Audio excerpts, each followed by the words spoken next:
You are listening to Supreme Magus by Legion 20. Chapter 4351, The Final Piece, Part 1. Terja couldn't order the newborn ring of space to attack without accumulating enough battle experience first.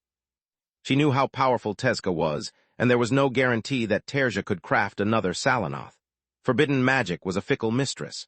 Even if Terja survived the ritual again, the chances of victory of a second ring of space would have been close to zero. Terja had spent most of her life studying Tezca's grimoires, and considered the severed sky array and the eternity seal spell her best shot at killing him, but only if Salanoth took the Sun Eater by surprise. Terja knew Salanoth had one chance and had to make it count. Salanoth, on the other hand, had no reason to play her part in a gamble that didn't benefit her. If she succeeded, she would be forced to return to Terja and obey her orders as long as the Filgja drew breath. If Salanoth failed, she would die. Luckily for her, communication amulets didn't exist back then, so after Terja set Salanoth out on her journey, the Filgja had no way to contact the Ring of Space again. Terja had died wondering what could have possibly gone wrong. The thought that the forbidden magic ritual had created the perfect vessel and imbued it with the wrong personality never crossed her mind.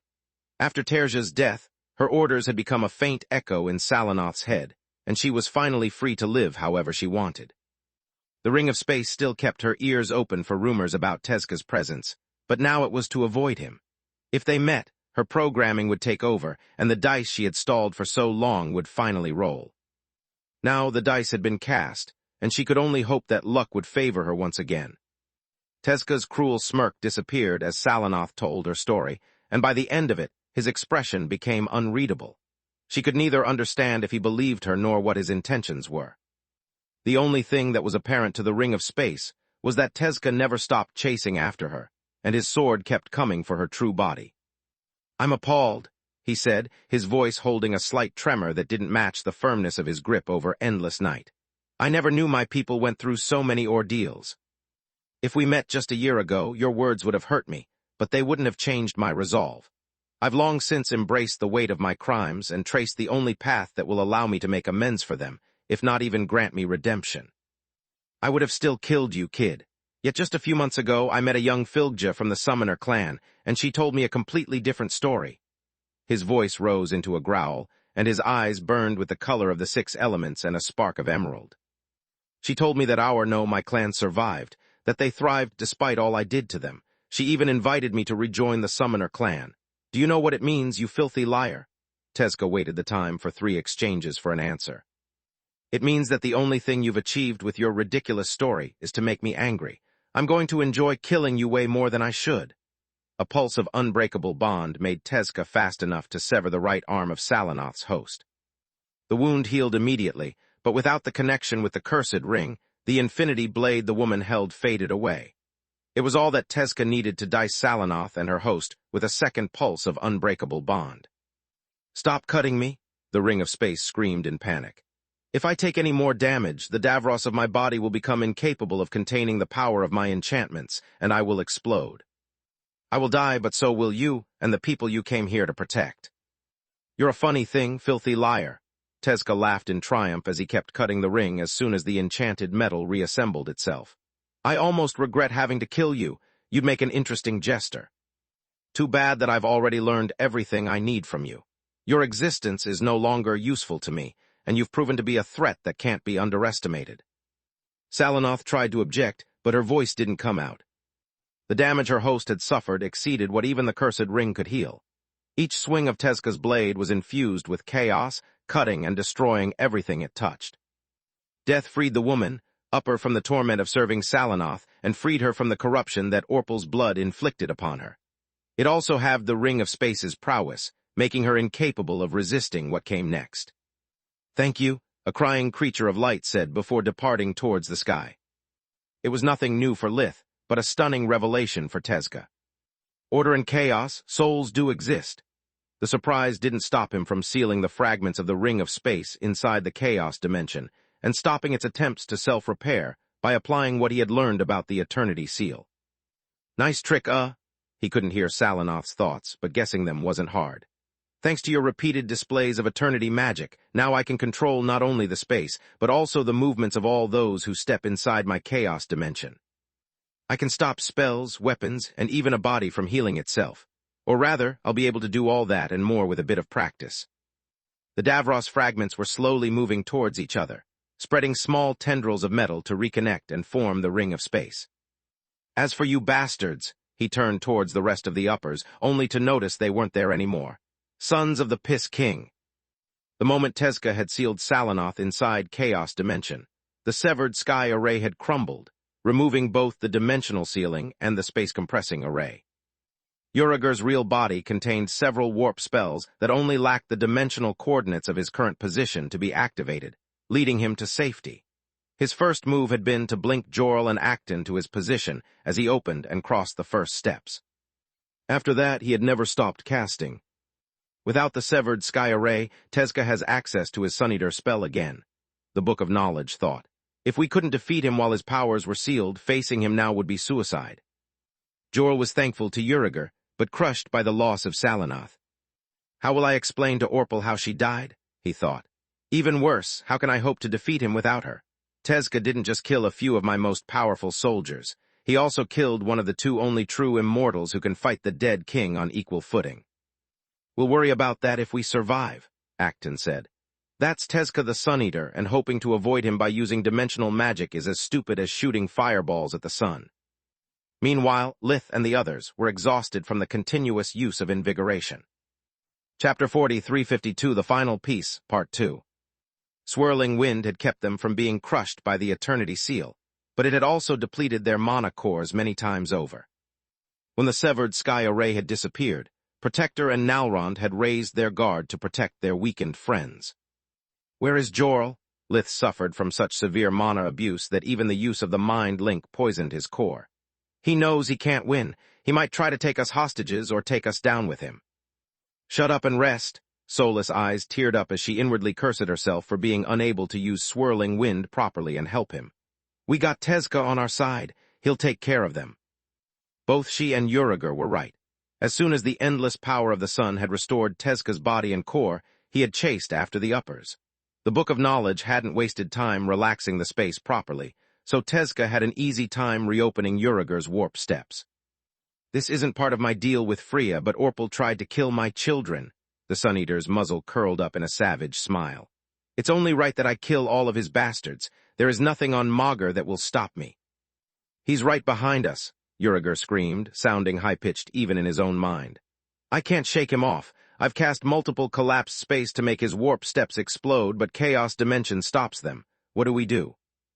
The only thing weaklings like us can. We follow the plan, Jorl sighed.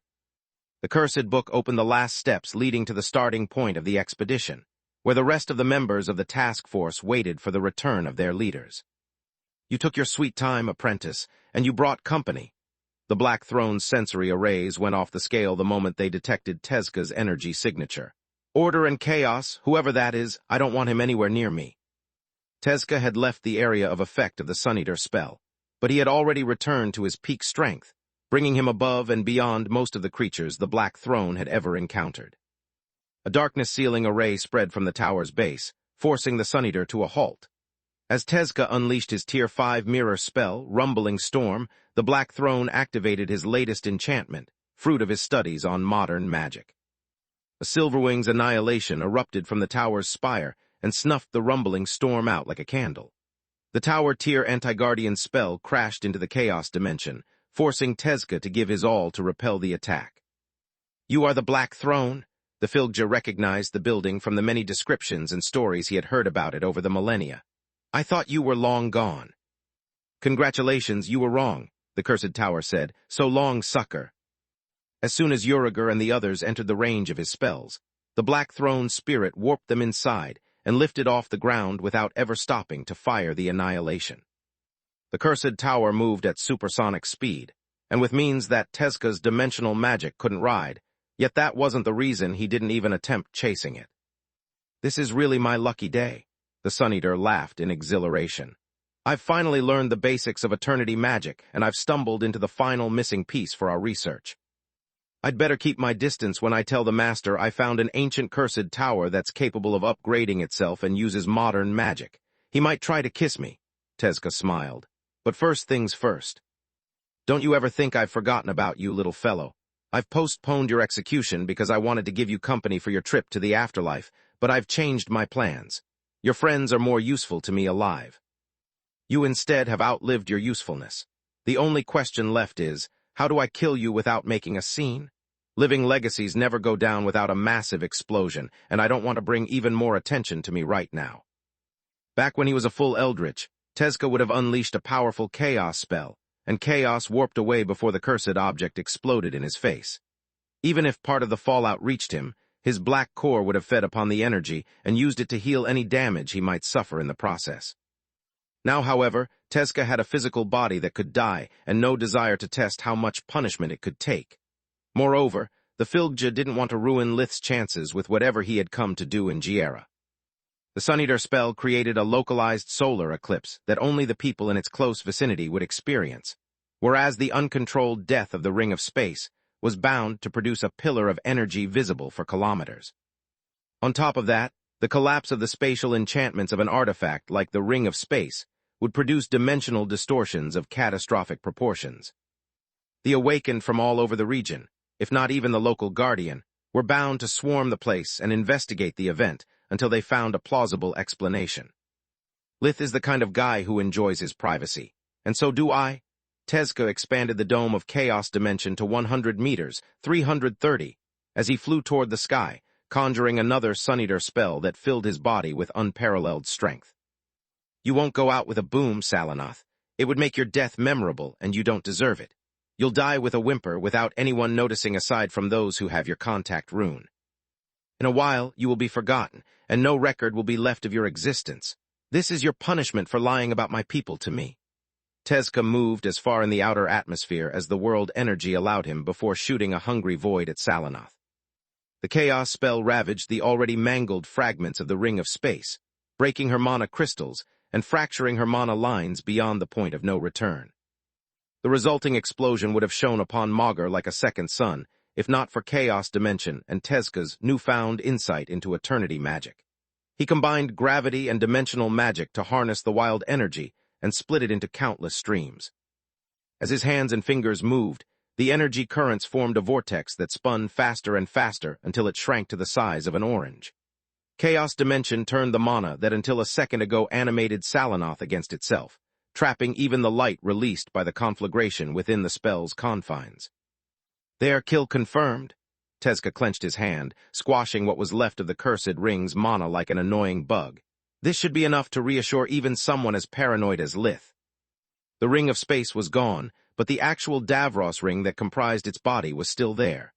Weaker than bronze and ready to bend at the slightest pressure, but nothing that time and plenty of world energy couldn't fix. Tezca scanned the area with the maw and the skull of Baitra to ensure that no one had noticed his presence before opening a chaos steps back to the armory. Chapter 4353 New Deal, Part 1. I'm sorry the Griffin, the Bastard, and the other cursed object got away, Tezca said with his best remorseful expression. I did my best, but they had a mage tower on their side. Did you know that?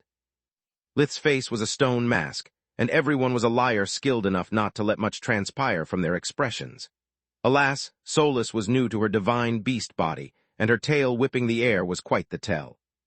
I'll take that as a yes, Tezca laughed, making her scaled face burst into flames in embarrassment. Congratulations on awakening your bloodline, kid. Sorry for not saying it earlier, but we were both kind of busy.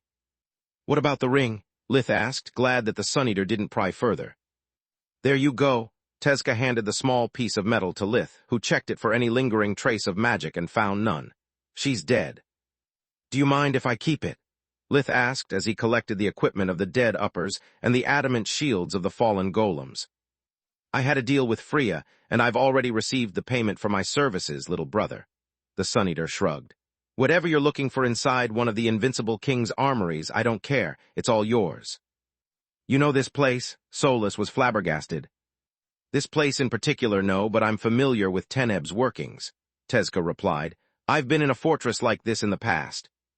Can you please help us? Solus asked. We have yet to reach the vault where the Invincible King kept his treasures, and we are already exhausted. I can do that. The Filgja felt a tinge of guilt for letting Jorl and the others go, so he was happy to oblige. He opened the still-working locks of the vault with ease, and Lith stored everything in his pocket dimension. Then, they repeated the same procedure for the mana crystals deposit. "Do you also want the orichalcum walls, or do you plan to save them for later?" Tezca asked. "I'm taking everything I can," Lith replied. Tista and Solus helped him to rip as much metal off the stone walls as the pocket dimension could contain, filling it for the first time since Lith had met Solus. "That's wow," Tezca said as he stared at the vast ramparts that now lay bare on both sides of the armory. "You could open a moving company. Ligon sure went all out when he gave you that pocket dimension." "He sure did," Lith nodded, and since Solus was now back in her human form, this time her tale didn't betray her. The rest of Magur still believed that Lith's Omni Pocket came from Ligon and Ragnarök from Salark as coming-of-age gifts. The two guardians were his alleged ancestors, and he was the first hybrid of their bloodlines to have successfully fused them into a new race of divine beasts. Gifting the Tiamat something so precious was in character with the two guardians, and Salark reforging Ragnarök every time Lith's skill or power increased gave further credibility to what was just a misunderstanding. Lith just played along since it saved him from the hassle of finding a plausible explanation for how he had obtained the two artifacts. "Are you done here, or can we go back to Garland?" Tezca asked. "I beg your pardon?" Solus was busy swapping the contents of the Omni Pocket and the crucible when Tezca's words drew her attention. "No offense, but you look like crap," the Filgja said. "You are not in the condition to take such a long journey safely. Tista and Lith are too weak to fly at dragon speed, and unless you came here through a transoceanic gate, your sudden appearance on Giera will raise too many questions. I have to go to your mansion to fulfill my deal with Freya. I can take you all with me, sparing you from the hassle of finding a safe way home and protecting you if Meln dares show his ugly mug. Your choice." Lith actually had no such problem since he had tower warped to Giera and could return home the same way. Yet the Sun Eater's presence added a new variable. "He knows we are here, and if we refuse his offer yet arrive at the mansion before him, Tezca will have every reason to become suspicious," Lith thought. "I don't want to stay in Giera a moment longer than necessary, and I'm curious about Freya's deal with Tezca." He could just hand Nalrund another stone to summon him the next time the Jernoffs attack and be done with it, but he is meeting her instead. "Thanks," Lith nodded. "Much appreciated. Do you fly at dragon speed too, or?" A snap of Tezca's fingers opened a chaos steps that swallowed the entire group and moved them to Giera's west coast. "Is that the ocean?" Protector was flabbergasted. "How did we?" Another snap led them to an island in the middle of the Arsman Ocean, and so did the next. "We are tracing back the dimensional path I took to reach you," Tezca said as they appeared on Garland's east coast. "Reopening my own chaos gates is child's play and barely costs me any mana." Solus stared at the fissure in space until it disappeared, wondering how long it would remain there if no one fixed it. If what Salinoth said is right, then Tezca has the best next thing to a temporary gate network of his own, she thought. He could travel Magur and A by my mom, Lucia, already. Yes, Menadian was just as impressed as her daughter, but she had no words to express her shock.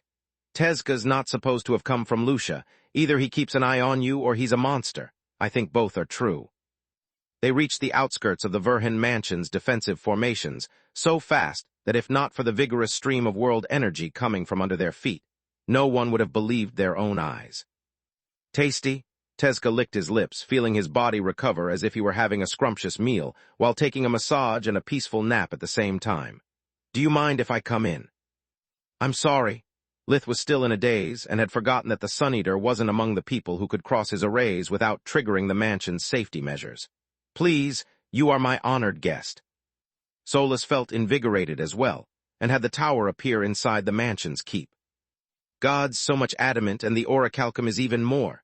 She was so happy that she literally walked on air.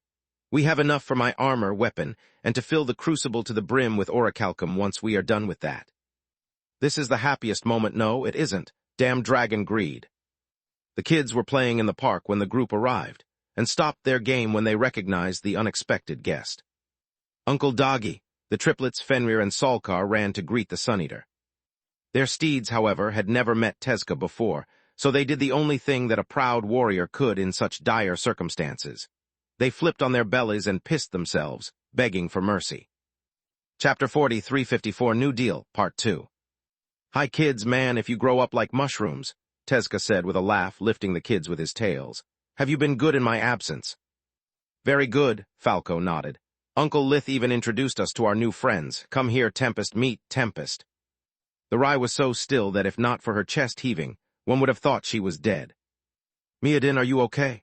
Lennart asked, shaking the fluffy bike, yet obtaining no response. Don't worry, they just fainted, Tezka chuckled. My bad, I can have this effect on those powerful enough to understand how strong I am but too weak to fight me.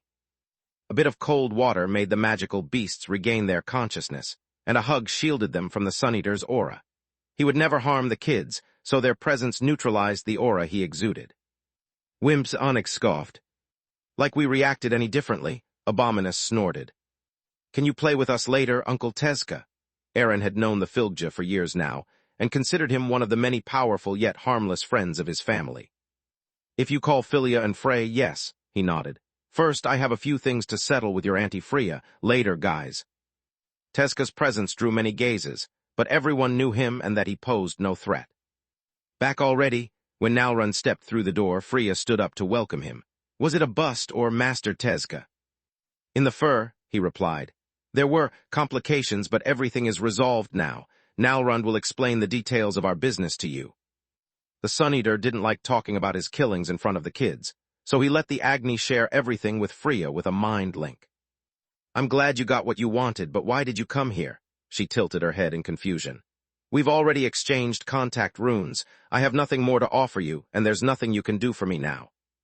I guess your husband was too scared to listen to my full conversation with Salanoth, or he lacks the talent to understand the importance of what I learned. Tezka extended his hand, gesturing for Freya to form a mind link with him. Infinity magic, eternity magic, she gasped in disbelief. Are they real? I mean, are they really possible? Yes, they are. Tezka took back his hand and crossed his arms. Our deal was that I got a glimpse of a form of proto-eternity magic in exchange for my help. What I witnessed and examined at length instead was a semi-perfect form of eternity magic. I got much more than we both expected, so it's only right that I give you something of equivalent value. Really? Freya's eyes sparkled with joy like the day Nalrund had proposed to her, irking him to no end. Of course, kid, I didn't get to my age by acting like a grumpy, ungrateful old Filgja, Tezka snorted. I always pay my debts. He glanced at Lith, still feeling a bit guilty for letting Jorl escape. Thank you, but that's too generous of you, she replied. Teaching me both infinity and eternity magic is. Hearing Tezka's laugh was rare. Hearing him laugh at something instead of someone was even rarer. I said something of equal value, not that I'd make you my heir. He wiped the tears of hilarity off his snout. I'll teach you the secret of the dimensional crystals. Are you interested? Are you kidding me? Freya frowned at his laughter, then smiled at his offer and frowned again a second later. Wait a second. This wouldn't be fair to you, Master Tezka. You don't know it, but I've already become Falul's harbinger. She shapeshifted into her human hybrid form. Anything you teach me, she's going to learn it as well. It doesn't matter. The Sun Eater dismissed the issue with a wave of his hand. Falul is no dimensional mage. Anything I say will make no sense to her, even if she reads it word by word from your mind. She actually is. Freya cleared her throat. Maybe it's because of her 7 heads or because the Harbinger bond goes both ways, but Falul has become a dimensional mage like me. This changes everything. Tezka's smile disappeared as well. Call Falul here now. Now what? Falul was in the middle of an experiment when she received the telepathic call. I really hate it when. Freya's message, and seeing Tezka through her eyes replaced the Hydra's annoyance with a deferential, respectful attitude. What can I do for you, Elder Tezka? Falul arrived in her human form and dressed to the nines in her council robes. Show me your dimensional skills, child, he replied to her curtsy with a polite nod. Anything will do. I need to confirm your harbinger's words with my own eyes. Falul performed Freya's dimensional ruler, the only advanced dimensional magic spell she had practiced. Your execution is amateurish, and your understanding is shallow at best. Tezka's blunt assessment of her skills made her flinch. But you are indeed a dimensional mage. Since you were not born one and all this is new to you, your performance is amazing. Having 0 skill means you're performing dimensional ruler out of raw talent. You have plenty of space for improvement. There is no telling how far you can go once you get accustomed to your new abilities and have enough practice. Thank you for your praise, Elder Tezka. Falul gave him a deep bow, feeling the wound in her pride heal as quickly as it had been opened. "I have only one more question for you, child," the Sun Eater said. "Can you keep a secret?" "I can, but why do you ask?" She tilted her head in confusion. "Because my earlier offer is still valid," he replied. "I'm still willing to teach Freya the secret of dimensional crystals, but I also need you to understand the consequences of your decision were she to accept and you to renege on your word. If you share anything I teach you with the Hydra bloodline, if I hear of dimensional crystals flooding the market all of a sudden, then I'll take my knowledge back the only way I can. We'd become sworn enemies and I'd stop at nothing until I'm the only one left standing. Do you understand?" Tezca paused, letting the weight of his words sink in. "I'm sorry, but what point is there in teaching us a skill we can't use?" Falul asked. "You can use it," Tezca snorted. "You can't pass it down, though. This is from me to Freya and from her to her descendants. You are just collateral damage. That's why if once you are gone, I see the Hydra bloodline with new dimensional toys, we'll have a problem." "What's the difference between my bloodline and Freya's? Why do you favor her so much?" Falul felt angry and confused in equal measure. "Because we have a deal, one that predates her trouble with the Jernoffs." Tezca referred to Freya's promise to teach magic to Philia and Frey if something happened to him. "Also, all she has is herself and 2 unborn toddlers. Even if her children somehow inherit her talent for dimensional magic, it will take them decades to master a fraction of my knowledge." Chapter 40, 355, New Deal, Part 3. "You instead have an entire clan of 7-headed mages who live millennia backing you," Tezca said. "I bet there are a few dimensional mages among them, and even if there aren't, they can still pool up their resources and find a way to simplify anything you might learn into spells they can use thanks to the Hydra bloodline's elemental affinities." Falul could deny nothing of it. A human with 7 streaks like Freya was a small miracle, whereas a Hydra with 7 affinities was the standard. "I expect you to protect my secrets as Falul would with domination, Freya. Do we have an agreement?" "You know about domination?" Falul became as pale as a ghost. "I just know it exists and what it does," Tezca shrugged. "I have no clue how it works, though. You have no idea how many dumb runts thought they could make a name for themselves by displaying my endless night in a nice case. I've faced hundreds of Hydras that believed domination was enough to defeat me. They were wrong. Now answer my question, kid." "I promise." Missing out on the secret of dimensional crystals was a huge loss for the Hydra bloodline, but having one of their members craft them for a limited time beat having none at all. "Good little brother," Tezca turned towards Lith. "I can vouch for Falul," he nodded. "She kept all of my secrets until I was ready to reveal them to the Awakened Council or the rest of Magar. Some she keeps to this day." "Then we have a deal." Tezca scratched his chin. "Feel free to contact me as soon as Nalrund recovers, and we'll set a date for your lessons that suits both of us. In the meantime, consider this a sign of my appreciation for your honesty, Freya." He twirled his right hand in the air, conjuring the Infinity Blade spell. "Cool," the children said in unison. "Can we touch it?" The energy weapon was as ethereal as a ghost, looking like a distorted reflection of its surroundings. "What's that?" Falul asked, and Freya brought the Hydra up to speed with their mind link. "No, little ones, it's very dangerous," Tezca replied. "Even I would get hurt if I weren't using a gravity sheath to insulate my hand from the spell. The pommel, hilt, and guard are as sharp as the blade itself. As for your question, Falul, this is the most basic infinity magic spell that I used as a teaching tool for the Summoner clan. It's the equivalent of the Academy's loop spell." "Are you serious?" The Infinity Blade shone like a sun under Falul's life vision. "This is like 2 Tier 5 spells compressed into 1. 3, actually," he tutted, making the Hydra's jaw hit the floor. "Before you ask, I'm not teaching it to you, Freya. I'm just giving you a practical demonstration like the young sparrow would. I want you to understand how great dimensional magic is and how far people like us can go if they have the talent. The rest is up to you." "This makes no sense," Falul pondered. "I've never heard about hexa-elemental spells aside from spirit magic. Also, how can a dimensional rift have no exit point? A singular dimensional fissure is highly unstable. It should have already exploded." "It does have an exit point." Freya stared at the Infinity Blade like the most beautiful piece of art she had ever seen. "This spell forms a dimensional fissure whose entry and exit points are back-to-back, almost overlapping. It's the reason the Infinity Blade can cut through everything. The phenomenon it produces is no different from hitting the boundaries of a warp steps instead of walking through it." "Correct," A warm smile appeared on Tezca's snout. To put it simply, an infinity blade is just a small warp step shaped like a sword. To move it around and handle it without cutting yourself, you need to use gravity magic. If you do it properly, the infinity blade won't hurt you because gravity folds the space into a protective layer around your hand and alters the blade's dimensional coordinates without the need to cast a new spell. Tezca took a few practice swings to prove his point to Freya before dispelling the infinity blade. I can do it even in my partial fallen state because infinity magic is just dimensional magic. There is no need for the spirit element, but you can use it to lower the difficulty level of the spell. Because spirit magic is comprised only of my mana and answers my will, Freya nodded. Hence, the more spirit magic I need to conjure an infinity blade, the worse my technique is. Correct again? Tezca now smiled with the relief of a man who had been stranded for too long in a foreign land and had finally met someone who spoke his native language. Beware, though, even if you use only spirit magic, creating an infinity blade is not easy. Freya tried to cast a spirit infinity blade, but gravity and dimensional energy mixed, and the spell imploded on itself. I can see that, she said. Dimensional and gravity magic must be like water and oil. They can coat each other, but if they mix, their different natures tear the two spells apart.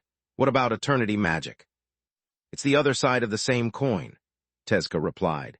It's gravity magic enveloping a target while dimensional magic coats it, allowing you to focus, amplify, and manipulate the effects of your gravity spells with surgical precision. Don't ask me about a practice spell or a demonstration, because I've grasped eternity magic's basic principles less than an hour ago. Even I need longer than that to master such a complex discipline from scratch. Thank you very much, Master Tezca.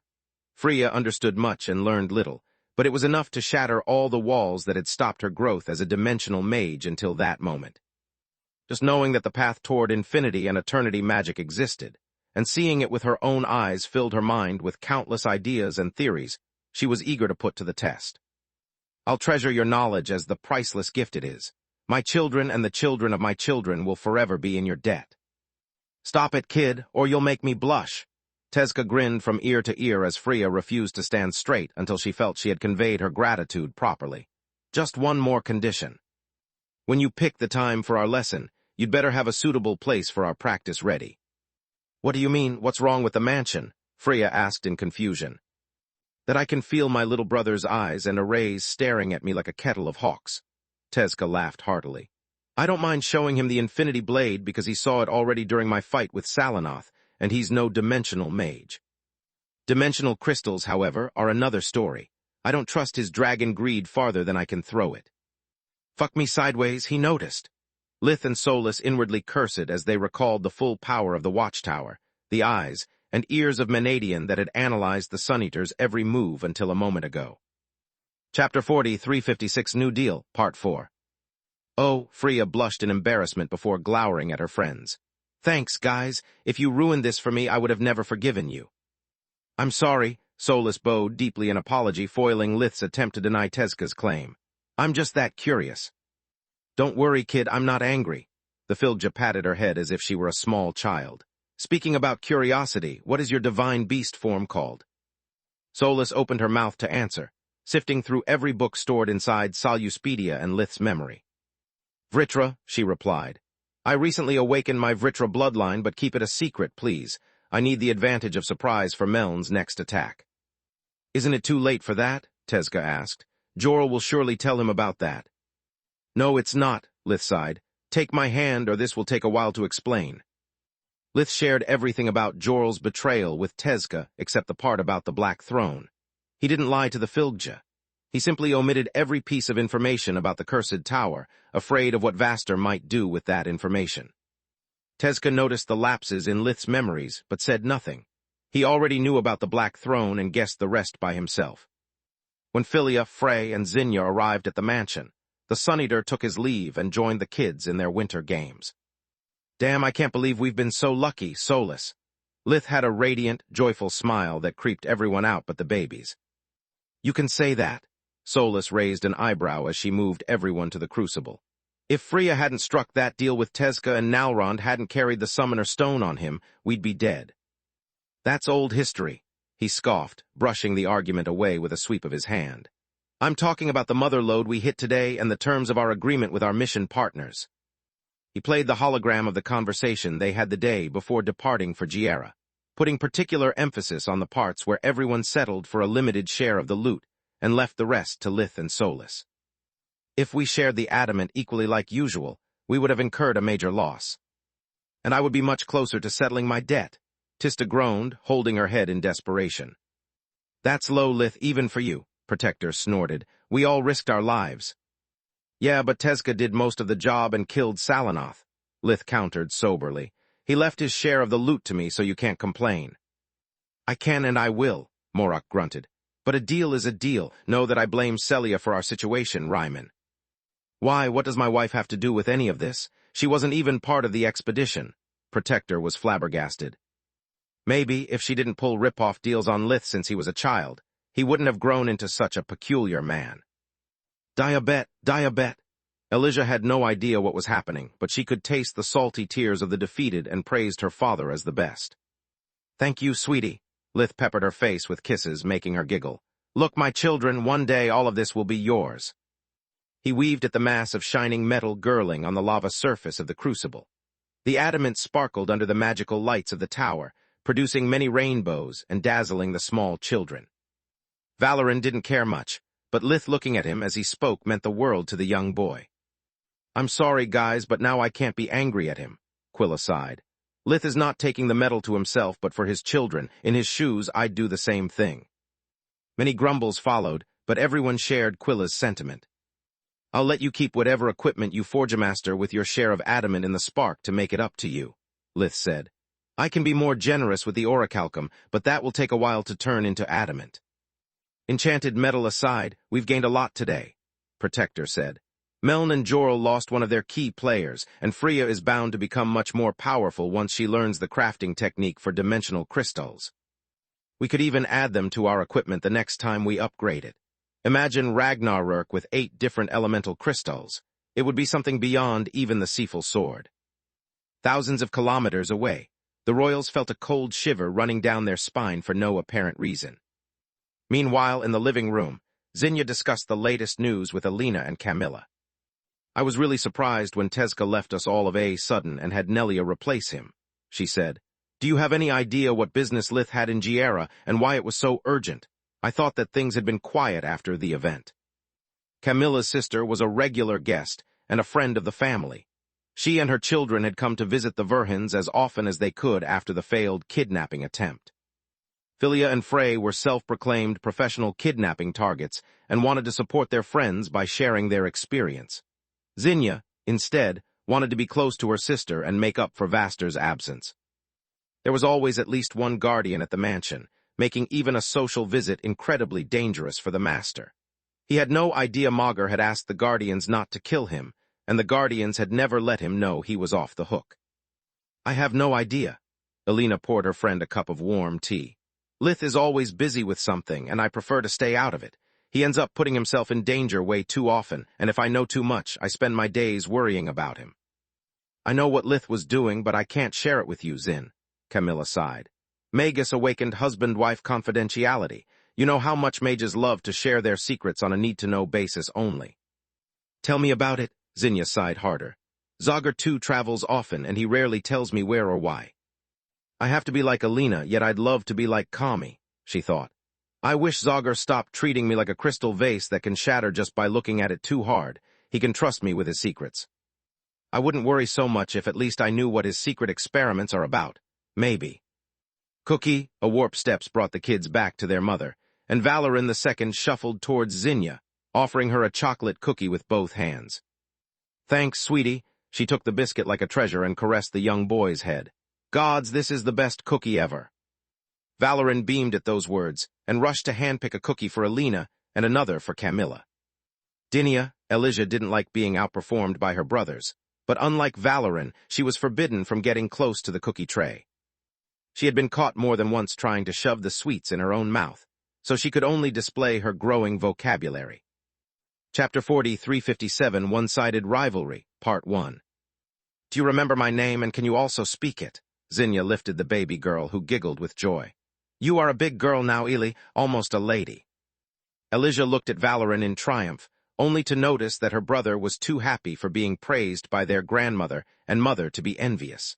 There was no fun in a one-sided sibling rivalry, making Elijah grumble. "Mama," Raldorak called Zinnia while extending his little arms to be embraced. "I'm not your mom, little imp, but I'll hold you for as long as you want."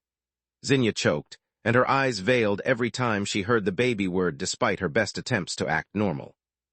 "Bah," Elijah mumbled in annoyance. Names were unique to each person, hard to remember, and even harder to pronounce. She couldn't understand why her little brother always received a bigger reaction than she did, even though he used the same word for every woman he met. "Mama," Raldorak hugged Zinnia, and then threw himself on his sister. "No, Mama," Elijah said while her brother grabbed her nose and covered her face in drool as he rubbed his cheek against hers. "Me." She used the dragon scales to better communicate with him, feeling only love and joy from him. Raldorak didn't understand or care about what word he used, only about the feeling it conveyed. "Me ba," Elijah felt stupid for competing with her brothers and returned Raldorak's embrace. "You goo wal."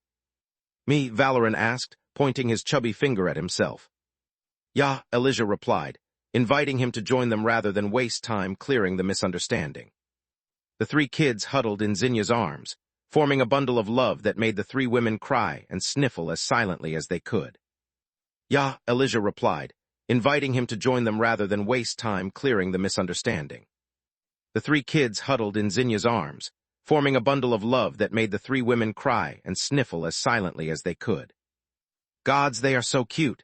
Zinnia had rarely felt such a warmth fill her chest, but the moment was ruined by the burning envy she felt.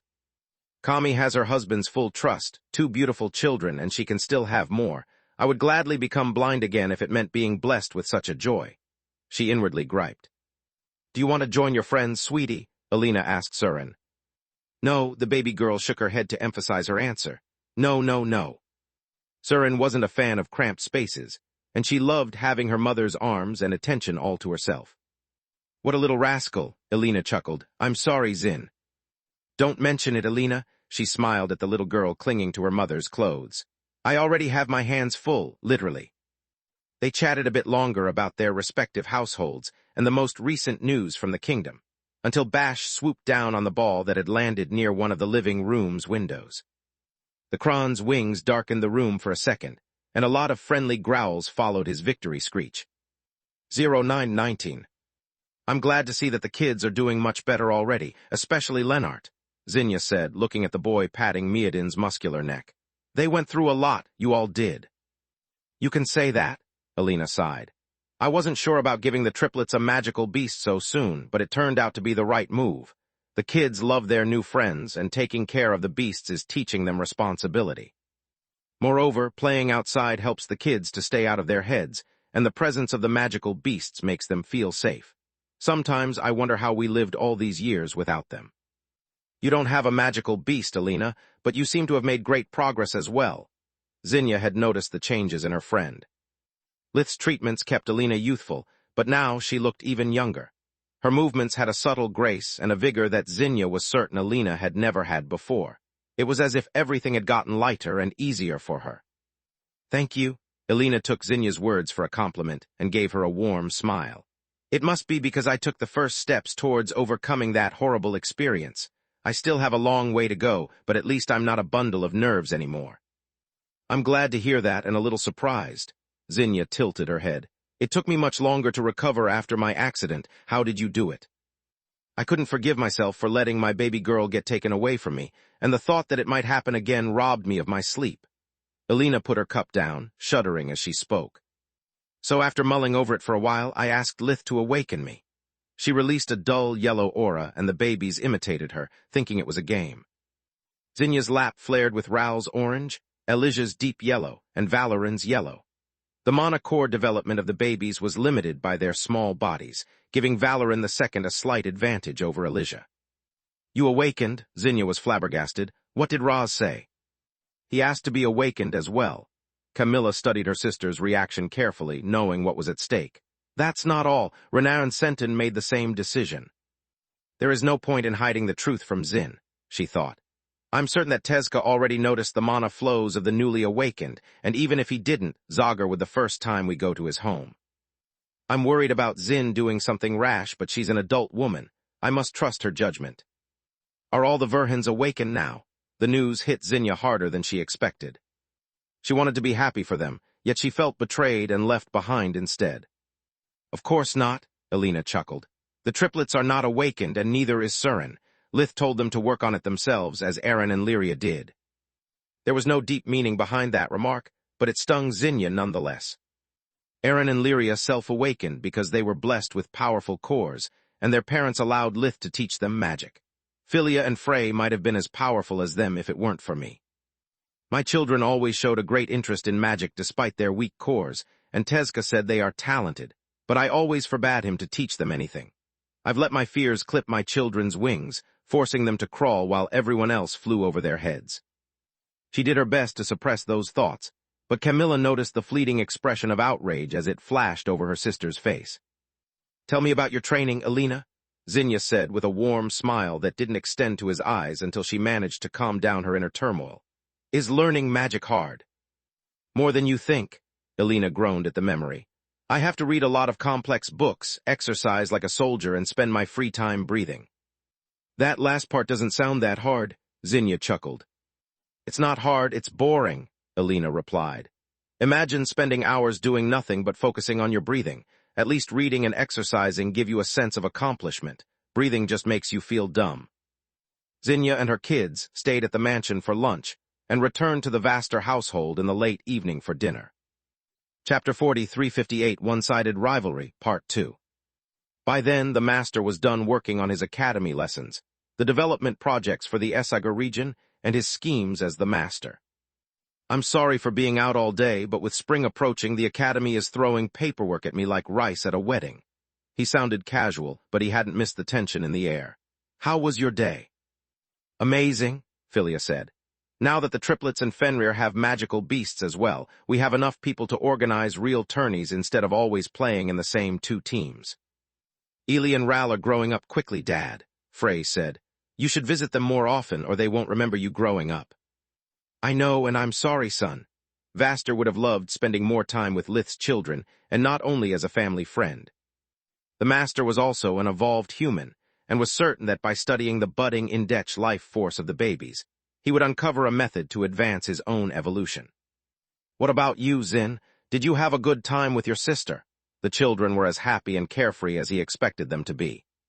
His wife was the troubled one.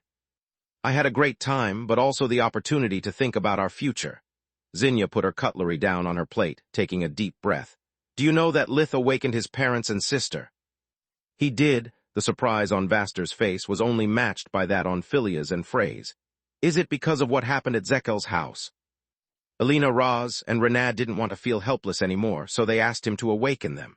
Zinnia nodded. Sentin too is an awakened now, but he and Renad decided they won't develop their cores past the green. Just enough to use dimensional magic. Everything else will have to wait until their kids grow up. It's a reasonable choice, although a bit rushed. Vaster cleared his throat, knowing where that conversation would lead. "If you ask me, they should have done it sooner."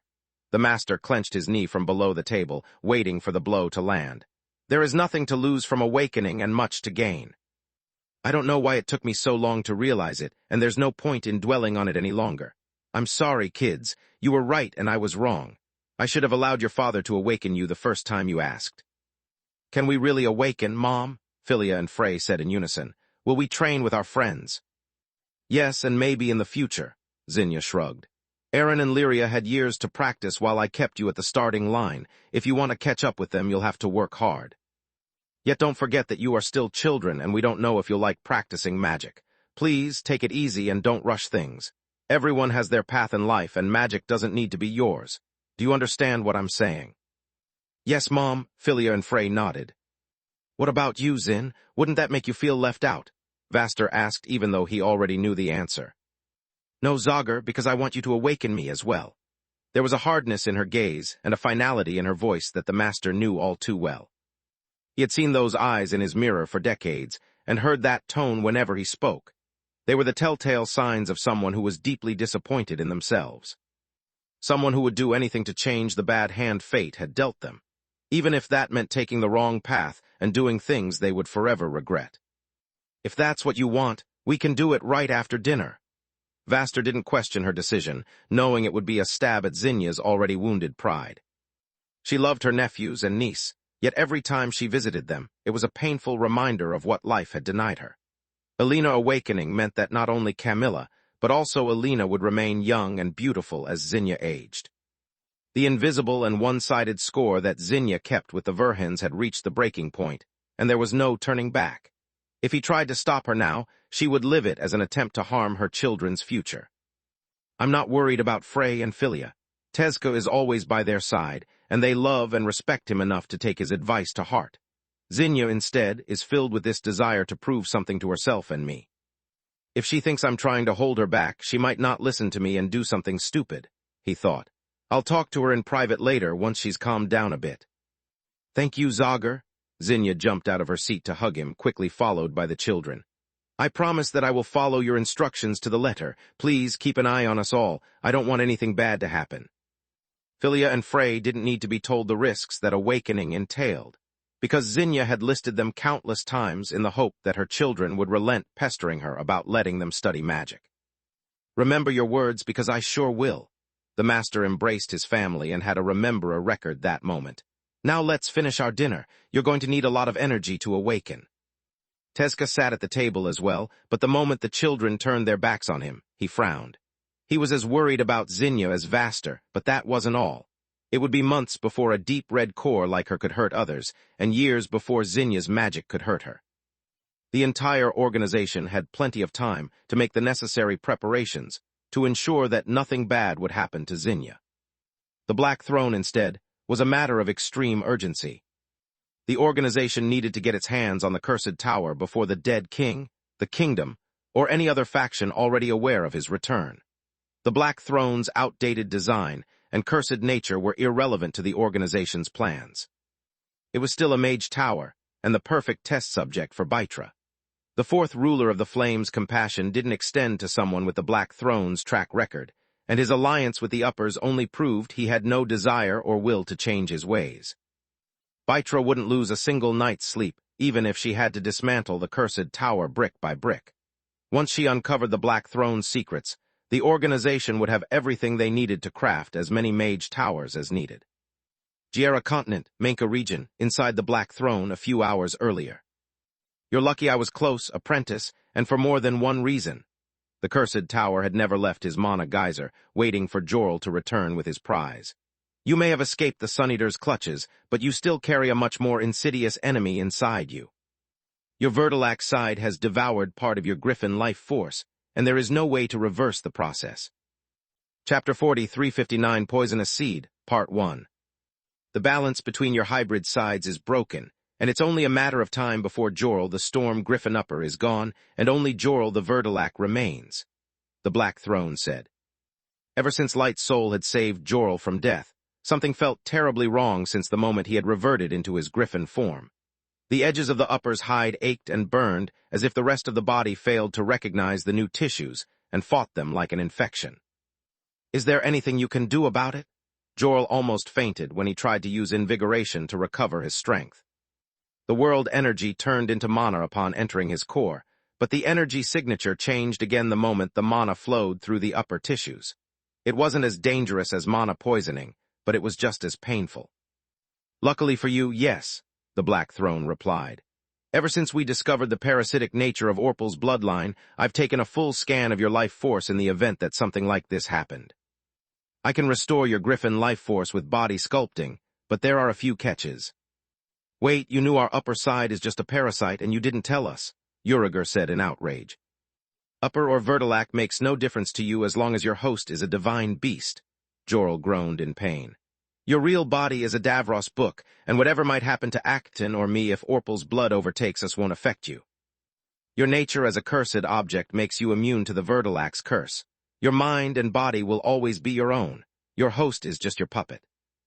I know, but why did you tell him and not me or Salanoth? Uriger snarled. Because there could be me floating in that crystal pod right now.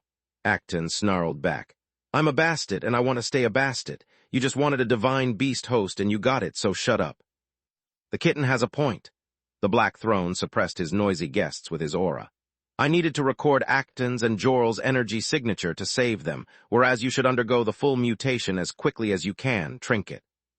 It would allow us to study a full Vertilac and identify any weakness that we can exploit when we attack Orpal. Uriger nodded in reply, but the cursed tower didn't allow him to stand up again for several minutes. As I was saying, apprentice, I can restore you, but I can't heal you. That's beyond even my abilities, the Black Throne said. I would undergo a procedure that restructures my life force into its previous form, but it would be artificial. Joral nodded. What else? I'm afraid that even after I plug the hole in the dam, the crack will remain, the cursed tower replied. Those tissues will still belong to a Vertilac and try to heal themselves. Light Soul is much more likely to activate now. When it does, all my work will come undone, and more Griffin tissues will be converted. The plague will spread further, and there is no telling how virulent it will become. Is there any chance that after restoring my life force with body sculpting, my Griffin tissues will reclaim what's theirs? They still comprise the vast majority of my Griffin body, Joral asked. It's possible, but I can't tell you if it's likely. The Black Throne shook in annoyance. You need a healer for that, and a damn good one. The Vertilac race didn't exist until a few years ago, and no one ever got the opportunity to examine it. Unless we capture Orpal, or the Trinket lets the Vertilac blood take over his host's life force, I have no idea how to make your recovery permanent. Then patch me up. We'll think about the rest later. The Storm Griffin entered the crystal tank, letting the Davros restraints wrap themselves around his wrists, ankles, and neck. He refused to numb his flesh with either magic or potions, remaining awake for the entire procedure. Searing pain blinded Joral every time the Black Throne's engraver spell cut through the corrupted flesh, yet he never stopped smiling through gritted teeth. That's not my body but Orpal's, he thought. If kicking that bastard out means suffering a bit, that's a price I'm willing to pay. With each incision, the discomfort Joral felt while at rest lessened. He could feel every fiber of his being shouting in triumph as the enemy was repelled and slaughtered. By the end of the procedure, the pain was gone, and Joral's body was his own again. The slight darkening of his flesh and fur was the only sign left of the lingering infection. You are whole again, apprentice, for now. The Black Throne showed none of his unwavering confidence. Never forget that you're not cured or stable. I won't, the Storm Griffin snarled. Not until that Orpal bastard is strapped at that table, and we have him crying and begging for mercy like the whiny bitch he is. Good apprentice, that's the spirit, the cursed tower replied. Now show me again how you ended up like that, start from the beginning. Joral nodded and activated a mind link. He replayed all the events that had taken place at the armory, starting from shortly before something had triggered the alarm. Without the worry of stabilizing the Storm Griffin's condition, the Black Tower could devote his full focus to studying the smallest detail. Stop right there, he said soon after Joral recalled the scene of the cursed objects collapsing due to the cursed carrion array. Again, and this time add Uriger to our mind link. Even though the Storm Griffin didn't understand what the Black Throne wanted to confirm, he did as bidden. Yes, that's exactly how it happened. Why do you ask? Uriger said, expressing Joral's very thoughts. I know that, you foolish Trinket, the cursed tower sneered. I need to access your memories to check if you made any mistakes and how being under the effects of that array felt. Show me. The Book of Knowledge took pride in his work, so he recalled all the memories related to his dismantling of the vault's magical defenses with punctilious accuracy. Aha, the Black Throne sounded like an old man's rasping even in his thoughts. Did you see that, apprentice? See what? Joral asked. This is no different from what I've already shown you. This is confirmation, you ignorant whelp, the Black Throne replied. Uriger made no mistake, and the soldier golems came from the outside, starting their march from the point the alarm was triggered. Let's move on to the next part. The Storm Griffin was utterly confused, replaying his memories just to be stopped a few seconds later. Just as I thought, the cursed tower said. The alarm was triggered close to the keep's entrance by Varen and his lackeys. This is as disturbing as it is fascinating. Do you mind explaining yourself in a way that makes sense to the rest of us? Uriger asked in annoyance. I can't believe you're this stupid, Trinket. After living for so long, age should have brought you wisdom, even if by accident. The Black Throne mocked the cursed book. Chapter 40, 360 Poisonous Seed, Part 2. Do you really not see it even now? What are you, blind? A few seconds later, when the Black Throne noticed that his words hadn't sunk in 1 millimeter inside the thick skulls of his audience, he sneered again. Think about it. Teneb devised the armory's defenses to cover all the possible scenarios he could foresee. Siege, invaders, thieves, and even me. You can see that from Uriger's memories. Each threat triggered a different response. If you attacked the walls, the automated defenses would have shot you down while the armory would have gone in lockdown. If you tried to force the vault open, the underground room would have collapsed, but the rest of the armory would have suffered no damage. It is clear that Verhin's group triggered the alarm meant for me, because one of its members carried the mark of a mage tower. Don't be foolish, we already had this conversation before. Joral's thoughts expressed how ridiculous he found that idea. We did, and reality proved our conclusion wrong, the Black Throne stated with the utmost certainty. If there wasn't a mage tower, then why did Verhin's presence activate an array that would have incapacitated me? Why did the entire armory's army of golems wake up and make his team its first priority? Take a closer look at your memories. What you faced was but a fraction of the number of golems that sieged Verhin. More importantly, what need did Verhin have to clear an area from the poisonous array if no one in his group had a mage tower? You said it yourself, apprentice. The magical formation had no effect on equipment or living creatures. It's the only possible explanation for what happened inside the armory and Verhin's sudden growth in recent years. The Storm Griffin's eyes went wide in surprise, and understanding made them go even wider. All the pieces of the puzzle he had always had but never noticed fell into place, forming a disturbing picture. Then why did Verhin need Tezca's help, and how do you explain all the hardships Verhin had to endure during his youth? He asked. There was no geyser under the armory, and the safe area was too small to conjure even a dwarf tower. The poisonous array would have crippled its mana reserves in a matter of seconds. The Black Throne replied. As for your second question, we need to look at Verhin's biography assuming that both our assumptions are correct. He didn't have a mage tower for a long time, but now he has one. The Cursed Tower and the two uppers took their communications amulets and flipped through the pages of Lith's official biography. What are we looking for? Uriger asked. The moment when something apparently irrelevant happened right before one of his greatest feats. The Black Throne replied. We are looking for something or someone who became part of his life after he was discharged from the army. Something or someone that is a recurring presence in all his achievements. You can't hide a mage tower in plain sight, and if you're not its owner, you can't deny such a precious ally their share of spotlight. Gods, I can't believe I didn't see it before. Joral dropped his amulet in shock. It's so obvious, so goddamned obvious that everyone should have seen it coming. What are you talking about? The Cursed Book and Tower asked in unison.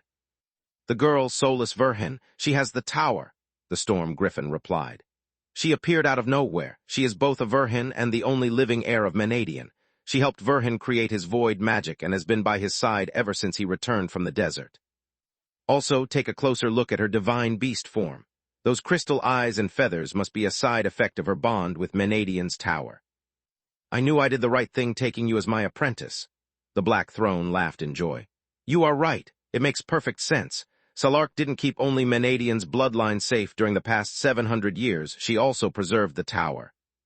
Once the Guardian confirmed Verhin's blood relationship with her and her protege, Salark must have entrusted this Solus to him.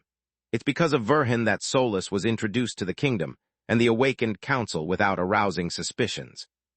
She used his fame to hide her presence and shared with him the glory of her accomplishments to go unnoticed. At the same time, he used her tower to become the first supreme Magus in Maugur's history. Brilliant. It would also explain why the World Tree went to such lengths to kidnap Solus, why Verhin gave the ears of Menadian away to get her back, and why Menadian herself returned from the grave to help the girl. Uriger pondered. Indeed, but how does this knowledge help us? Joral asked. What's our next move? It helps us because now we know that you must stay away from Verhin and never cross paths with him again. The Cursed Tower replied. Our next move is finding you an alibi for the time of Salanoth's death and giving you plausible deniability. That's it, Uriger was flabbergasted. We discover the secret of Verhin's strength, and we pretend it's no big deal. We could blackmail him into doing our bidding or expose him to destroy his life forever. I hate siding with the Black Throne, but he's right. You are an idiot, Uriger. Joral's words oozed with so much spite that the Cursed Book's mana crystal flashed red in embarrassment. How do we blackmail or expose Verhin exactly? Are you going to step forward and tell the world that Solus Verhin has Menadian's tower? Who would believe the babble of a cursed object, and one who has openly joined the dead king? Uriger's host opened his mouth, but no sound came out. Have you forgotten what happened when Orpal unmasked Valoran II as Thrud's son? Jorl continued. You and I know it's the truth, but to everyone else that's just another of the dead king's pathetic attempts to slander his brother. Do you think you or any of us has any more credibility than Orpal?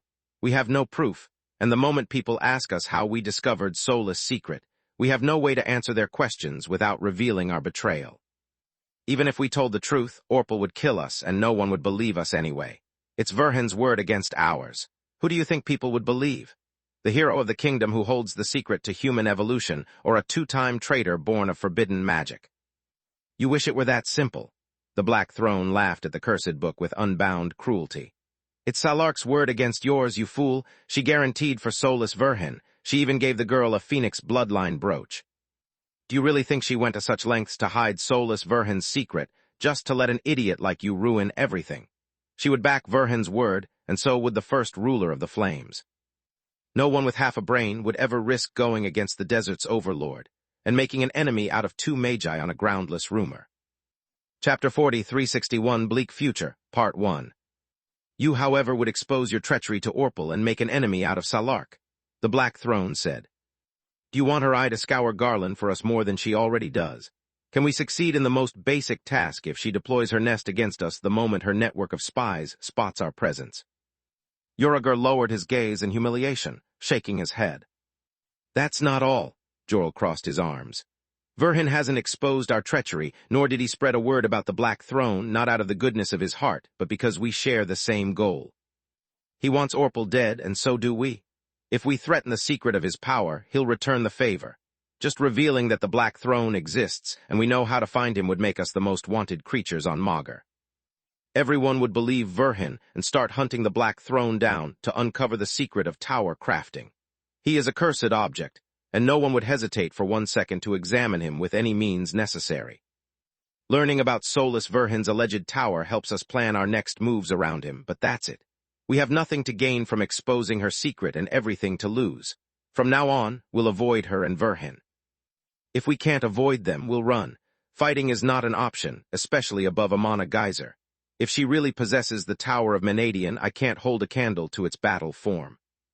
Tell no one about this, Uriger. There's no telling how many idiots like you we have in our ranks.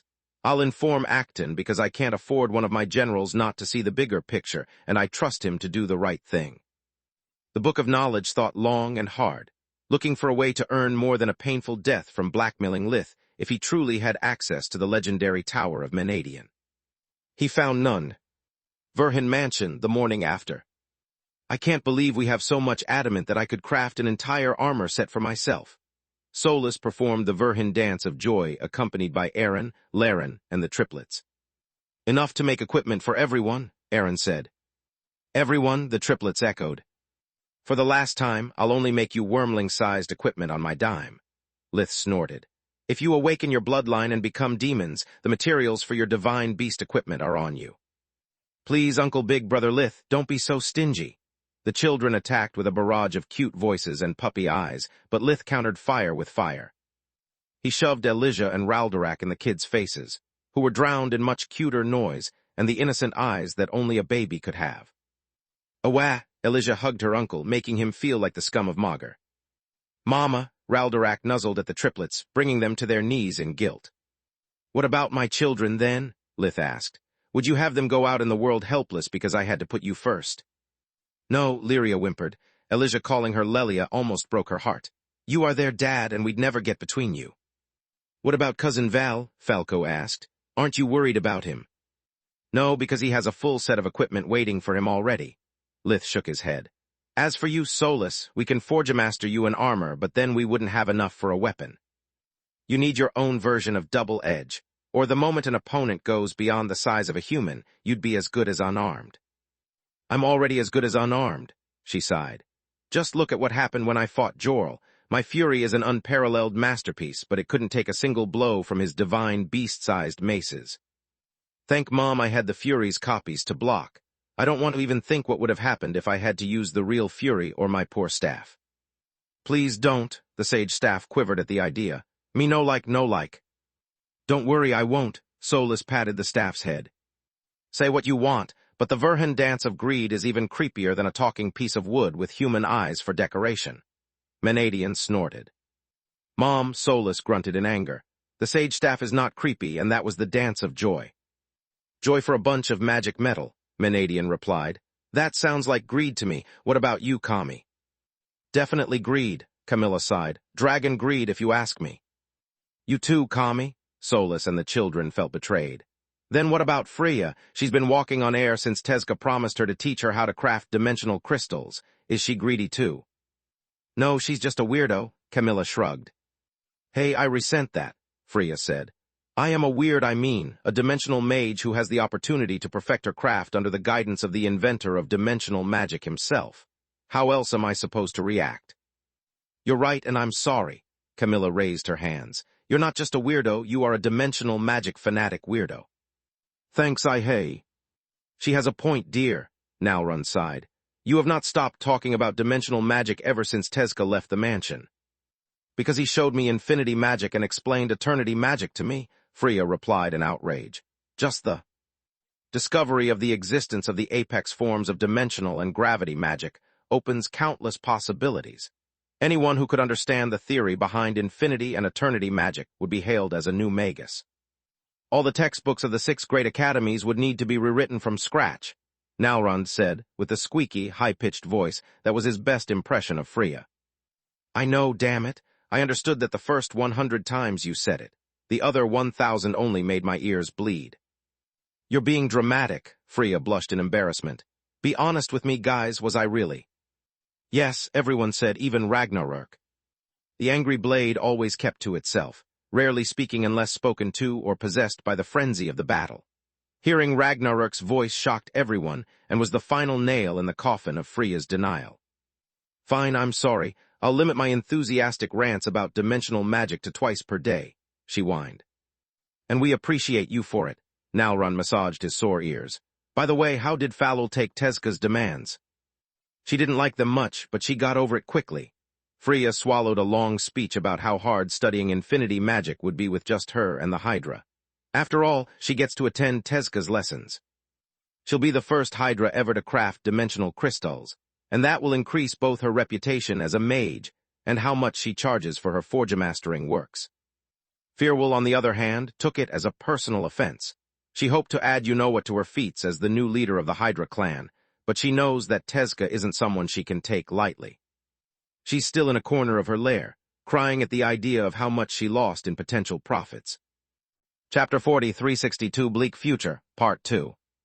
I know this is supposed to be a happy moment for everyone, but I want you to know that I understand your pain, Auntie Tista. Lyria hugged Tista's waist due to the height gap. You are a great mage, and I'll always believe in you. Thanks, but what is this all about? Tista looked around the room, noticing that the others were just as confused as she was. Why do you think I'm in pain? Uncle Lith and Auntie Solus are already magi. They work together on void magic, and maybe they'll also become rulers of the flames, Lyria said, and Aaron nodded for her to continue. Auntie Quilla will probably become a Magus too if she decides to share her method to cure our monster friends with the rest of Maugr. The same will happen to Auntie Freya if she understands and shares infinity magic.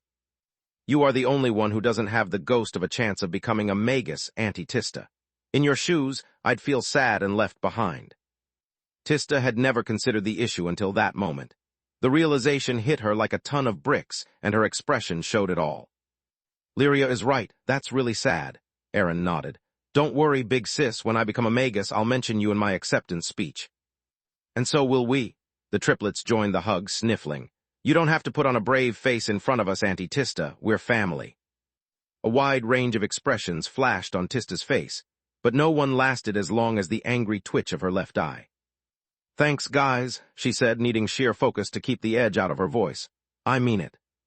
Don't worry too much, Morok shrugged. Someone becomes a Magus and someone else is content with marrying one. I'm certain that Badia's talent will bloom once he becomes a divine beast. Thank you, Morok, Tista snarled. Let's change the topic. With pleasure, the tyrant nodded, unfazed by the not-so-veiled threat in her voice. Let's go give the good news to everyone. What good news? Your trust in Badia. Tista's eyes flared up with mana while the grown-ups struggled not to laugh at her expense. No, I was talking about Freya shutting up. Tista burst out laughing while Freya looked daggers at Morok. Thank the gods, Orion sighed in relief after receiving the news. No offense, Pumpkin, but I'd have rather faced the Jernoffs alone than hearing you talk about dimensional magic again.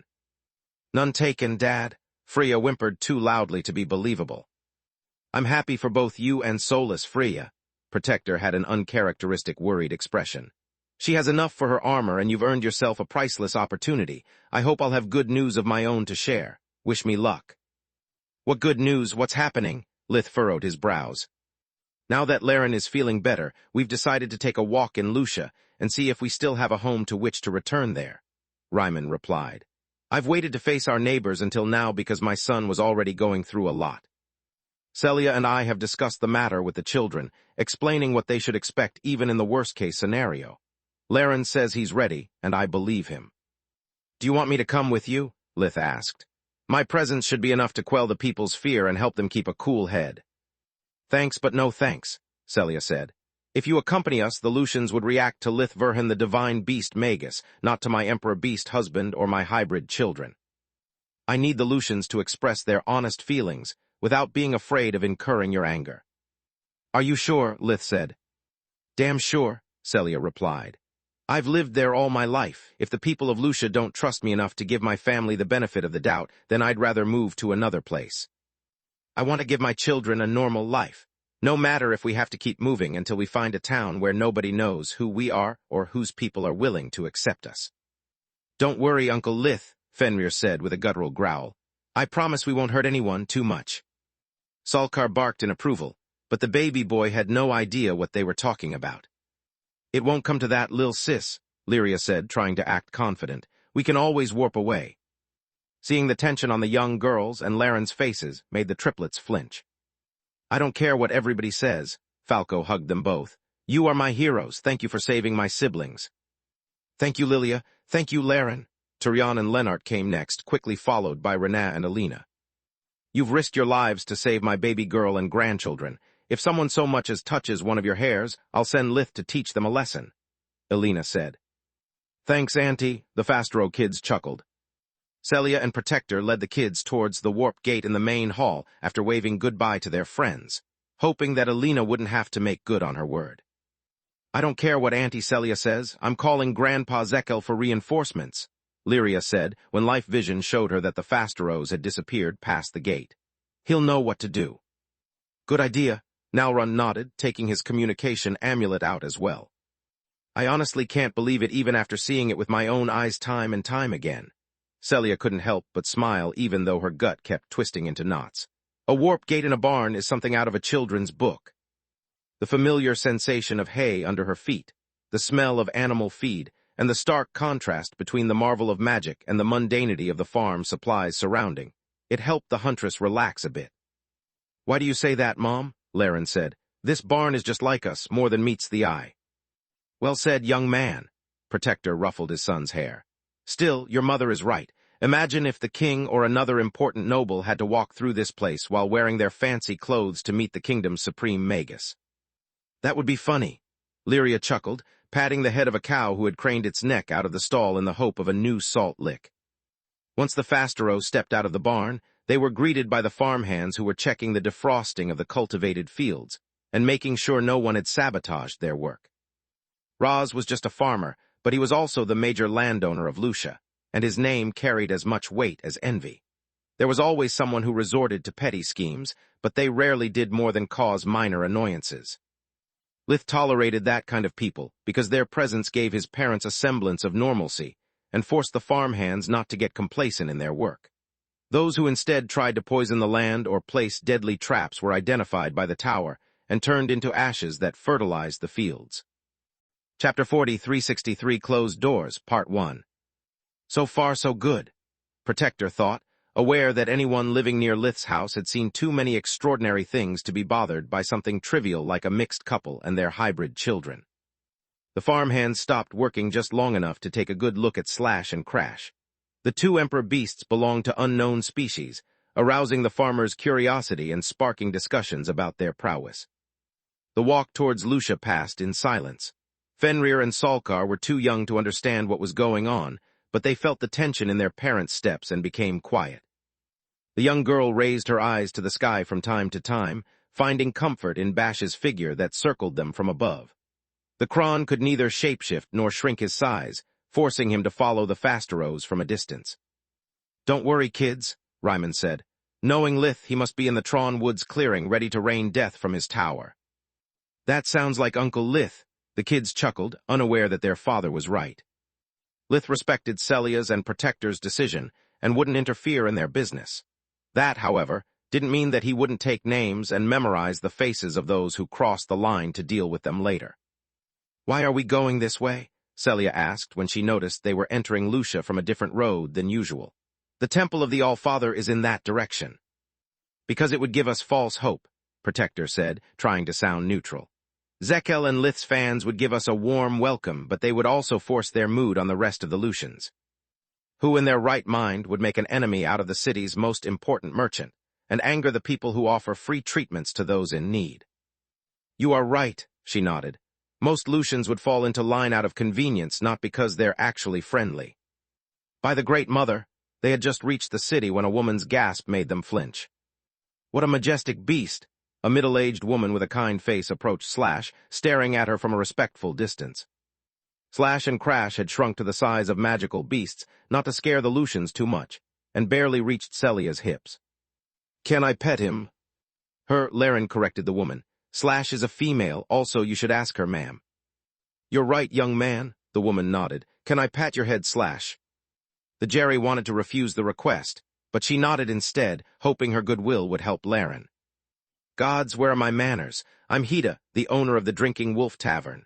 She pointed at the green sign depicting a wolf sitting in a chair while holding a beer mug. "My husband Ashek and I consider wolves our lucky charms since one of you launched our establishment." "Are you serious?" Celia turned to look at Ryman since he was the only wolf she knew who consumed beer. "How did a wolf do that?" "That's a funny story." Hida finished scratching Slash behind her ears and invited the Fastero to sit at a table, offering them sweets and tea as she told them the tavern's story. "Tezka was here." Celia took a second look at the sign, noticing the resemblance to the Filgja. "He and Magus Verhen," Ashek nodded. "When the upper attacked, our tavern didn't suffer so much as a scratch. We believe we have been blessed with the wolf god's protection, so you'll always find a tasty treat waiting for you here, sweetie." Slash let the brewer ruffle the fur on her neck and gracefully accepted the steak strings he offered her. Crash didn't like being touched by strangers, but he liked being ignored even less. He stood less than 1 meter away from Slash, yet no one patted or fed him. "Can I have something for my friend?" Lyria asked after noticing the Freckie's scowl. "That steak smells delicious, mister, and Crash gets hungry easily." Only then did Ashek and Hida notice the Freckie and realize their blunder. "Of course," the brewer cleared his throat in embarrassment. "Just give me a second." "I got hungry too." Fenrir's stomach knew no fear when food was involved. "Fenrir, this is not your home. Be a good girl." Celia blushed twice. Once when the little girl demanded food from strangers, and the second time when she whined at the scolding like a wolf instead of a child. "Are you guys the Fasteros?" Ashek furrowed his brows as he delivered a steak cut in thin strings for Crash and another for Fenrir. "Yes, is there a problem?" Celia's face was a stone mask, but she swallowed so hard that she was certain the entire Lucia heard her. "No, but I have something to ask of you, and I hope you won't take it the wrong way." The brewer scratched his neck, and Celia nodded for him to continue. "I swear if he asks us to leave and never come back, Can you please shapeshift in your wolf form and pose like the tavern's sign while I take a picture with my tablet?" Ashek asked. "It would make for great promotional material." "Are you sure it won't scare your clients?" Protector asked. "Only those we wouldn't want in our establishment in the first place," Hida snorted. "Anyone who can't appreciate a wolf's majestic beauty is not welcome here." Slash snickered at Crash, gloating. The Freckie said nothing but put everything on the Jerry's tab, swearing she would pay for it once they got back home. "I couldn't have said it better," Celia nodded. Ryman shapeshifted into his hybrid form, drawing many shocked looks from the passers-by, but arousing no reaction from his hosts. Ashek offered everyone food and drinks as payment for the pictures, promising the Fasteros they would always be their honored guests. "That went much better than I expected," Celia said with a warm smile. "Remember what I told you about false hope and brace for impact. Not everyone is so understanding." Ryman nodded at the people in the street ahead of them. Only a few Lucians reacted normally to the arrival of Celia's family. They were either people who had lived there since Lucia was still a small village or believers of the Allfather. Everyone else froze like a deer in headlights or ran back home. Yet what pained Celia the most were the shopkeepers running to the entrance of their establishments. They stood there like sentinels, their hands placed over the "Open" sign, and ready to turn it over the moment the Fasteros seemed to walk towards them. The royals had been true to their word, and made the Lucians aware that emperor beasts had the same rights as humans. Yet some feared the Fasteros more than the law and those who had found a loophole to exploit. The most spiteful merchants didn't wait for the Fasteros to get close to their shops, turning their signs and slamming the door closed just at the sight of the Fasteros. "Jerks," Celia snarled through gritted teeth, "like I would ever step inside those rat holes." "Don't get angry, Mom," Laren held her hand. "They are being rude, but at least they are not yelling at us or calling us names." Chapter 4364 Closed Doors, Part 2. Because they are afraid of the consequences, the huntress inwardly sighed. "You're right, sweetie," she actually said. "Sorry for overreacting." Celia did her best to act normal, envying Protector's usual stoic expression that revealed nothing of his inner turmoil. He didn't care about how he was treated, but he couldn't forgive the Lucians for the pain they were inflicting on his wife and the silent hostility they displayed towards his children. Reaching Lucia's main plaza was a sad experience. The morning crowd parted as if faced with a procession of lepers, and the bustling sounds of the market went quiet whenever the Fasteros approached. Celia recognized the faces of the people around her and knew Lucia's streets like the back of her hand, but that wasn't her city anymore. Nobody wanted her there, and too many people locked their doors in her face. The silent rejection she endured was far worse than anything the Lucians could have said, even surpassing many of the things they could have done. "You've got some nerve showing your face around here again, Celia." A gruff, cold voice snapped her out of her daze.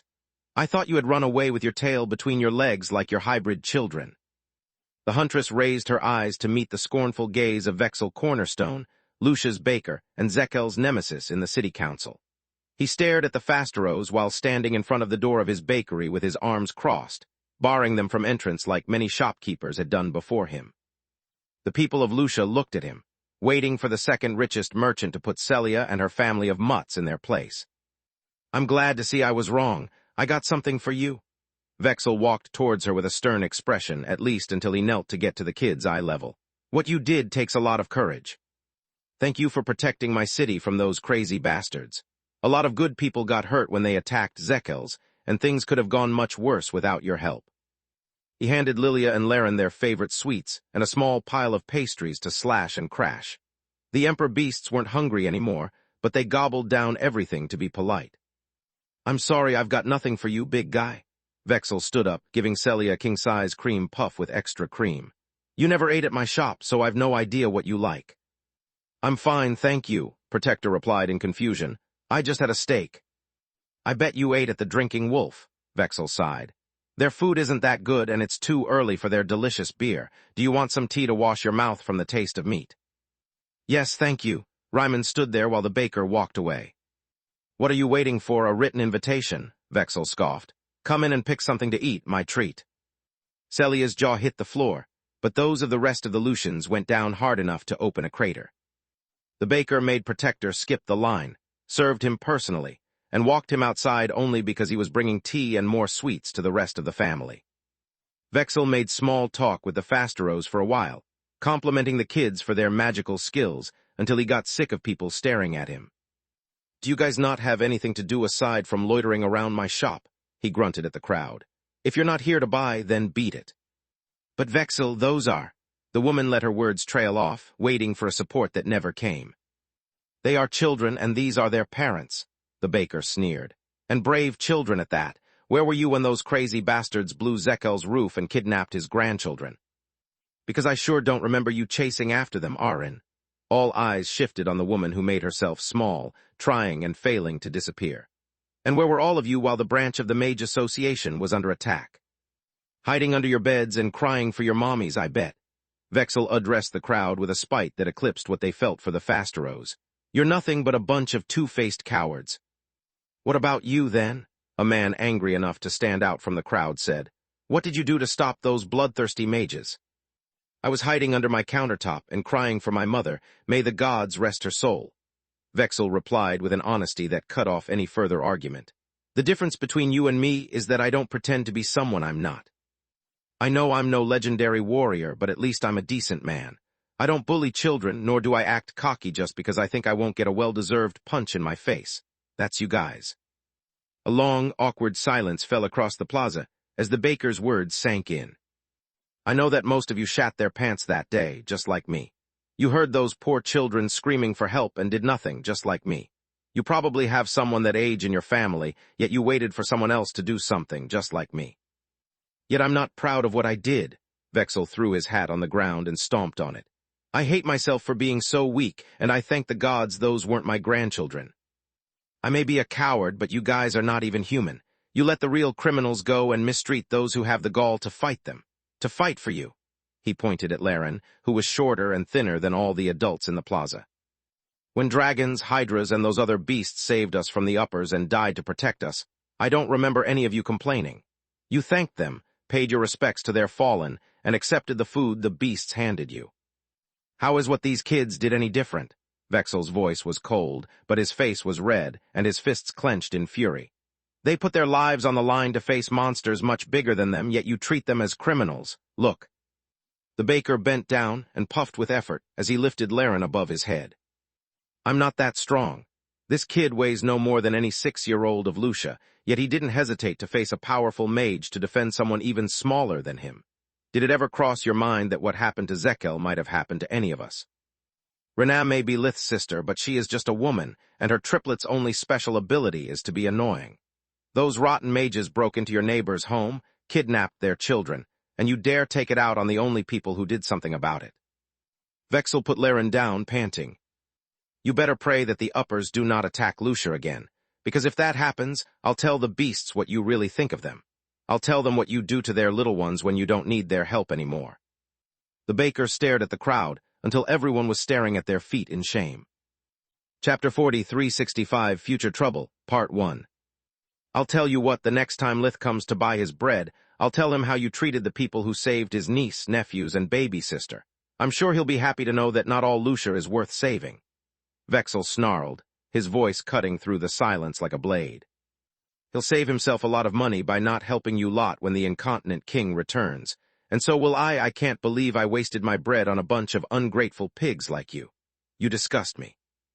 Zekel had been waiting for the Fasteros ever since Lyria had contacted him.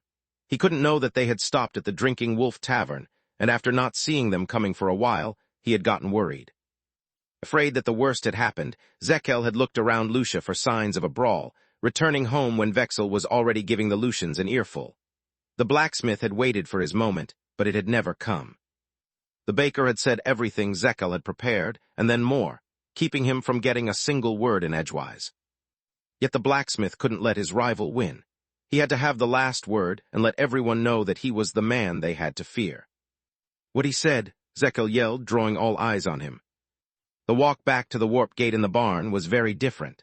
The people of the temple were cordial with the Fasteros, and after Vexel's speech, those who had been too scared of the reaction of their fellow citizens found the strength to step forward. They expressed their solidarity to the Fasteros and praised Lilia and Laren for their bravery. The supervisor of the local branch of the Mage Association apologized for being late, adding balm to their injuries. The old mage praised the kids' magical talent and thanked Protector for the support the association had received from the beasts of the Tron Woods on the day of the kidnapping attempt. He also offered to recommend all the young Fasteros to a scholarship in any of the 6 great academies of their choice. Celia knew her kids could get into any academy on their own, but she appreciated the gesture nonetheless. More importantly, she appreciated the effect that the words of a royal official had on her children and the Lucians. The doors of all the shops remained open upon their passage, but she swore to herself never to set foot in those establishments and to give them the reputation they deserved. You heard the kind old man, Mommy. I can go to any academy. Fenrir jumped and ran around her parents in joy. You're too young for that. Celia smiled, glad to see her kids in high spirits. You'll have to wait until you are at least 12. That's not true, Fenrir pouted. The kind old man never said that. You're right, Pumpkin. Protector knelt to lift the little girl in an embrace. You can enroll whenever you want. Mommy and Daddy will miss you a lot, but 5 years will go by quickly. 5 years? Fenrir was a little older than 4 and remembered nothing of the first 2. Isn't that a long time? We'll see again when you are as old as Frey, Protector said with a straight face. Until that moment, you'll have to stay at the academy all alone. Don't worry, we'll call you every day and take good care of Bash for you. He's too big and he doesn't know how to shapeshift, so he'll have to stay here with us. I changed my mind. I don't want to leave home. Fenrir started to bawl her eyes out. I'm sorry, Mom. I'm sorry, Dad. Please don't send me away. It's okay, baby girl. You don't have to go to the academy if you don't want to. Protector patted her back. Do you want to stay with us until you get a bit older? Fenrir nodded and sniffled, clinging to Protector with her claws. Did you really need to make her cry? Celia asked via mind link. Did you want to spend hours convincing a child who finds brushing her teeth bothersome that joining an academy is not all fun and games? Protector replied. I just saved us a lot of time and future trouble just by giving her what she wanted. Fenrir won't bring the academy up every time she throws a tantrum anymore. I don't like your Papa Wolf methods, but I can't argue with the results, Celia sighed. Later that day, Zekel and Vexel met for a beer at the Drinking Wolf. I hate your guts, but credit where credit is due. Zekel spat more than spoke those words. Standing up for the Fastero kids was brave of you. Many of those people won't forgive you for tearing them a new one in public. Your reputation might suffer for what you did today, and you'll lose a lot of clients for that. Brave my flowered ass. Vexel scoffed at the compliment, but accepted the strong red ale the blacksmith offered him. Doing anything less would have been ungrateful and stupid of me. I am neither. Still, it's not you that Lilia and Laren helped, and they are not part of your family, Zekel replied. You took a lot of risks for them. No, I didn't.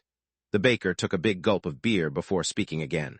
I will make up for whatever revenue I've lost from those morons by having all those weirdos of your temple and the rest of Lith's fanatics as new clients. On top of that, I owe Sulman my life. I couldn't just say no to Nalrond when he asked me for help. More importantly, if my daughter manages to seduce Sulman, one day my grandchildren might be in those poor kids' shoes. I didn't do it only for them, but also for myself. If those bastards had treated my Brina like that, I'd be in jail with multiple charges for homicide by now. With a little luck, I just saved myself a lot of money on bail and lawyers. Spoken like a true merchant, Zekel nodded, ordering another round of beer. When Celia returned to the mansion, she was still upset from the unkind welcome she had received from too many people in Lucia. Yet she had received the support of too many good people to consider her life in her hometown over. On top of that, her children had come out of the experience with new friends and no trauma. The only thing that scared Fenrir now was the idea that the bad old man would take her away from her parents and send her to the academy. The young girl stuck to Bash's head, apologizing repeatedly. I won't abandon you. You are my best friend, she sniffled. I'm not going to the academy until you can come with me. The Kron had little knowledge of academies, but was familiar with Protector's methods. Mother Krons also offered young and rebellious hatchlings to jump off the nest in a freefall, which always knocked some sense into them. Thanks, Bash replied. What do you say if we fly a bit and forget about this story? Chapter 4366, Future Trouble, Part 2. Can I, please? The academy had turned from a place Fenrir wanted to go to a prison her parents could dump her into to get rid of her for 5 years. Of course you can, baby girl. Just be careful up there. You too, Bash. Celia was glad that her daughter had lost most of her defiant attitude, but at the same time, seeing her so scared pained Celia's heart. I've done this countless times with my siblings, and none of them ever got hurt even though they couldn't fly on their own yet. The Kron replied, and Fenrir had her small, fiery wings appear from her back. She used them to float, showing her mother that she didn't need magic, which she had to protect herself in case she fell off Bash's back. Be careful anyway, okay? The little girl and her steed nodded in reply before bolting toward the sky. The huntress heard Fenrir laugh and cry with joy, feeling a burden come off her chest. Well, how was Lucia? Lith asked, pretending not to have spectated the whole thing from start to finish. Aside from the conversation between Vexel and Zekel at the Drinking Wolf Tavern, he hadn't missed a word. Celia didn't hide anything from their friends. Her story angered Renat, Sentin, Alina, and Roz the most. Not only were they grateful to the Fastero kids for saving their children, but they were also afraid the Lucian might treat their little ones the same way if they awakened their bloodlines too soon. I swear to the gods, if those people so much as say something mean to Val, Ely, or Ral. Camilla snarled, needing sheer willpower to stop herself from going into a graphic description of the consequences. The gods themselves would come down and do much worse than any of us can. Lith shrugged. You don't want to anger a Papa Dragon or a Mama Phoenix, ask Mom. Lith is right. Elena shuddered at the memory of her awakened kidnappers trying to harm Sharjin. I'm sorry, Kami, but it's Surin I'm worried about. No one will run to her rescue if something happens to her again. Gianni said nothing as she played with Orican and Juria.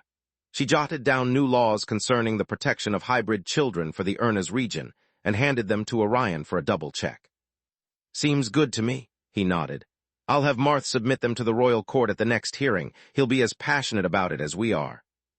In his case, however, we should write laws to protect the 5 races from Manowar II, Orion actually thought. The rest of the day passed uneventfully.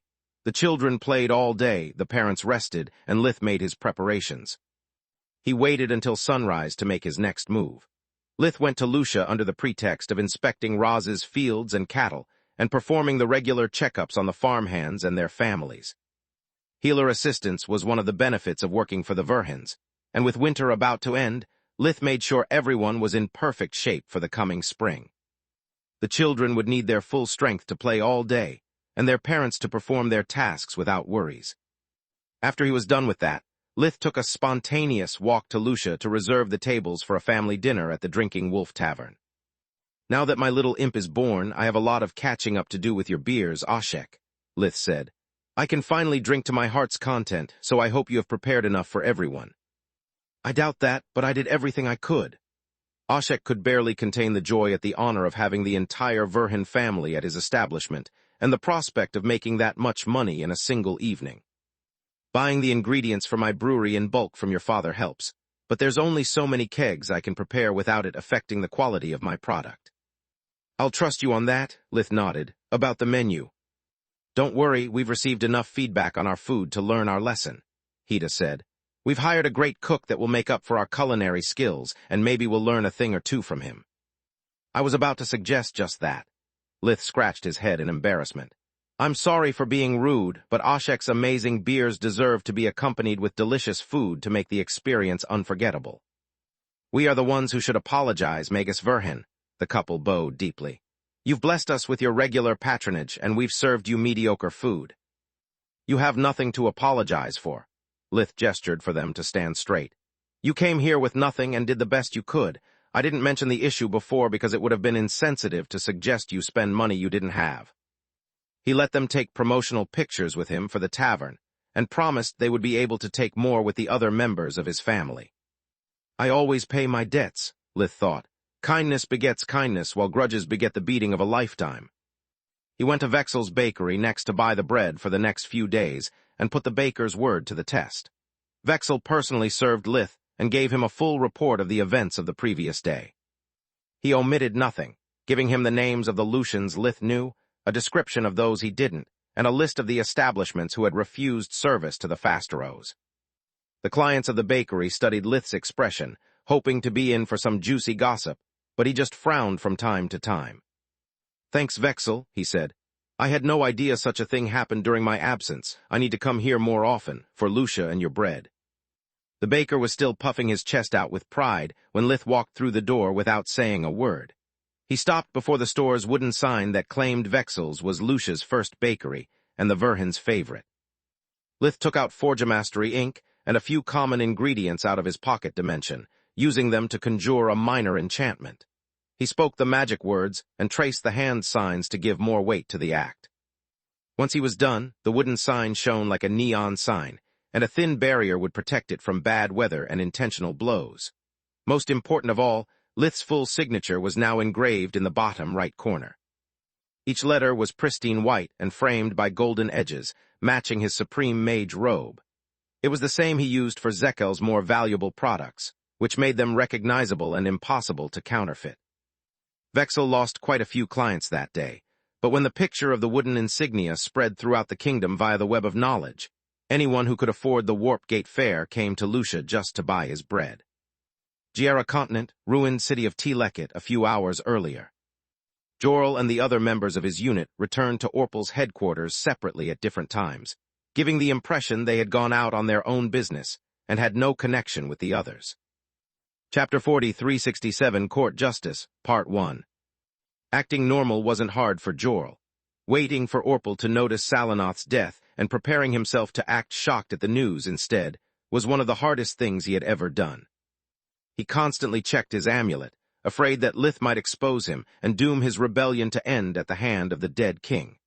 All of Jorl's careful plans and preparations were one mistake away from falling apart. Little did he know that Orpal had discovered the disappearance of the Ring of Space's communication rune for a while now. He had said nothing to study the behavior of his generals when they thought no one was looking. Salanoth was as nigh immortal as we are. Killing her required a power that only someone with a mage tower like us possesses, Orpal thought. Yet just because my so-called allies lacked the power to kill her, they might have easily found someone who did. Cursed objects are universally despised, and even though divine beasts don't bother hunting them down, they wouldn't hesitate to destroy Salanoth if given the chance.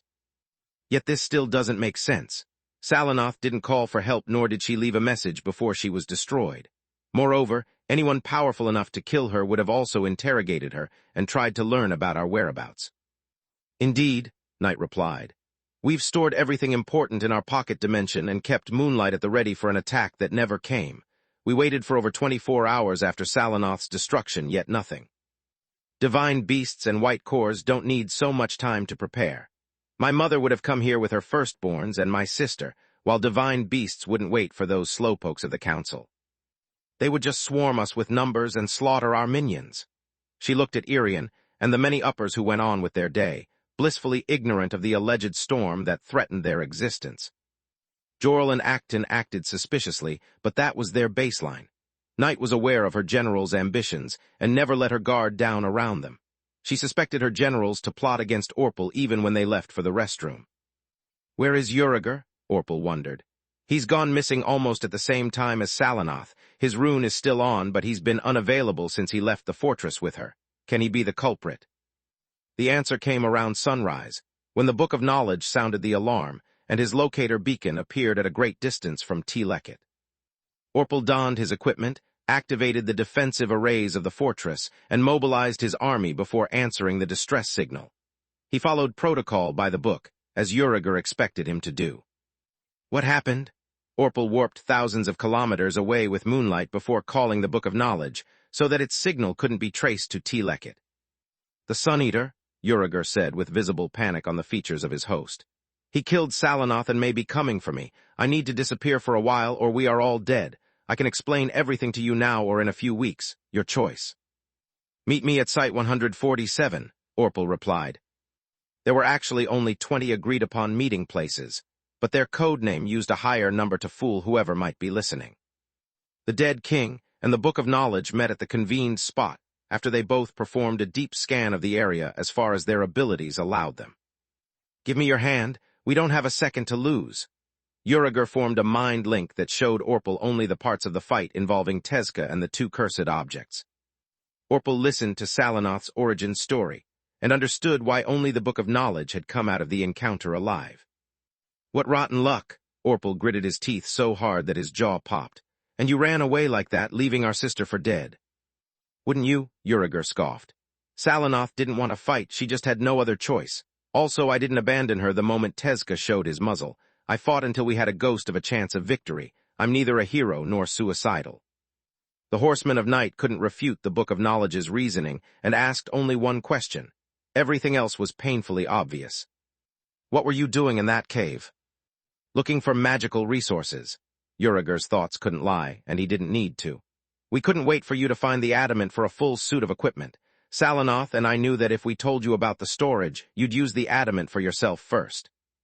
We would have split the loot equally instead and crafted our equipment before coming back here. You would have gotten angry, but we didn't give a damn. You can't kill us, nor can you afford to.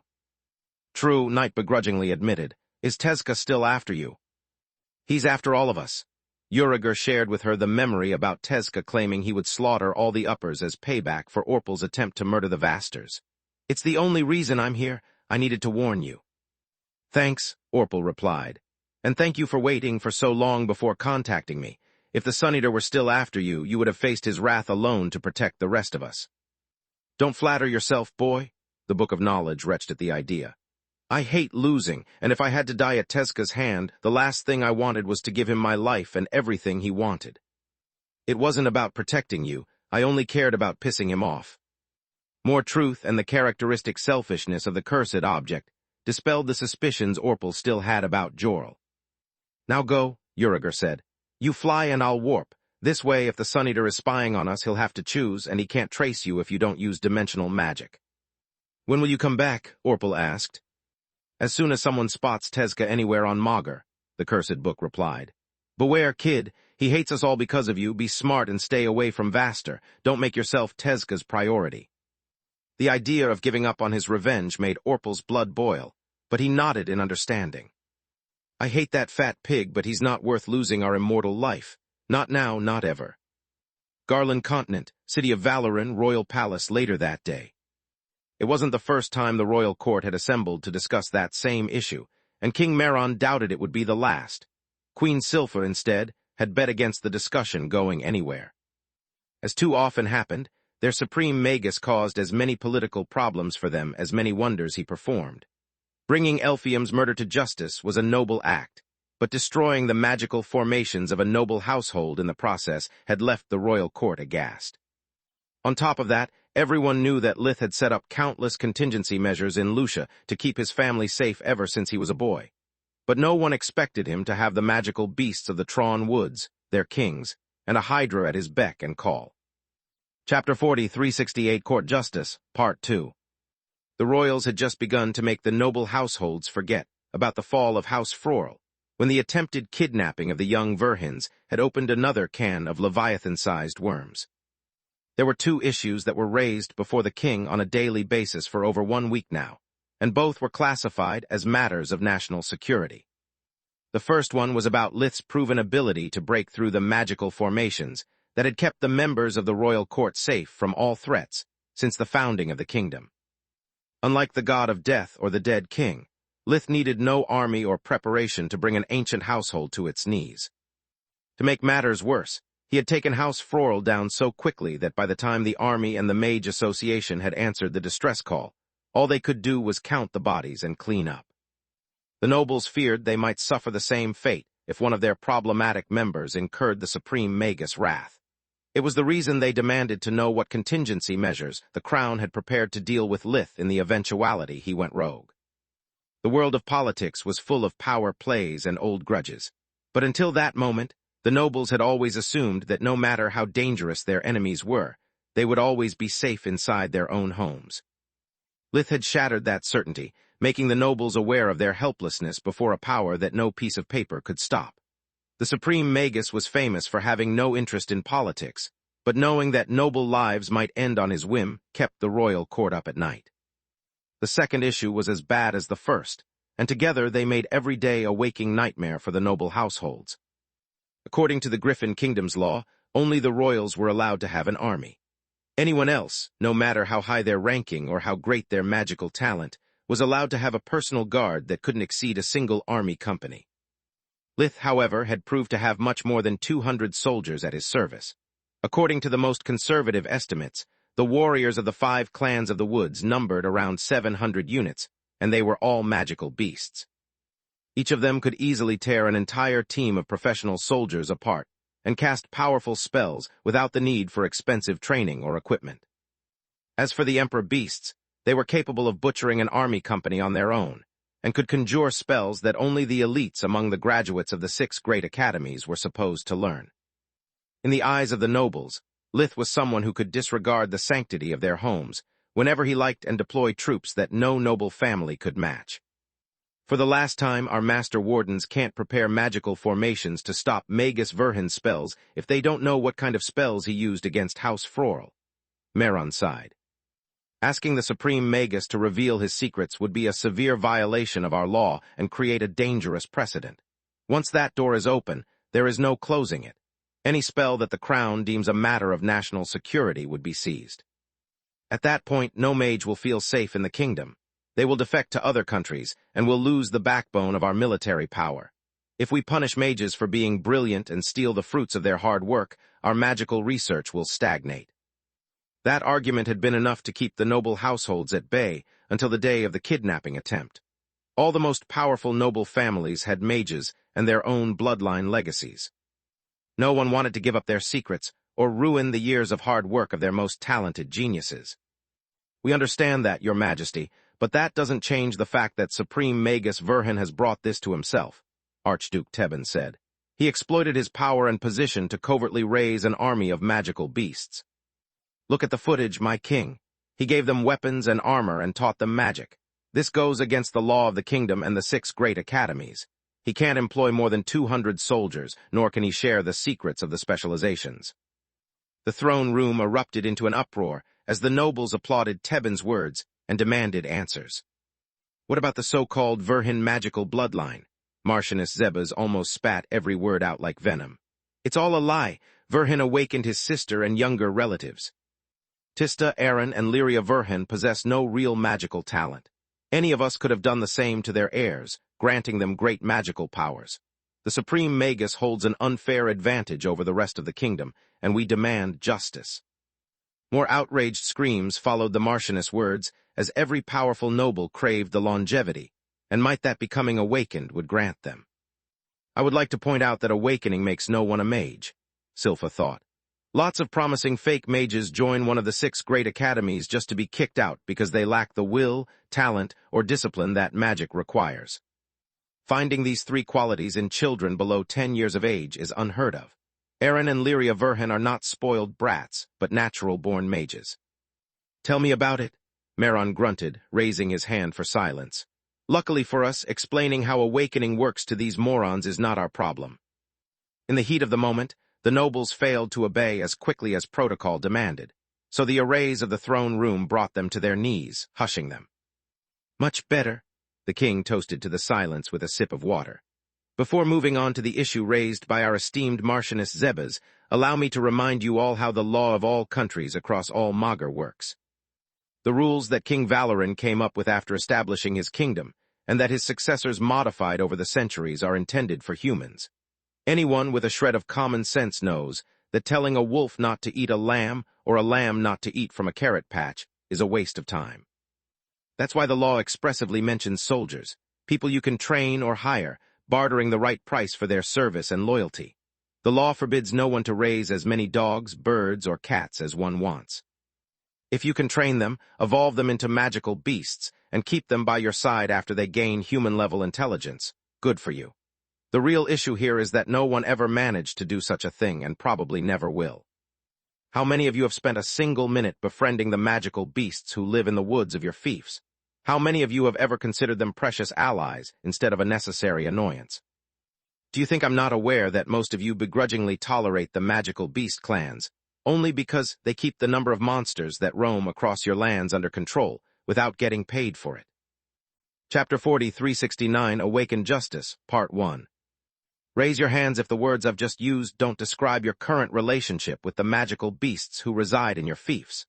The king still forced the nobles to kneel and remain silent, freeing only their right arm from the gravity array's restraint. Only a few nobles, like the representatives of the Distar, Ernas, Lark, and Wylan households, raised their hands. My point exactly, Maron continued. Magus Verhin instead befriended a magical beast when he was a kid. That friendship brought him to get acquainted with the kings of the woods and earn their respect. Even as a boy, he showed more wisdom and foresight than most of you. Magus Verhin taught the spells he had learned as a self-taught mage to the magical beasts, healed the sick or injured members of the various clans, and gave them food to survive the harsh winters. Once he became a mage and a forgemaster, he also gifted them weapons and equipment. Maron had no idea that the Rye the reports talked about was Protector. Yes, you heard that right. The silencing array couldn't stop the nobles from looking at their king with utter disbelief. Someone as stingy as Magus Verhin gifted the artifacts he forgemastered to a bunch of creatures of whom he probably doesn't even remember the name. He did it to ensure that the magical beasts had the means to protect their turf, which includes his home. As you all know, once an artifact is imprinted, it's as good as lost. You can't recover it until its current owner is dead. It's the reason so many of you equip your honor guards with alchemical tools and cheap armor. Because you can't be certain that after imprinting their gear, your soldiers won't quit their jobs and make that equipment useless for decades. Verhin had the same problem with the beasts. He couldn't be certain they would use their equipment as he intended, or that they wouldn't retreat into the deep of the woods, never to be seen again. Yet he gave them the best he had anyway. Does it really come as a surprise to you that generosity can inspire gratitude? That by ensuring the survival of the magical beasts, Magus Verhin earned their loyalty. You call it a personal army, but I call it returning the favor. As for those of you who claim that Magus Verhin violated the laws of the academies, where is the proof he taught the kings of the woods anything? How can you prove in a court of law that it wasn't Ryman Fastero, Lady Fallow's apprentice, if not Lady Fallow herself?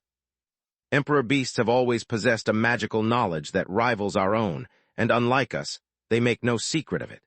How can you be so certain it wasn't one of them to teach high-tier magic to the kings of the woods? Once again, no hand was raised. The royal court knew of the Skald's existence since the incident in Xantia. Lady Tyrus had praised him back then, and he had kept accumulating merits over the years. The convened nobles had nothing on him but reports of his meritorious acts. The royal court also knew of Falul as the awakened lord of the Distar region for the Beast faction. She had an excellent track record, a good business relationship with the current royals, and the habit of eating those who disturbed her work without a good reason.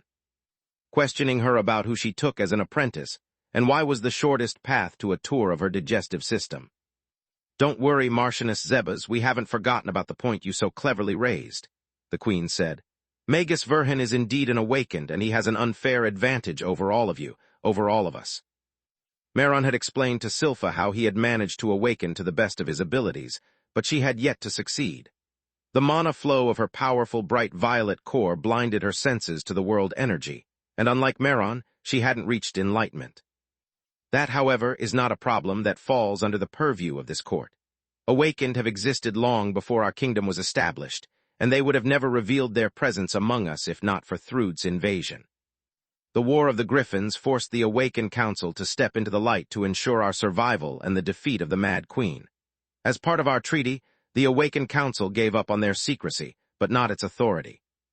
The kingdom agreed to submit to the council's laws regarding the Awakened Society and not question its methods. The Awakened Council kept us safe for millennia, and we trust it to keep up its good work. For this reason, we have summoned here Ragu Dririan, the human representative. She will clear all your doubts about the Verhin family being a proper magical bloodline or not.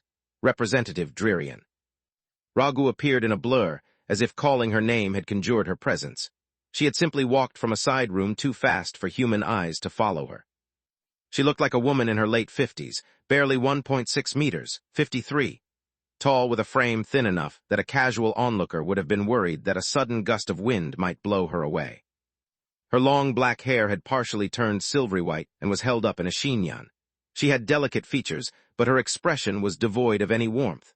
Her eyes studied the small crowd of nobles before her like a judge ready to pass her verdict. "Thanks for calling me, Your Majesty." Ragu gave a slight bow to the royals, standing as their equal instead of kneeling as one of their subjects. "I'll gladly take care of this issue for you." Then she turned towards the noble audience again. "I've listened to everything you said, so there is no need for you to repeat yourselves. You are right only about one thing. We have a problem, and it's my duty to deal with it once and for all." The members of the noble audience found themselves covered in a cold sweat. The human representative used Zeba's same words and expressed the same sentiment. "Let me be crystal clear with you, this is not a discussion. The man you call Magus Verhin is a member of my council, a powerful divine beast, and the holder of the secret of human evolution. I don't care one bit if he awakens the members of his family. They possess part of his powers, and each one of them might one day start their own bloodline. They are priceless assets for the council, if not even my future in-laws." Ragu had briefly visited Lith after the kidnapping attempt to confirm with her own eyes the rumors surrounding Aaron's and Lyria's awakening. It had taken her only a glance to notice that they each had a unique breathing rhythm. She had realized back then that the kids were self-awakened, but she had no intention to share such knowledge with the members of the royal court. It would only create more competition for her descendants when the Verhin kids became of age and marriage arrangements could be discussed. Chapter 4370 Awakened Justice, Part 2. You instead are nothing but a bunch of whiny, pathetic ants that will die of old age before another of my hairs turns white. I understand your frustration when facing your betters, but worry not. The Awakened Council was founded with the precise intent to prevent situations like this from arising. We have dealt with cases like yours countless times. Our first law is clear.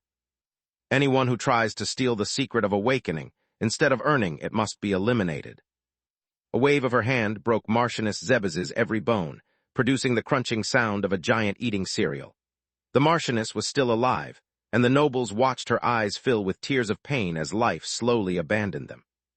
They had to watch her die while the arrays of the throne room kept them still, unable to avert their gaze.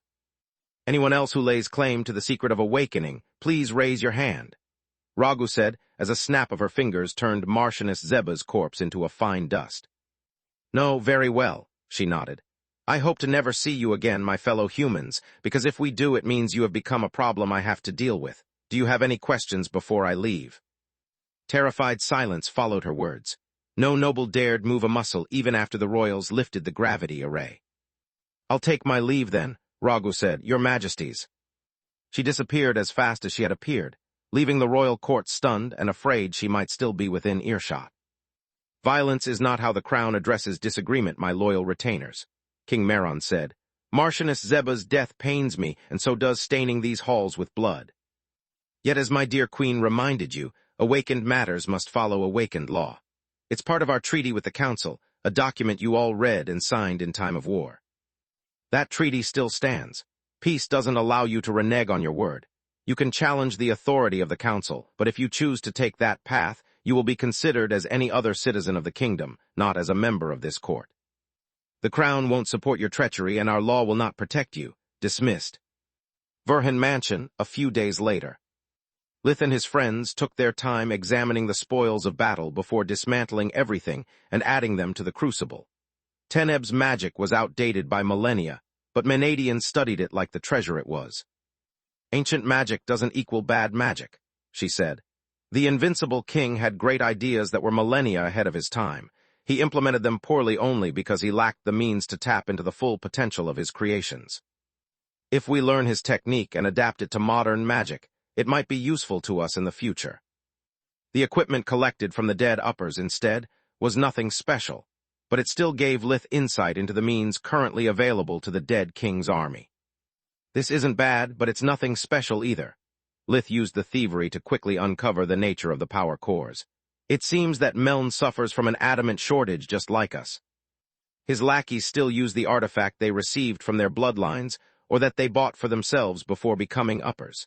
There is no common design, and most pieces have been forgemastered by a different hand. Once that was settled, Lith studied the effects of the latest stable cursed rune that Elijah had revealed Malker. You were right. Solus conjured a weak spell that, after brushing with a spark of corruption, became capable of injuring Lith. While choke affects the stability of a spell or an enchantment, corruption scrambles their energy signature. Their caster is no longer safe from their effects, and dominating them becomes much easier. With the energy signature lost, the willpower imbued in a spell fades away.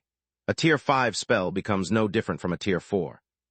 I figured as much, Lith sighed. It's the same effect that Tezca's corruption gates had. Too bad that it won't be so useful for regular magic. Spells clashing against each other is a rare occurrence. Tell me about it, Freya sighed harder. My dimensional ruler spell could do wonders if only I could use dread magic. And I could do wonders as well if I had the skill to apply dread magic to dimensional magic, Lith replied. Too bad that every attempt to combine them ended up exploding in my face. They both turned to look at Baba Yaga. Why are you staring at me? She scoffed. I'm no dimensional mage, and I still freeze up whenever I conjure more than 5 dread magic runes. You two surpass me in your respective fields. Well, if you master dread magic, you could teach me how to use it safely. Freya cleared her throat. And once Freya learns how to apply a cursed element to a warp, she could teach it to me, Lith said. How nice of you, Baba Yaga snorted, putting all your expectation on me without even offering me a cup of tea for my trouble. That's not true. One of the tower's safeguards pulled at Lith's consciousness, cutting him short. Tezca has just stepped through the mansion's gate. Finally, Freya jumped in joy. I'm so glad he could make it. For some reason, he has been very busy of late. Just give me a minute to call Master Fallow, and I'll have my first lesson about dimensional crystals. We'll have it. The Hydra corrected her harbinger via their telepathic bond. Would you be willing to provide me with dimensional crystals once you master your craft, child? Baba Yaga asked. They are hard to find, even for those who can afford their ungodly price. Of course, Lady Yaga, Freya gave the mother a deep bow. It's the least I can do. See you later. She warped out of the tower, leaving Lith and Baba Yaga to their experiments. When she walked out of the steps, however, she didn't find the usual warm family reunion waiting for her. On one side of the living room, the Verhin and Vaster kids were cheering and hugging with joy. Philia and Frey had revealed their red auras and displayed the results of their magical training to their friends. It was nothing much, like forming a snowflake on a window or drawing in the air with fire, but it was a miracle for the Vasters. Finally, Aaron clenched his fists in triumph as if it was his personal achievement. And the best part is that if you train diligently, you'll reach the yellow in no time. I can't wait for the moments we can have a good spar. He means exchanging pointers. Lyria nudged him to remind Aaron they were forbidden from practicing offensive spells. I'm very happy for you guys. How is Uncle Tezka as a teacher? He's the best. Philia puffed her chest out with pride. He's kind, patient, and has prepared a lot of cool exercises for us. Too bad that even with his help I won't be able to enroll in an academy. I'm already 13, and I'm barely a red core. Chapter 40, 371, Benefit of Doubt, Part 1. Nonsense, Frey replied. Auntie Tista also enrolled late. Dad will teach you everything you need to know to pass the 4th year's admission exam. You can still do it if you only attend the final 2 years of the academy. Aaron, Lyria, and Philia doubted she could reach the deep green that fast, but said nothing that would spoil the mood further. What was happening on the other side of the room was already unpleasant enough. I expected you to be happy for me, Kami. Zinnia tapped her foot without bothering to hide her annoyance. Why do you seem upset? She had awakened as well, and her sister's expression at the news was one of utter confusion. I'm not upset, Zin, I'm just speechless, Camilla replied. You never expressed interest in magic or awakening, so your sudden change of heart caught me by surprise. Moreover, you often complained about the little free time you have left after performing your duties as the Archduchess of Essager. I'm afraid that you are biting more than you can chew, Zin. I have no fief, and I've taken a leave of absence from my job, yet I can barely keep up with the diligent study that magic requires. Are you sure you're not pushing yourself too hard? The sincere worry in Camilla's eyes, and her reasonable arguments eased the anger that Zinnia felt in the pit of her stomach. What's wrong with me? How could I think that Kami would feel threatened by my awakening? She has taken good care of me all my life and is just worried about me like the great sister she is. You are right, Kami. I'm sorry for lashing out, Zinnia said, feeling ashamed for her outburst. To be honest, I'm not very interested in magic, but Philia and Frey are. They have been begging me to let Tezka awaken them for years. After I heard about most of Lith's family awakening, I decided it was time to let go of my fears and let my children follow their dreams. Yet the idea of being the only non-awakened in the family scared me, so I joined them. She nervously clenched the hems of her dress, unwilling to admit her fear of aging and her hope of becoming pregnant. Don't worry, Zin, I understand how you feel, Camilla sighed in relief. And while we're being honest, if not for Elijah awakening me during my first pregnancy, I think at this point I too would have asked my husband to awaken me. Thanks, Kami, and don't worry about me. Zinnia took her sister's hands into her own. Philia and Frey are going to spend a lot of time with their own practice and won't need me much. As for my duties as an Archduchess, they will make perfect training material. I can use water magic to write faster and use accumulation whenever I'm forced to listen to one of the long-winded rants of Zogger's retainers. After all, at my level, there's only so much magic I can use before getting tired. Spending hours breathing is boring, but not as much as politics, believe me, she chuckled. Freya was about to announce her presence when she noticed a third meeting, almost as tense as the second, taking place in a corner of the room. You've changed a lot since the last time I saw you, old fox. That day, it was Salark's turn to take care of the babies, and she hadn't missed the growth of his spirit tail or the sudden increase in his strength. Thanks for noticing, little sparrow. In his wolf form, Tezka was forced to look up at the Overlord, yet there was nothing deferential in his tone or posture. You look the same instead. Have you been slacking off, or has your understanding of magic hit a wall you can't overcome? I can point out for you a few things you can improve if you want. Appearances can be deceiving, old fox, Salark didn't fall for his provocation and countered soberly. You should know that better than anyone else. Bytra's cloaking item made the Filgja's energy signature hard to read even from so up close, yet it was supposed to have no effect on the stench that usually accompanied the Master's hybrids like a shadow. The stench of the carnage they perpetrated to prolong their existence, and the forbidden magic that kept their bodies and cores together. To make matters weirder, Salark could detect a subtle but steady flow of mana coming from the Filgja. This is weird, the Overlord thought. Tezca hasn't killed more people than Lith lately, and the aura of forbidden magic around him is almost gone. There is a purity to his condition that can only be explained with proper evolution. The Master, or maybe just Tezca, must have found a way to harmonize a hybrid's life forces that doesn't upset the balance. I don't like this, not one bit. Believe me, I do, the Sun Eater replied with a wolfish smile. Now, if you don't mind, I have business to attend. My disciples have been staring at us for a while, and I think you are scaring them. Salark turned around to find Falul and Freya, with an uncomfortable expression on their faces. Damn, I was so focused on him that I lost track of my surroundings, the Overlord inwardly cursed. I forgot that this is not my turf. My powers are not as strong as I'm used to. I'll leave you at it, then? Salark showed no sign of her inner turmoil, and nothing betrayed the mind link she used to warn her fellow guardians of her discoveries. Well, kids, where are we going? Tezca lost his edge as he trotted towards the two women. Is my lair okay? Falul cleared her throat. I can guarantee our privacy there and no one will disturb us. It's perfect, Tezca nodded. Can I entrust my kids to you during my absence, young sparrow? You have my word that nothing bad will happen to them, Salark replied. Thanks, I owe you one. The Sun Eater gave her a polite nod. Lead the way, Falul. I've never been inside your home, and piercing through my little brother's arrays to get us out of here would be rude of me.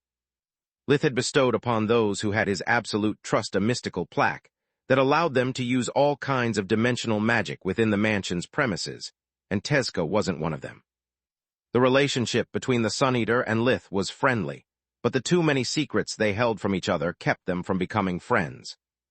Falul's warp led straight inside her lair, in the same space she had once set up to train Lith and his friends during their apprenticeship. She had moved many large piles of silver, gold, and platinum coins aside, creating a wide clearing in the large collection of treasures that furnished her lair. Even a lesser dragon like Falul loved surrounding herself with precious things. No matter if their value depended on their market price, craftsmanship, or sentimental attachment, a dragon hoarded everything. The more precious a treasure, the closer they would keep it to the hill of coins and gemstones they used as their bed. Chapter 40, 372, Benefit of Doubt, Part 2. Tezca looked around to familiarize himself with the place, showing no care for the riches or the prized artifacts that Falul stored inside enchanted crystal cases placed in a circle centered on her bed. This way, whenever she woke from her slumber, she needed only to stretch one of her long necks to check that everything was still in place and that no thief was hiding in the shadows. This may be her house, but it's not her real lab, Tezca thought while casting a life-sensing and an array-detecting spell. There is no mana geyser here, and the framework of her containment arrays is not enough to channel the full power of someone like her for more than a few minutes. Any complex experiment or powerful forgemastering processes performed here would suffer from energy leaks that would compromise the final result. Judging from the number of barriers of this place, and how they can stop people from both entering and leaving, this is a fortress. According to awakened etiquette, scanning your host's home like that was considered rude. Yet only if the guest awakened were a friend, otherwise not scanning an unknown place would be considered beyond stupid. Tezca and Falul had no meaningful relationship, which gave them justification to take precautions against each other. It was the reason the Hydra had chosen the only place where she could hope to defend herself from the Sun Eater as their training spot, and he hadn't tried to hide his efforts to study the unknown environment. Acting openly in front of an awakened you didn't know or trust was the way awakened showed respect. It's a nice place, Tezca nodded. A bit tacky, but I've yet to enter a dragon's lair that I don't find tacky. I understand loving art and precious things, but this kind of display is too ostentatious for my taste. He walked before a bookshelf, reading the priceless tomes' titles and brushing a finger along their spines with the tenderness of a parent towards their child. Thank you, Elder Tezca, Falul said. Take note, Freya, everything here is a subtle dance of praise and threats, she actually thought via the mind link. He has called my home a dragon's lair, putting me on the level of a real dragon. Moreover, he's taking his time studying not only my arrays, but also the non-enchanted items I consider precious. Had he ignored my arrays, it would have meant he considers my magical powers beneath his notice. Had Tezca ignored my books instead, it would have meant that he doesn't care about me, and he's come here only to fulfill his end of the bargain. Those seem all positive things to me, Master, Freya replied. Why are you so tense, and where are the threats you mentioned before? Tezca said he entered many dragon lairs, not that he was invited to visit them. Falul pointed out, and Freya's eyes widened at the revelation. It means that he broke inside the lairs of many dragons, and none of them has ever managed to stop him. And since you're not a dragon, it's a gentle way of telling you that he can get out of here any time he wants, and there's nothing you can do about it. Freya gulped. Keep this in mind the next time you meet a council elder, Falul said. This is how awakened talk. We only respect power, and when we meet someone much weaker than us, pointing it out kindly is what we call being gracious. Tezca is showing me courtesy, while also not letting me forget about the difference in strength between us. How isn't that rude? Freya asked. Because he's declaring that he's willing to treat me like a peer, but there's only so much disrespect he's going to tolerate, Falul replied. Never get too comfortable when dealing with someone who can kill you with a glare, Freya. Otherwise, you'll let your mouth run too much, and even if you survive the encounter, you'll have lost any chance to build a relationship with them. Wait, we never had such a problem with you. Heck, even Tezca has never shown signs of hostility in any of our past interactions, Freya said. That's because you are young. Falul inwardly shook her head. He is treating me like an adult, whereas he considers you and your friends like small children. Do you get angry with Fenrir if she disregards etiquette or says something silly? No, she's a little child. She doesn't do it with malice. She just doesn't know better, Freya replied. And that's how someone like you or Lith appears to my eyes. Like a good-natured but ignorant child who says everything that comes to their mind and touches things they aren't supposed to. I'm young for my species, and yet I still find your naivety cute, Freya. Imagine as you must appear to someone as old as Tezca. Suddenly the image of Elijah popped out in Freya's mind. The baby girl was smart and talented, but she was still an innocent baby. No matter what she did, everyone would always give her the benefit of the doubt. Exactly, Falul said. We can begin our lesson whenever you are ready, Tezca said after a few seconds. Mind links were fast, and he assumed he had given Falul enough time to explain the hidden meaning behind their conversation to Freya. We are ready, Elder Tezca. Falul gave him a deep bow, and Freya followed suit an awkward second later. Please, let's drop the honorifics. He raised his hand, gesturing for them to straighten themselves. We are all dimensional mages here. Rank doesn't matter. We are here to learn. Thanks, Master, I mean Tezca. Where do we start? Freya asked. From the beginning, kid, Tezca said with a laugh, ruffling her hair and making her feel like an overgrown toddler. Falul has become a dimensional mage after making you her harbinger, so she knows nothing of dimensional crystals. You instead have been working on them for a while now. Tell me everything you tried and what you've learned from your failures, kid. I don't want to waste your time explaining things you already know, and that Falul can much more easily learn through your bond. Freya used a mind link to share her past experiments with him. She started from her attempts to enhance the basic elements for dimensional magic, air, earth, and water, in a white crystal. After that, Freya moved on to all the possible elemental combinations she had tried. After asking Falul permission, she even explained to Tezca her theory about crafting dimensional crystals by removing the spirit element from a spirit crystal with domination. Tezca had already admitted to knowing about domination's existence and effects. Freya's thoughts revealed nothing he didn't already know, only the different angles from which she had tried to crack the mystery of the dimensional crystals. You've worked hard, kid, Tezca nodded. Too bad you did everything wrong. Don't worry, though, you are in good company. There's a reason only a few masterpieces through the ages bear a dimensional crystal. Without someone to guide you, a dimensional mage can spend their entire life without ever crafting one. I understand. Freya tried and failed to keep the bitterness out of her voice. What's the correct answer, then? Chapter 40, 373 Wide Chasm, Part 1. First of all, I need you to drop the dimensional ceiling arrays of your lair, Falul, Tezca replied. I know it doesn't sound like a smart move when dealing with an eldritch, but you know we are here to practice dimensional magic, right? The Hydra clenched her jaw and whimpered, but did as bidden. Perfect, now we need 3 already cut white crystals. the Sun Eater said. Size doesn't matter for a beginner, but a novice won't notice their progress if they use something too big. Crystals the size of an apple would be perfect. Falul closed her eyes and summoned 3 pristine white crystals from her treasury. Put down your crystals and pay attention to me. I'm about to give you a practical demonstration, Tezka said. Crafting a dimensional crystal requires 2 steps. The first one is similar to what you do for elemental crystals, just much harder. Dimensional magic requires all 6 elements, so you must enhance all of them. You had the right idea, Freya, but applied it the wrong way. This is what you did. Tezka turned the white crystal orange by isolating and amplifying the earth element. Then, he repeated the process with the air element, but only a few yellow streaks appeared across the gemstone. See, 2 elements can't coexist inside the same mana crystal. Enhancing more than one is not only useless, it's also dangerous, he said. There is only so much world energy that a mana crystal can store at full capacity. Even if I could somehow make all 6 elements coexist at the same time inside a crystal, they would only have access to 1/6 of the total world energy.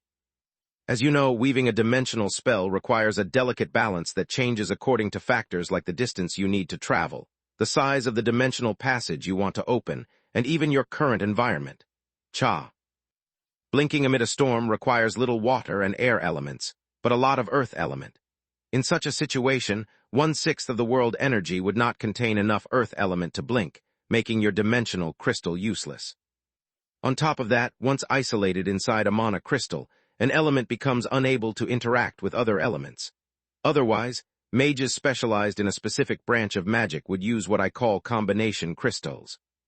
For example, a light master like Dawn would craft light and fire crystals to fuel the enchantments of her equipment, would she not?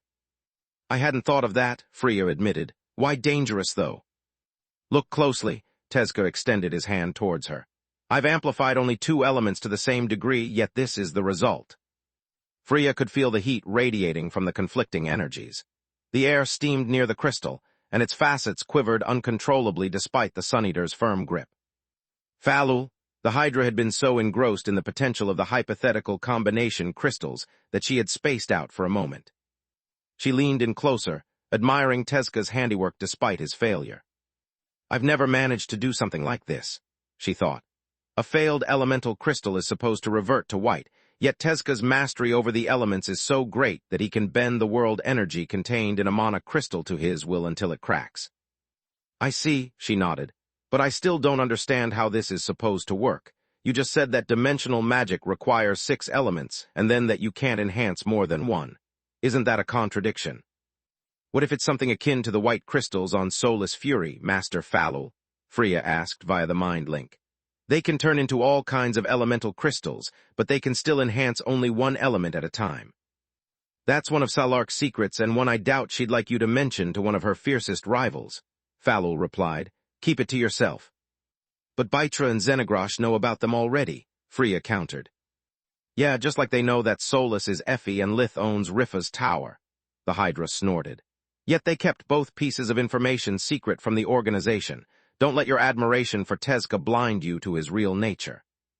He's great with kids and kind to you, but he's also a monster who could slaughter the entire kingdom while laughing at his own quips. That's because it is a contradiction, Tezka replied, snapping the 2 women out of their secret conversation. I said that crafting a dimensional and an elemental crystal are similar procedures, not that they are identical. To craft an elemental crystal, you have to isolate and enhance 1 element as I've just shown you. He let the earth and air elements disperse, and the crystal returned to normal. To craft a dimensional crystal instead, you have to enhance all 6 elements without isolating them. Like this. Tezka's hand was still extended, so Freya and Falul noticed immediately when the white of the crystal fractured into a prismatic vortex. The 6 different colors ebbed and flowed, growing weaker and stronger, but never fully disappearing. Tezka had the crystal turn almost completely into each elemental color, but the other 5 always remained as radiant shooting stars. He needed but a thought to spread them across the crystal's facets, or compress them into points of light at will. What, how? They said in unison, and they would have done it even without the blood bond they shared. Later, kids, let me finish, Tezka tutted. This is just the first step of crafting a dimensional crystal. As it is, it's useless. The elements are scattered, making it worse than a regular violet crystal. If you embossed this in a weapon or armor, its enchantments would become unstable. As I said, dimensional magic needs all 6 elements, but it's not an element in itself. To obtain a dimensional crystal, you must harness the 6 elements and weave them together into something greater than the sum of its single parts. The result must be a dimensional spell that has no shape or form. A blank canvas that the dimensional enchantments of your equipment can use to paint the spells they contain, no matter how different their effects are. If you do it right, you obtain this. The 6 colors merged into a deep purple that was too dark to be a violet crystal. Freya stared into her own reflection, noticing how deceptive the appearance of the dimensional crystal was. The purple surface seemed placid, but she could feel the 6 elements churning underneath in violent currents. They were stable but not inert. They twisted, clashed, and mixed non-stop, like soldiers engaged in a furious battle. The stillness of the energy stored within the dimensional crystal was only apparent. It was Tezca's will and mastery that brought order and harmony, where otherwise there would be chaos and conflict. This is what you obtain once you complete the 2nd step, kids, the Sun Eater said. A crystal that holds the power of a dimensional fissure that has no destination, forever on the verge of opening yet never truly forming. Make it explode, and it will bend the space to create a passage to a known place, fueling any dimensional spell you can conjure. Chapter 4374 Wide Chasm, Part 2. Make it implode, and it will collapse space on itself, generating such a powerful gravitational pull that it can fuel any gravity spell, Tezca said. Never forget that gravity and dimensional magic are 2 sides of the same coin, just like every element has its counterpart. They embody a natural force, but one that, unlike the other coins, is not present in the world energy around us. It's up to the mage, or in our case, to the dimensional mage, to purify, melt, and mix the other elements to mint our own coin. Tezca handed the dimensional crystal to Freya, letting her study it with the breathing technique she had learned from Falul Lifestream. She witnessed the raw, savage splendor of the elements. She felt their wild strength fighting to break free of the bridles of Tezca's will. This isn't just an elemental crystal, Freya thought. I'm holding the primordial forces that shaped the universe and ignited the stars in the palm of my hand. I should be terrified, yet my heart is pounding with excitement. There was something primal in the purple gemstone that reached deep into Freya's very core, something that called out to her and sang to her to reach it. Yet despite recognizing the melody, Freya failed to understand a single word of the song. You're supposed to pass it to Falul, kid. Tezca's voice brought Freya back to reality. Before you ask, the answer is no, you can't keep it. She looked around, wondering how long she had stared into the crystal, and if it would ever stare back at her again. I'm sorry. Freya did as instructed, reluctantly parting from the purple gemstone as if it were her child. The Hydra experienced something similar to her harbinger, but less deep and intimate. If it was because Falul had become a dimensional mage only of late, or because of a gap in talent between them, it was impossible to tell. The Hydra's current limits didn't prevent her from understanding the magnitude of the revelation that Tezca had offered her. She was speechless, and so she remained for several minutes as she lost herself into the gemstone's depth. Amazing. Falul found that single word sorely lacking, but she doubted she could properly convey how she felt even if she spent her lifetime putting it into words. You truly deserve the title of Magus, Elder Tezca. Flattery will get you nowhere, kid, Tezca smiled. Nor will it make your exercises easier, but thanks. He pulled his hand back, and the dimensional crystal went back to being white in a heartbeat. Did you keep it stable by proximity? Freya asked. Can you really exert your will even from a distance? I think the answer to your question is obvious, kid, the Sun Eater replied. Yes, I can, but the range is very short, barely a meter, and that only if I put my full focus into it. Still, that's incredible. Falul stared at the pristine gemstone as if it had betrayed her.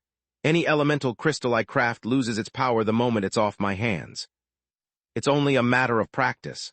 Tezca dismissed the issue with a wave of his hand. Take your crystals, the demonstration is over, and it's time I put you to work. Falul nodded and conjured 3 chairs and 2 desks with earth magic. The Sun Eater's chair was bigger and taller, reflecting his status. I'm going to follow the dragon bloodline teaching method and teach you only the basics, he said after sitting down. I expect you to give your all and not ask me questions until you've run out of ideas. Any objections? None, Falul said. It's what I would have asked you to do anyway. Why the dragon bloodline teaching method? Freya asked. Because in my experience it's the most effective one, kid. Credit where credit is due, he replied. Earlier you asked me how you are supposed to enhance the elements without isolating them, and the answer is quite simple. Focus on the world energy inside the crystal like you always do and seek for one element. Any element will do. Then, enhance it, but only until detecting it requires no effort. Do not suppress the other elements nor paint the world energy with a single color. If done correctly, the disturbance will cause the other elements to stir and reveal themselves. Harness and enhance a second element until it matches the first. Repeat the process until all 6 elements are under your control. Only then will you enhance them all at the same time and with the same amount of energy. This is what happens when you succeed.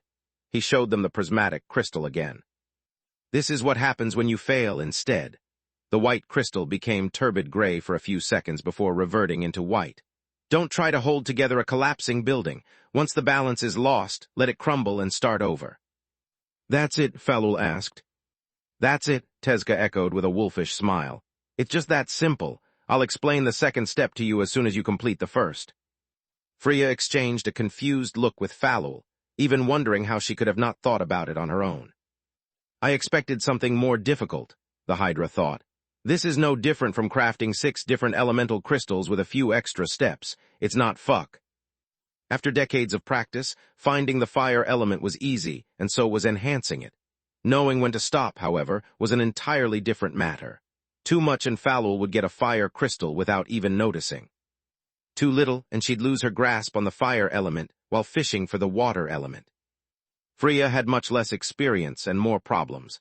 After she sensed and enhanced the air element, the rest of the world energy would start to stir just as Tezca had warned her it would. She had to tighten her grip on the air element while resisting the external pressure and panning the world energy for a glimpse of another element. It was as simple as sitting on a boat in the middle of a storm while holding a heel in her right hand and trying to catch another that swam just below the surface of the waves with her left. By the end of the first day, the 2 women were exhausted, and they didn't even get to manifest the turbid gray once. Falul managed to harness 3 different elements, while Freya got hold of a second element only half an hour before the end of the lesson. Time sure flies when you have fun, Tezca said as he slowly opened his eyes and stood up. Remember what you've learned today and how holding the elements without isolating them feels. We'll take it from here tomorrow. Yes, Master Elder Tezca, the 2 women said in unison. The Sun Eater had allowed them to not use honorifics, but the exercise had forced them to realize how wide the chasm that separated them from Tezca was. It wasn't just a matter of raw power as they had always believed, but also of skill and insight. Falul felt so silly and ignorant compared to the Sun Eater that addressing him directly would have meant disrespecting everything he had achieved, and she was striving for. Chapter 40, 375 Anchor Points, Part 1. Freya, instead, had grown to admire the Sun Eater more than she feared him. May I ask you how you've spent your time while we trained, Elder? Thanks to the many defensive arrays of her home, Falul detected a slight change in the Filgja's aura that she would have missed otherwise. I must apologize to Xenagrosh when I return home. I expected she had shared the news of my recent breakthrough with Lith, and he had done the same with you. He half smiled as he furrowed his brow. Fine, I'll tell you since at this point it is no secret. As you can see, I made progress in merging my life forces, but it was just one step forward. I have a long way to go before achieving significant changes in my condition. That's why I have to circulate my life forces often. Is that even possible? Freya asked in confusion. It is, but it's also completely pointless for a healthy individual like you or a natural hybrid like Lith was. The Sun Eater nodded. His multiple life forces only needed a vessel strong enough to contain them before reaching their final state. Mine, instead, clash a lot and need to develop a resistance to each other before they can fuse into one. It's the reason I created a breathing technique that allows me to stimulate my life forces to exchange energy slightly below their current tolerance level. That's amazing, Falul said, yet if Tezca weren't standing right before her, she would have said terrifying. It's not just his life forces that have improved, she thought. My arrays detect a minuscule but definite increase in his spirit magic readings. What will happen when Tezca recovers the 7th element? How powerful will he become? Could your breathing technique be useful to Lith, Solus, and all the evolved humans whose mana organs are atrophied? Freya asked. Maybe, the Sun Eater rubbed his chin. I'm not sure, but I can't afford to share it. it would reveal too many details of my current research. I would never ask you to share it. Freya raised her hands in apology. I was just curious. Still, you got your answer, Tezka replied. Let's go home. It's almost dinner time, and I never miss a meal with the kids. The Vasters returned home as soon as Tezka arrived. Freya and Falul remained as vague as possible about the content of their lesson, explaining just enough to vent about how difficult it was. No offense, but if crafting dimensional crystals was easy, finding one wouldn't be such a big deal, Solus said. This only proves how lucky you are to have a skilled mentor to guide you. I guess you are right, Falul sighed. Please make no mention of this in front of my mother. The more she understands how precious the knowledge our Hydra bloodline is missing out on is, the more she is going to suffer. She turned to Freya, her left eye slightly twitching with envy. I'm so proud of you, Pumpkin, Orion laughed with joy. Between my new crystal-shaping technique and your dimensional magic, your cadet branch of the Urna's household will have a proper legacy of its own. Only because I found two generous masters willing to bestow their knowledge upon me, Dad. Thank you for everything you're doing for Nalrond and my unborn children, she replied, holding his hand. Don't mention it, sweetie. Those words stabbed deeply at Quilla's pride, who belonged to a cadet branch as well, but had nothing aside from the bloodline abilities from her husband's side. Shut up and smile, she thought. This is Freya's moment. Don't ruin it by being an insufferable, envious prick. Too bad about the breathing technique, Lith said after the discussion about Freya's lesson had run its course. Solus could use it to help her life forces to merge and stimulate her atrophied mana organs. Luckily for us, it's no big loss. What do you mean? Tista asked. We've already learned how to do it the Indech way with Ryla's help, Lith shrugged. Once Solus masters the various skills and exercises we have developed, she will catch up with us in no time. Also, if the Sage Staff can help me as it did in Teneb's stronghold, I'll progress by leaps and bounds. It's just a matter of patience. Solus was referring to her life force healing as the tower rebuilt itself, and everyone understood it. When is your next lesson? Aaron asked. Tomorrow, Freya whined.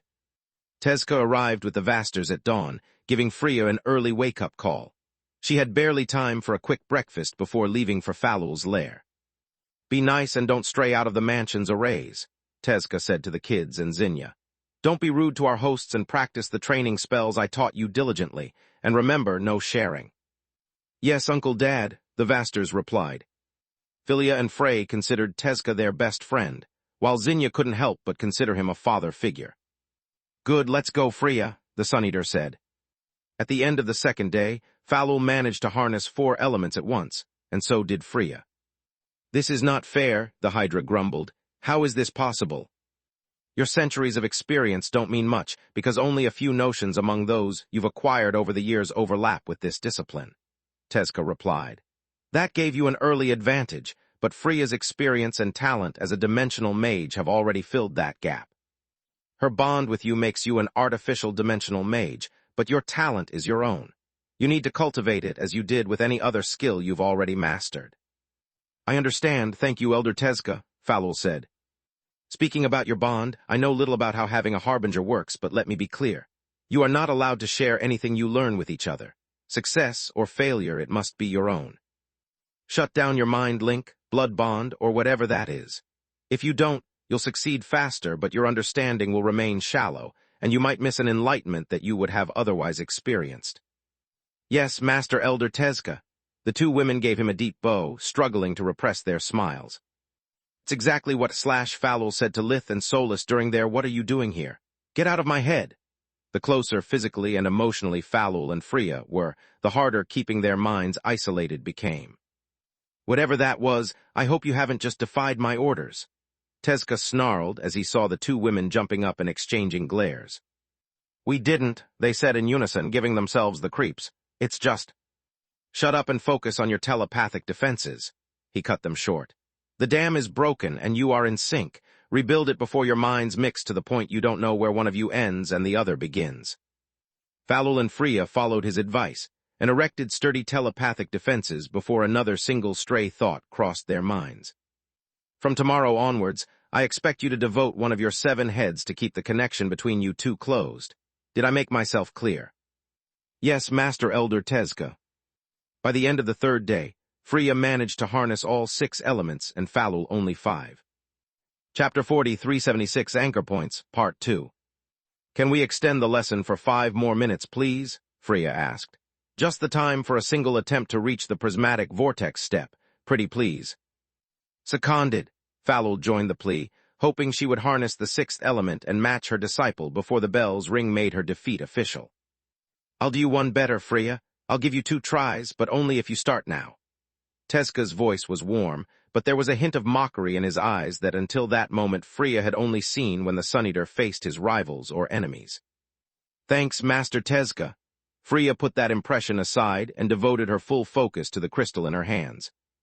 She took a deep breath of invigoration to return to what her current peak strength was, and reinforced her telepathic walls one more time. Only then did she tighten the grip on the elements inside the crystal and enhance them. Luckily for me, I have 6 heads left and only 6 elements to handle, she thought. 1 head per element and we perform as one. On my mark, mark. Each head provided its respective element the same amount of energy. Yet the precarious balance went haywire before a hint of the prismatic vortex could appear on the crystal's surface. Freya did everything she could to regain control, but failed miserably. I give up, she panted heavily. I don't have the strength for a second attempt, I'm beat. You don't say, Tezca cackled. Your time is up as well then, Falul. Yes, Elder, Falul whimpered. Less than 1 minute had passed, and she had made no progress. Her defeat was now written in stone, but she quickly brushed it off. Tomorrow I can reach Freya, and I doubt she'll succeed easily. I can still catch up to her, Falul thought, and she was right. By the end of the 5th day, Master and Harbinger were stuck at the enhancing step. They tried everything, from using only 1 head to boost the 6 elements to enhancing them one by one, yet nothing worked. After the lunch break on the 6th day, and having made no progress, Freya and Falul decided to set their pride aside and ask for help. I'm sorry, Master Tezca, I've run out of ideas, Freya said after listing to the Sun Eater everything she had tried and every wrong theory she had come up with. I must be missing something. Can you please give me a hint? I'm faring no better. Falul also listed her failures to prove to the Filgja how much thought she had put into her work. I already gave you a hint, kid, Tezca replied. On the day I fought against the young sparrow, do you remember what I told you? There's a reason only dimensional mages can craft violet crystals. It's the same reason I can still make them even without spirit magic. Freya quoted his words. That reason is the very thing that sets us apart from normal mages. We don't feel the elements, we are the elements. Good, the Sun Eater nodded. Do you still not understand, even after everything I've shown and explained to you? Freya thought long and hard about those words, trying to find a connection with her 6 days of practice, no matter how flimsy. She found none. I don't understand, she bowed to him in apology. Maybe I would if I had months of practice, but I doubt we have that long. Please enlighten me. Don't take it too hard, Tezca smiled, and this time it reached his eyes. Back then, it took me a long while to overcome this wall on my own. I was a little younger than her when I succeeded. He pointed at Falul, stinging at her pride. Use your breathing technique on my crystal, both of you, he said, and they complied. This is what you do. Falul and Freya saw 6 small elemental strands appear inside the crystal.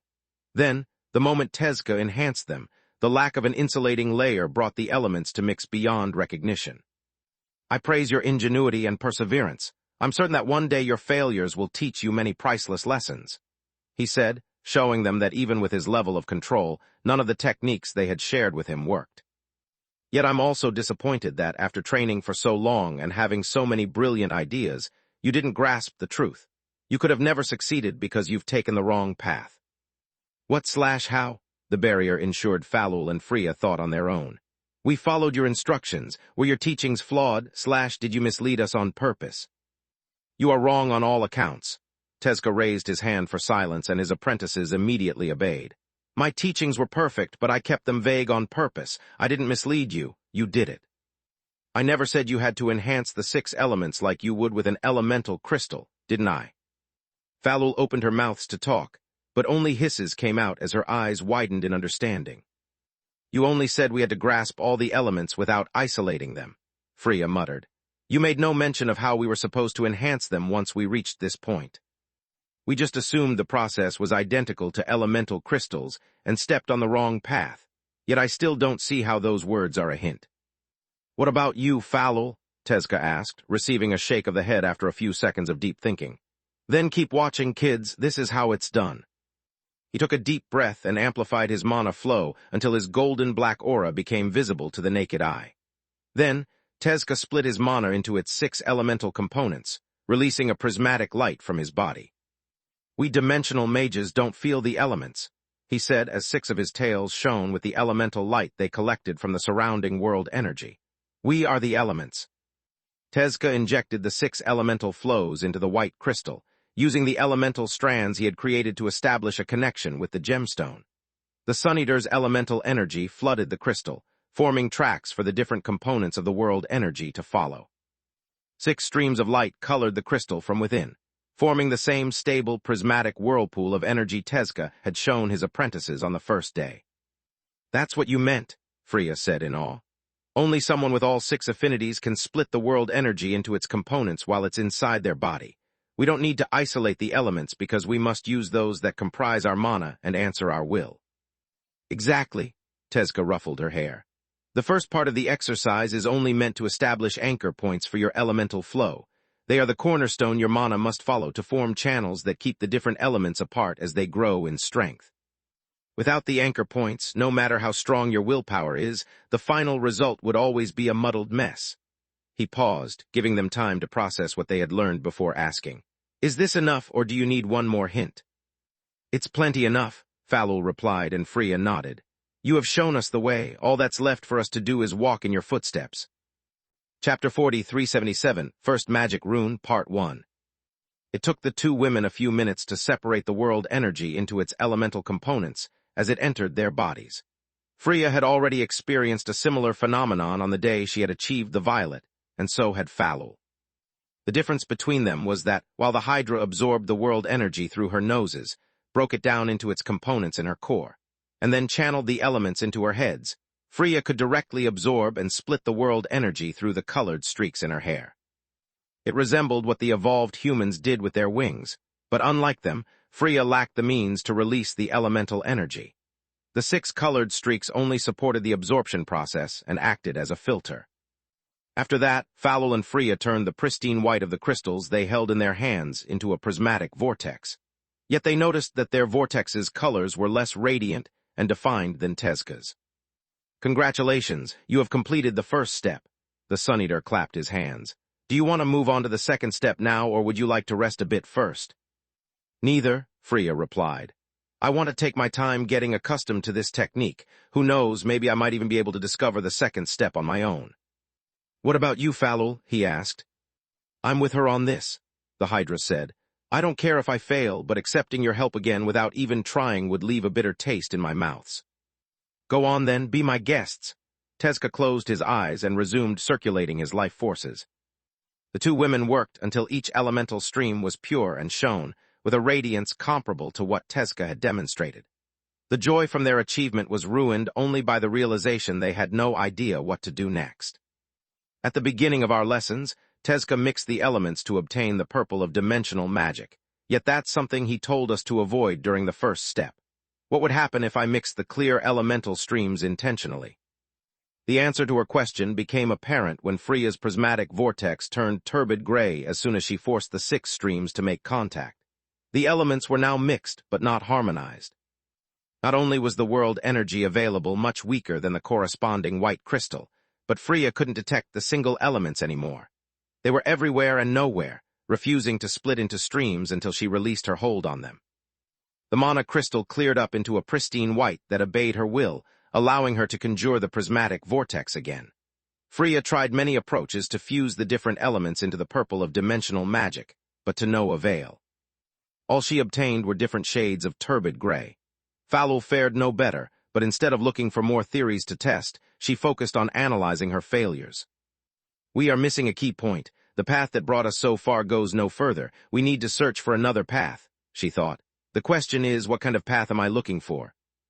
Mixing the different elemental energies is pointless. Even if I did it to perfection, the best I would achieve is pristine white.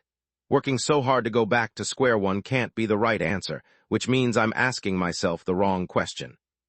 I'm ready to learn about the second step, Master Tezca." The term elder now failed to describe Falul's renewed respect for the Sun Eater. "Please, just give me 5 minutes to catch my breath and a quick snack." Same here. There were a few more things Freya would have liked to try, but she could already tell they would fail. Then call me in 5 minutes, Tezca replied without opening his eyes or altering his breathing rhythm. Good job recognizing your limits, Falul. Being thorough and being stubborn are two different things. Freya blushed a little at those words, but said nothing, certain that the Filgja had perceived her embarrassment even with his eyes closed. This is the second and final part to craft a dimensional crystal, Tezca said after the two women were done resting. As you probably suspect, splitting and amplifying the elemental aspects of the world energy is not enough. They must be combined, not mixed, to conjure the power of dimensional magic. The distinction between the two is very important. Mixing is this. The swirling prismatic vortex turned turbid gray as had it happened to Freya and Falul until that moment. Do it however you want, the final result will always be the same. This, instead, is what combining the elements looks like. The blue and red streams released two beams of light that formed a small cloud above the crystal. The white you see is not an element, it's all the elements. Once you break the white into its components, you can achieve most natural phenomena like this. A flash of the crystal's yellow stream and small arcs of electricity appeared across the cloud. Or this. The orange and red streams turned a small patch of rocky ground into bubbling lava. Yet no matter what you do, you have split what was one into 6. Taken individually, the elements are weaker, not stronger than those hidden inside the white color. The Sun Eater said, and they nodded for him to continue. To manifest their full power again, the elements need your guidance. You must weave them together like you would to conjure one of your spells, but this time you have to do it within the confines of the crystals. Dimensional and gravity magic are not part of the world energy, but they are formed by the world energy. They are both natural forces that you observe every day whenever something falls towards the ground or follows a trajectory. A dimensional crystal is nothing but a white crystal whose energy has been split and woven together into something much more complex. Something that by using all 6 elements can tap into the world energy's true strength. A wave of Tezca's crystal opened a small dimensional fissure at first, and then reversed gravity just enough to make him and his apprentices float a few centimeters off the ground. If we weave the elements into a spell, as you said, won't we end up with the equivalent of a spirit artifact? Freya asked. Something that can perform a single enchantment that can never be changed. An excellent question, kid, the Sun Eater nodded. The answer is yes, you would, but only if you cast the complete spell inside the crystal like the Awakened do to obtain their spirit artifacts. The second step of our lessons, however, is much more complex than that. As I said, dimensional magic is a force of nature, and as such it has its own first magic rune. What? The two women asked as their eyes went wide and their mouths fell open. You heard me, Tezca replied. Everyone learns dimensional magic from its tier 4 and 5, so they never wonder what happens to the tiers from 1 to 3. Those lower tiers are actually what you call gravity magic. Chapter 40, 378, First Magic Rune, Part 2. He's right, Falul pondered. Tier 0 gravity magic does exist. Everyone in the Awakened community knows how to use it, yet there is something that doesn't add up. I've seen, learned, and practiced tiers 4 and 5 gravity magic myself. If dimensional magic's lower tiers are gravity magic, then how can both disciplines have their own set of higher tiers? The same way light magic does, Tezca replied. In its basic form, light magic is about healing. Once it's developed past tier 3, you have 2 possible outcomes. Either you keep developing the healing side and achieve body sculpting, or you discover the offensive side and learn light mastery. Both disciplines employ the same element, but they work in 2 completely different ways. Gravity magic is our equivalent of healing magic, something that any mage can do as long as they possess the talent for it. Dimensional magic, instead, is akin to light mastery, an extreme application of its original discipline. Instead of conjuring hard light constructs, however, it exerts enough strength to bend space and force the coordinates of 2 distant points to overlap. It's the reason dimensional and gravity magic are 2 sides of the same coin. They share the same root, but develop in different directions. Freya and Falul pondered his words for a while, his answer raising many more questions. If gravity magic is the easy branch, then how come very few people can use it, whereas almost everyone can learn dimensional magic with enough time and effort? Falul asked. Because I could never figure out eternity magic and only worked to simplify infinity magic, Tezca said with the first proud smile the 2 women had ever seen on his snout. Think about light mastery. From time to time, there has always been a genius like Manohar who learned it by himself.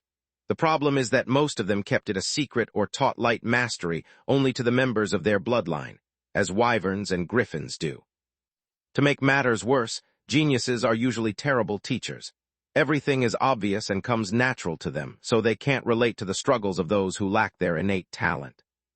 A genius can leap from step 1 to 4 of a discipline without the need to understand 2 and 3.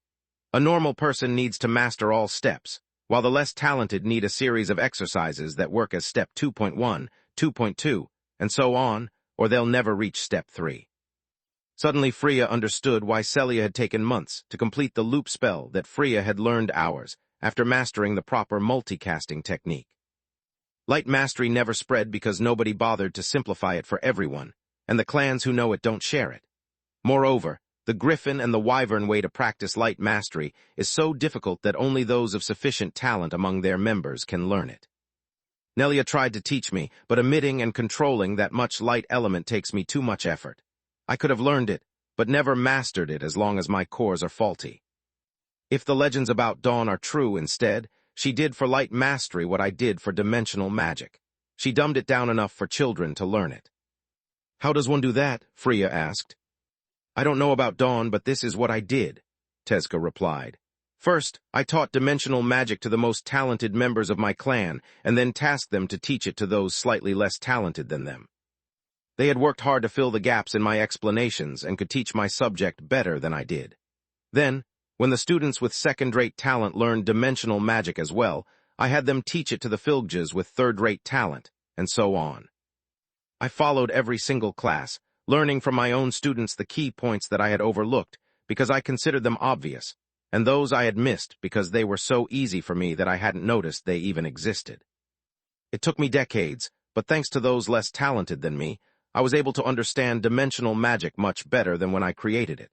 It allowed me to strengthen my foundations and reach even greater highs. At the same time, after compiling the data from all the different classes, I found the perfect teaching method for dimensional magic. It's thanks to my relentless work that the Filgja clan became the Summoner clan, and once they shared dimensional magic, everyone could learn it.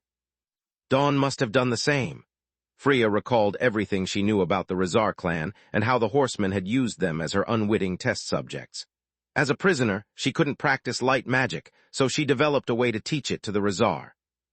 Then, once she escaped, she exterminated Nalron's clan because she knew that if one of them survived, she would have lost the exclusive on her best weapon.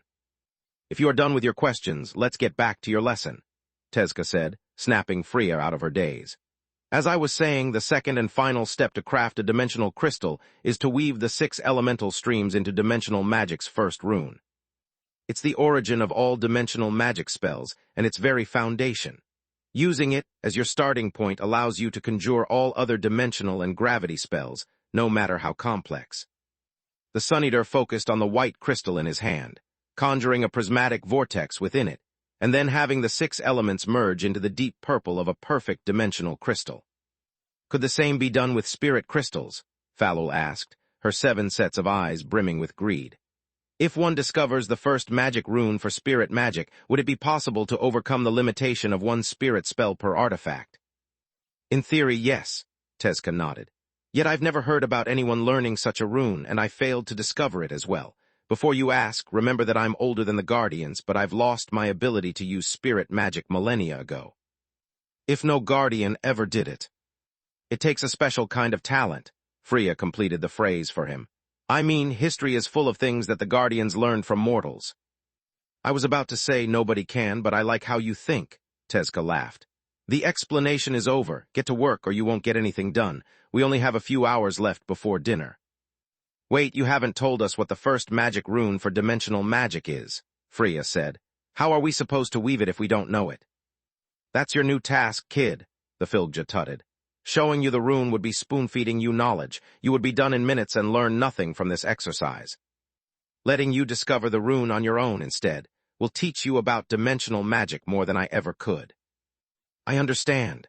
Freya nodded and turned to Falul after noticing the Hydra's confused expression. Think about it. Lith learned light mastery on his own by practicing light magic until he realized the hidden potential of its chore magic rune. Chapter 4379 Shared Root, Part 1. It's how Lith managed to conjure holograms long before he could produce heat rays or form constructs.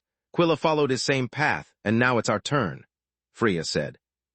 Yeah, but while Lith and your sister had to work on a single element they practiced daily, we have to work on 6 elements at the same time, and weave them in ways we never did before. What kind of exercise would this be otherwise? Tezka snorted. Stop yapping and start practicing. Yes, Master Tezka. The 2 women did as bidden, sitting on the stone floor while staring at the white crystals in their hands. They were so close to the finishing line, yet they had no idea how to cross it. I wish I studied light mastery better, Freya inwardly sighed.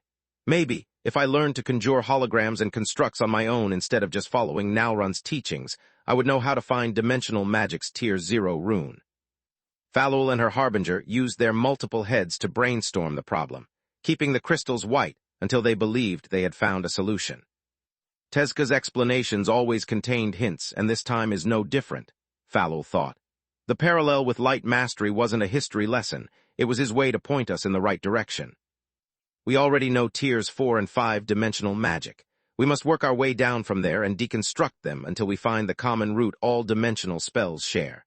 The question is, how do we do that? Freya followed the same line of reasoning, but brought it one step further. Tezka said we have to weave the first magic rune, because any complex spell would limit the resulting dimensional crystal to one purpose. It means that all kinds of dimensional spells can be woven inside the crystal.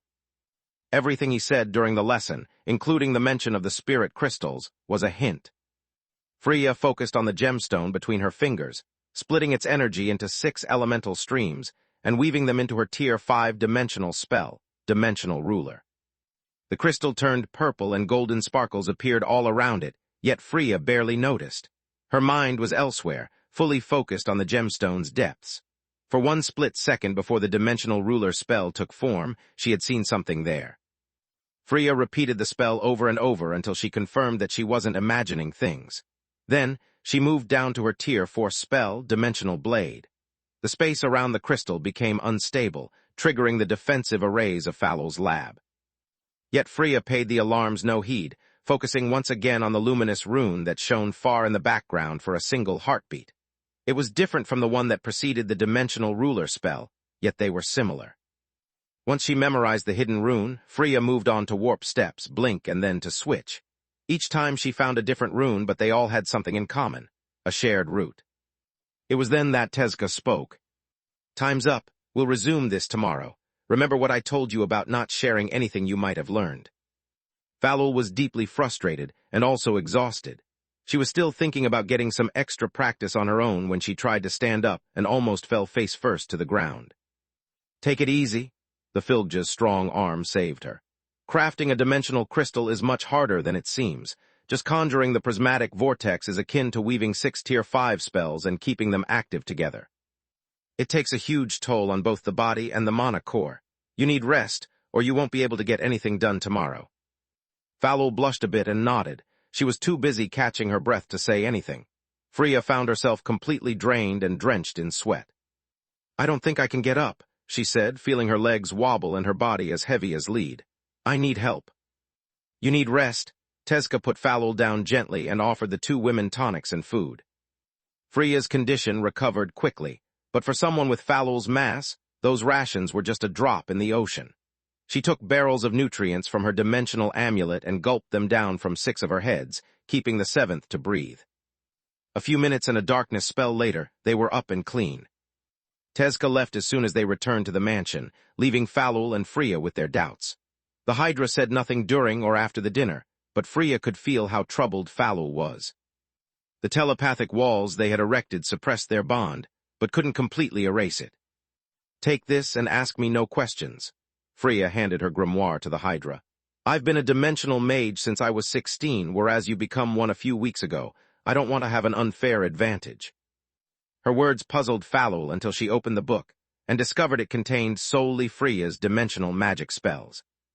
I never studied them because they made no sense to me before, she thought in understanding. Now that I am a dimensional mage, I can use them, but I never asked Freya to share her dimensional spells with me because I thought it could wait. Freya must have given me her grimoire because she thinks that I need it to complete the exercise. She must have understood something I've missed. Falul planned to think long and hard about the issue once she returned home, but she was so tired that she fell asleep in the mansion while sitting in a comfortable armchair.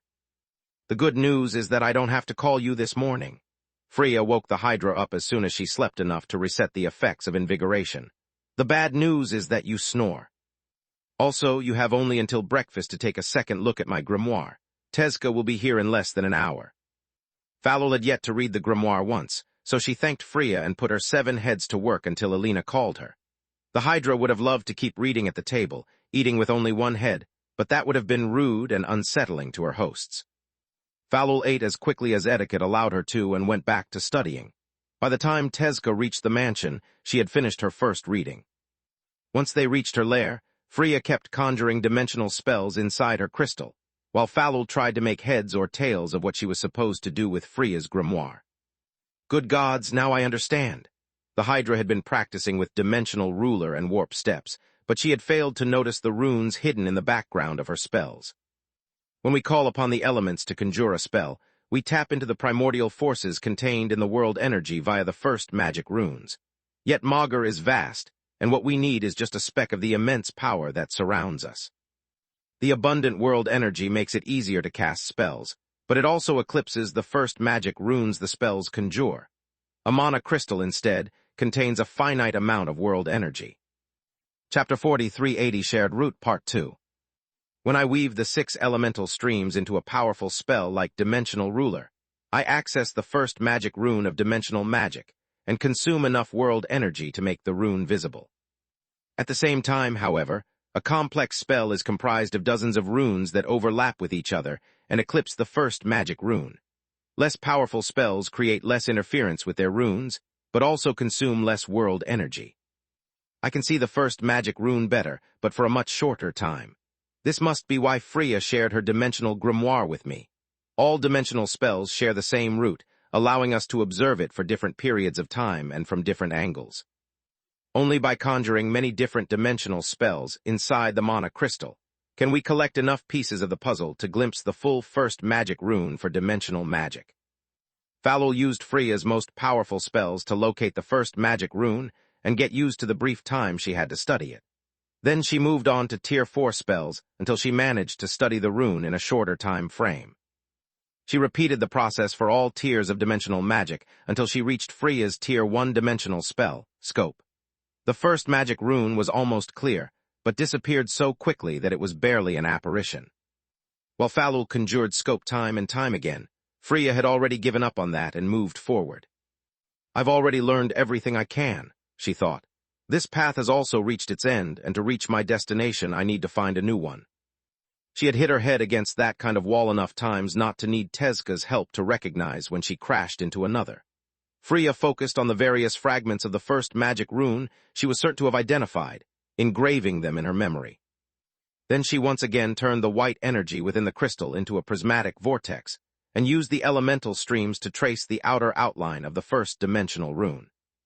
All the areas from which her other spells departed were empty, and nature abhorred the void. Before the elemental streams broke down, she connected the broken segments with part guesswork and part intuition. Freya knew she had failed the moment she traced the final line. The thing in front of her felt wrong and alien, like the portrait of a person she loved that someone had defaced by drawing a beard on it. The white vortex turning turbid gray 1 second later only confirmed what she already knew. Freya let go of the energy and started over as soon as the crystal shone with pristine light again. That wasn't the right rune, but it wasn't entirely wrong either, she thought. This is like back at the academy when they taught me how to create new spells. I can feel it when I'm going in the right direction. Freya kept the parts of the rune that stirred something positive inside of her and discarded the jarring ones, getting 1 step closer to the full picture. By the end of the day, she had filled many blank spaces, but there were just as many left. Falul looked tired but satisfied as well. Having learned from the previous day, she didn't try to stand up. The 2 women drank tonics like water and lay with their backs on the floor, waiting for their minds to catch up with how tired their bodies were. From this point onward, I have no idea how you are doing, Tezka said. If you need a hint, you need to ask. I'm doing fine, Freya panted, giving him a thumbs up. I'm pretty sure I'm a few steps behind her, but I'm confident I can do it on my own, Falul wheezed. After dinner and a long shower, Falul knocked on Freya's door. I know we are not supposed to talk about dimensional magic, so we won't. The Hydra plopped on the nearest chair, struggling to keep her eyes open. I just want to say something out loud, and I need you to listen. You are the only one who can understand me. Everyone else would ask me questions that our deal with Tezca keeps me from answering. She looked at Freya, who nodded for Falul to continue. I know why no one, not even Tezca, ever found the first magic rune for spirit magic. Magic crystals hold no spirit magic, so the method we are using right now would never work. One should apply it to their own core, but there is no way not to collapse from exhaustion when you consume too much mana.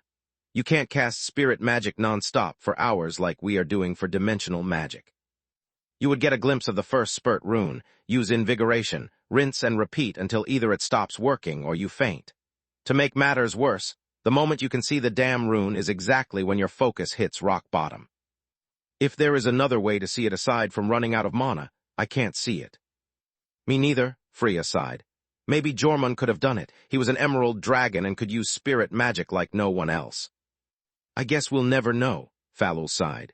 Thank you for the grimoire, Freya. Without it I would have got nowhere until I gave up and asked Tezca to help me. Don't mention it, Freya replied. Now leave me alone, please. I want to spend some time with my husband before I... A soft snoring cut her short. Again, she glowered at the sleeping Hydra but was too tired to do anything else. Lith, come here, please. I need you. Freya fell asleep while speaking on her communication amulet, leaving Lith to wonder what he was supposed to do. Lith Tiamat Verhin, you are going to pay for this, Freya snarled. Why, what did I do wrong? He shrugged while having breakfast. Are you serious? Falul was as upset as she was embarrassed. You put me to sleep in the next room. I couldn't put you in Freya's bed, Lith snorted. One wrong move and you'd have squashed her. Also, that's Nalrun's spot. We were still too close, you numbnut, Freya said. There are no telepathic defenses while we sleep. We shared our dreams. What did you dream about, Auntie Freya? Aaron asked in confusion. Was it something bad? No, I mean yes, she glowered at Nalrund, who knew to be involved because Falul refused to look him in the eyes. I had the worst nightmare of my life. It was just a dream, Lyria shrugged. Stop being a baby. Freya had many things to say, but there were too many innocent ears listening. The only thing she could do was eat her heart out for breakfast with a side of bacon and plenty of orange juice. It was early afternoon when Freya completed the first magic dimensional rune, Sekar. As soon as she traced the final line, she felt something click inside of her even before the mana crystal turned deep purple and gave her definite proof of her success. Chapter 4381, Crippled Potential, Part 1. The rune was simple in its elegance. It resembled an angular, reversed U with a wavy X at its center, whose bottom left line extended upward. The more I look at it, the more Sekar reminds me of a door frame from which something or someone is coming through, Freya thought. Discovering the first dimensional rune established a connection to the world energy that few people had and deeply changed her understanding of dimensional magic. Everything that until that moment she had either learned by rote from her books or grasped only by intuition now had precise meaning. She was not only aware of how dimensional and gravity magic operated, but also of why. Cause and effect became obvious to Freya, allowing her to revise her entire grimoire in minutes. She couldn't believe she had made so many stupid mistakes and missed so many obvious details. Scratch the rewriting of the Academy's dimensional magic textbooks. First, I have to fix the mess I made in writing my own. Freya worked in silence, only remembering that she wasn't alone after she was done. Master Tezca, I have completed the exercise, she said after hushing the Hydra, who was in a deep meditative state just like the Filgja. Show me. Tezca opened his eyes and smiled when he noticed that Freya was annoyed with herself instead of proud of her success. It was the same reaction he had millennia ago when he had discovered Sekar. The first dimensional rune had been one of the most important breakthroughs of his life, but it had also allowed him to realize that he had just scratched the surface of his newborn branch of magic. Discovering that what he believed was the finishing line was actually the starting point wasn't a nice feeling. Freya raised the white crystal to his eye level and turned it deep purple. There was no sign of any dimensional effect, displaying the infinite potential of the first dimensional rune. Well done, kid, I have nothing left to teach you. Tezca patted her head gently. That's not true, Master Tezca, Freya replied. You never explained to us how we are supposed to weave the dimensional enchantments so that the purple crystals fuel them. I doubt I can just bond them as they are and hope for the best. You can't indeed, just like I can't do what you ask. The Sun Eater laughed. I'm not going to share my forge-mastering techniques and dimensional enchantments with you. Our deal was that I would teach you something of equal value to what I learned from the Ring of Space, not to make you my heir. With this, I have upheld my side of the bargain and have no further obligation towards you. Everything else you need you must discover on your own. I know you can do it, kid. I believe in you. Thanks, she gave him a deep bow. Did you discover everything you've taught us by yourself? Yes, Tezca sighed. Back then there was no one like me. No one understood what I said or envisioned. What you've learned in a few days took me decades because I had no one to exchange ideas with, let alone guide me. It was a long, grueling process that almost broke my confidence more than once. You have no idea how many times I went this close to giving up. One can only endure so many failures before doubt creeps into your mind, and you start wondering if you're a misunderstood visionary or just a delusional fool. I think you were amazing, Freya replied. You are amazing. You saw farther than anyone else and completed a monumental task in less than half a non-awakened human's lifespan. You didn't just create dimensional magic. You unveiled its mysteries and made it accessible for everyone. Without your help, I would have never completed my research on dimensional crystals. Without you holding my hand until I was on the threshold of each new revelation, I might have spent my life wandering aimlessly. That's doubt talking, kid. Tezca put his finger under her chin, forcing Freya to raise her head. You've grown in turbulent times and have become a dimensional mage for too short a time to question your talent. Consider this my last lesson. If you don't believe in your vision, your goal will turn into a mirage, and you'll stray from the right path. If that happens, you might never find your way back. The pain in his tone told Freya that he was talking from experience. Master Tezca, when I completed the dimensional rune, it was as if a veil had been lifted from my eyes. Is that normal? She asked to drive away whatever memory was haunting him. Yes, kid, every child that learned the first magic runes and every Filgja that discovered Sekar told me the same thing. He nodded. Can I teach it to my friends? Freya said. They are not dimensional mages, but I believe that knowing the first dimensional rune would be of great help to them. It would, but it would also cripple the potential of any dimensional mage that will ever be born in their families. Tezca shook his head. What do you mean? She asked in confusion. Kid, there is a reason I never taught Sekar to anyone, you included. It's no different than teaching someone the secret of the violet core. They will reach the destination without going on any journey and miss anything they might have learned. Think about your experience. Would learning the first dimensional rune have impacted you so deeply if you hadn't pushed yourself so hard and put so much thought in every step you took? No, it wouldn't have, Freya had to admit. I would have just weaved the prismatic vortex into Sekar, and that would be it. All the insights I gained about dimensional magic, spirit magic, and mana crystals would be lost forever unless someone else explained them to me. Even if someone did, it wouldn't have been the same. I don't just know Sekar, I also understand every underlying principle behind it. Exactly, the Sun Eater said. Every one of my disciples had to discover the first dimensional rune, and they did it their own way. They always learned less than me, but they often learned something different. Once they completed their journey, we exchanged knowledge like we are doing now, and learned from each other. I see, Freya's eyes widened in understanding. You are right, I won't teach Sekar to anyone, not even my own children. I'll only guide them along the path if they show the necessary talent and will. Well said, kid, Tezca nodded. What do you want to do now? You can leave, but I can't until Falul succeeds or fails. I want to stay, Freya replied. I can use practicing a bit longer under your supervision. As you wish. The Sun Eater sat down and resumed circulating his life forces. Falul didn't succeed that day or the next. Her white crystal turned purple on the 9th day since they had started training. I did it, she panted heavily. Sekar, the first dimensional rune is Sekar. Excellent job, kid. Tezca congratulated her, and the Hydro expressed her gratitude using different words than Freya's, but conveying the same feelings. Chapter 4382, Crippled Potential, Part 2.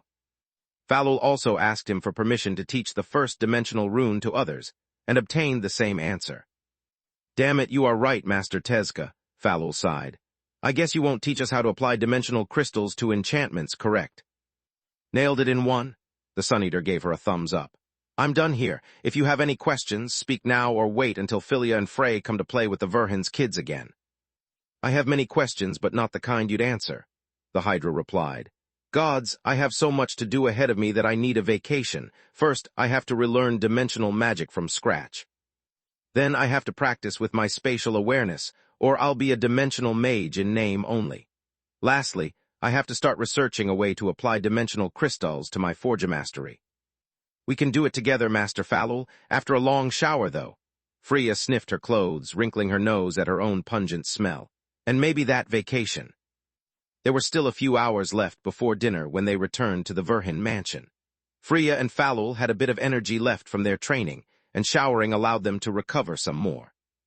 Master and Harbinger decided to take the rest of the day off, but while Freya could afford to spend some quality time with her loved ones, Falul had family obligations to attend.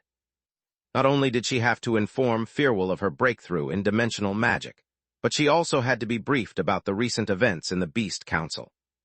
During the past few days, Firwall had managed the council business in the Distar region in Falul's stead, allowing her daughter to focus on her training. Now that Falul was done, however, she had to resume her duties as the regional lord. I didn't expect to see you so soon. Firwall was in her true form, that of a seven-headed hydra 25 meters 82 tall. Either your dimensional magic lessons went much better than I expected, or they were so difficult that you gave up. Which is it? Each head of the hydra had its own pile of paperwork and work communication amulet, dealing with a different matter, and all the people related to it. I succeeded, Mother. Falul extended her human hand and turned the white crystal it held purple. At that sight, the many documents floating in the air fell to the ground, and the multiple conference calls ended abruptly, as Firwall's 7 heads turned to stare at her daughter in dragon greed. I always knew you could do it, baby girl. The hydra trampled over her desks and coiled her necks around Falul in a gentle embrace. I am so proud of you. Is it because you believed in me that you asked me if I had given up, Mother? Falul clicked her tongue. I'd also appreciate more joy and less dragon greed. It's people like you that give hydras a bad name. How can you say that to your mother? Firwall roared in outrage. Mom, you haven't looked at me once, Falul snorted. You kept your eyes on your paperwork when I entered your office only to stare at the dimensional crystal once I crafted it. Look.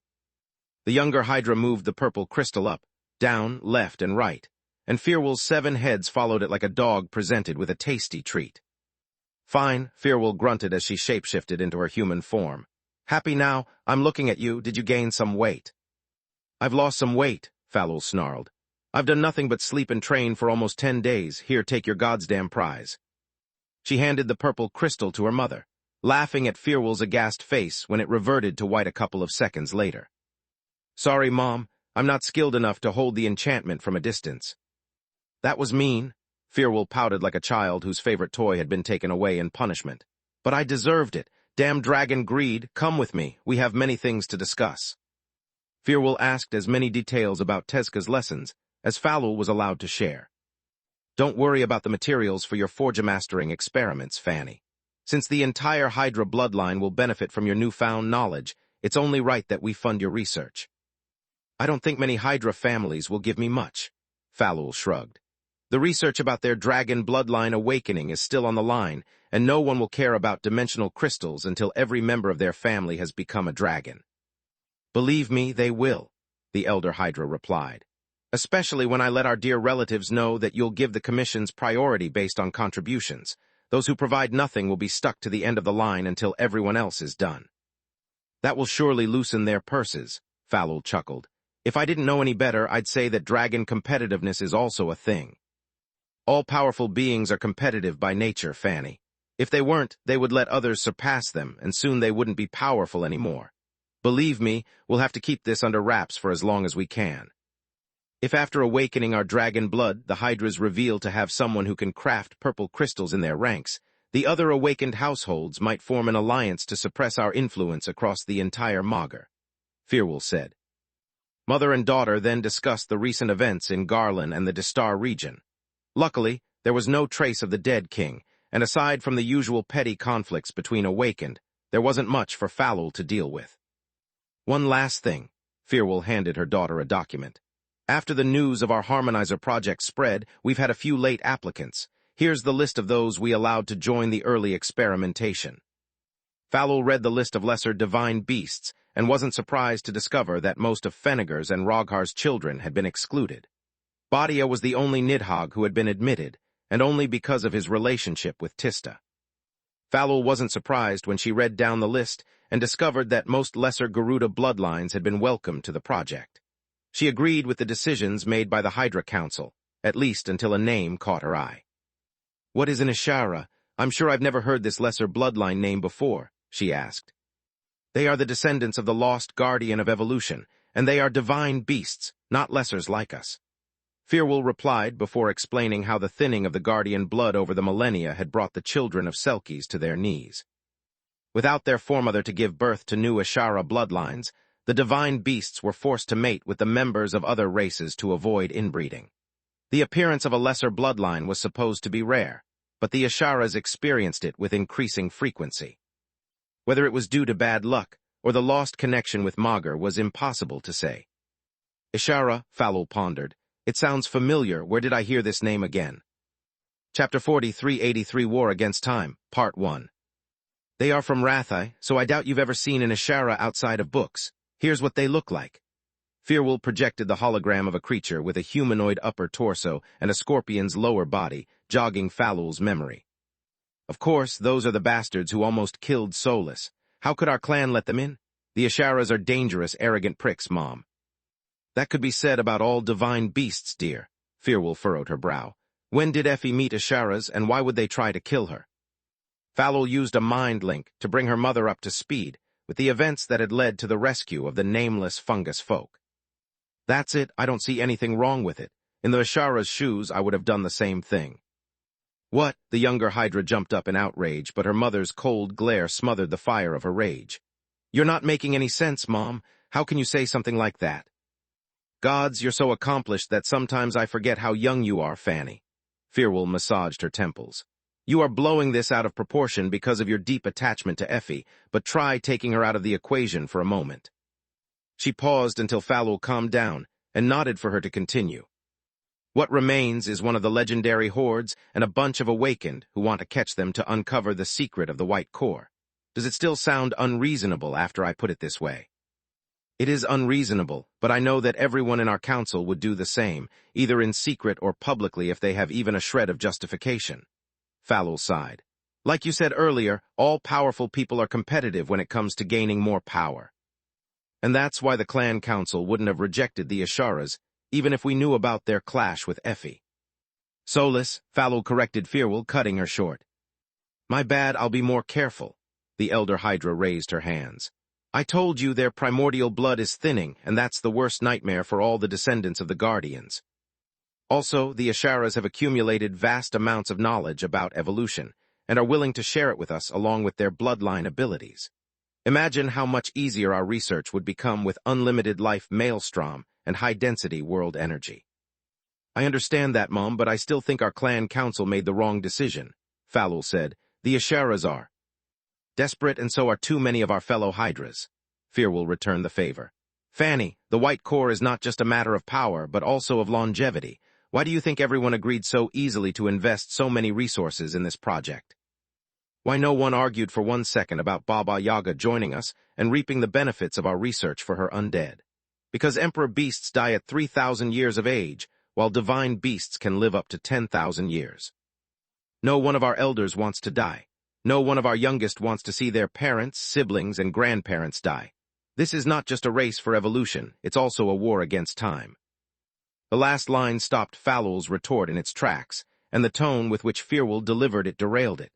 She sounded too invested in the matter to be just empathizing with their relatives. "Are you okay, Mom?" Falul sat down slowly and lowered her voice.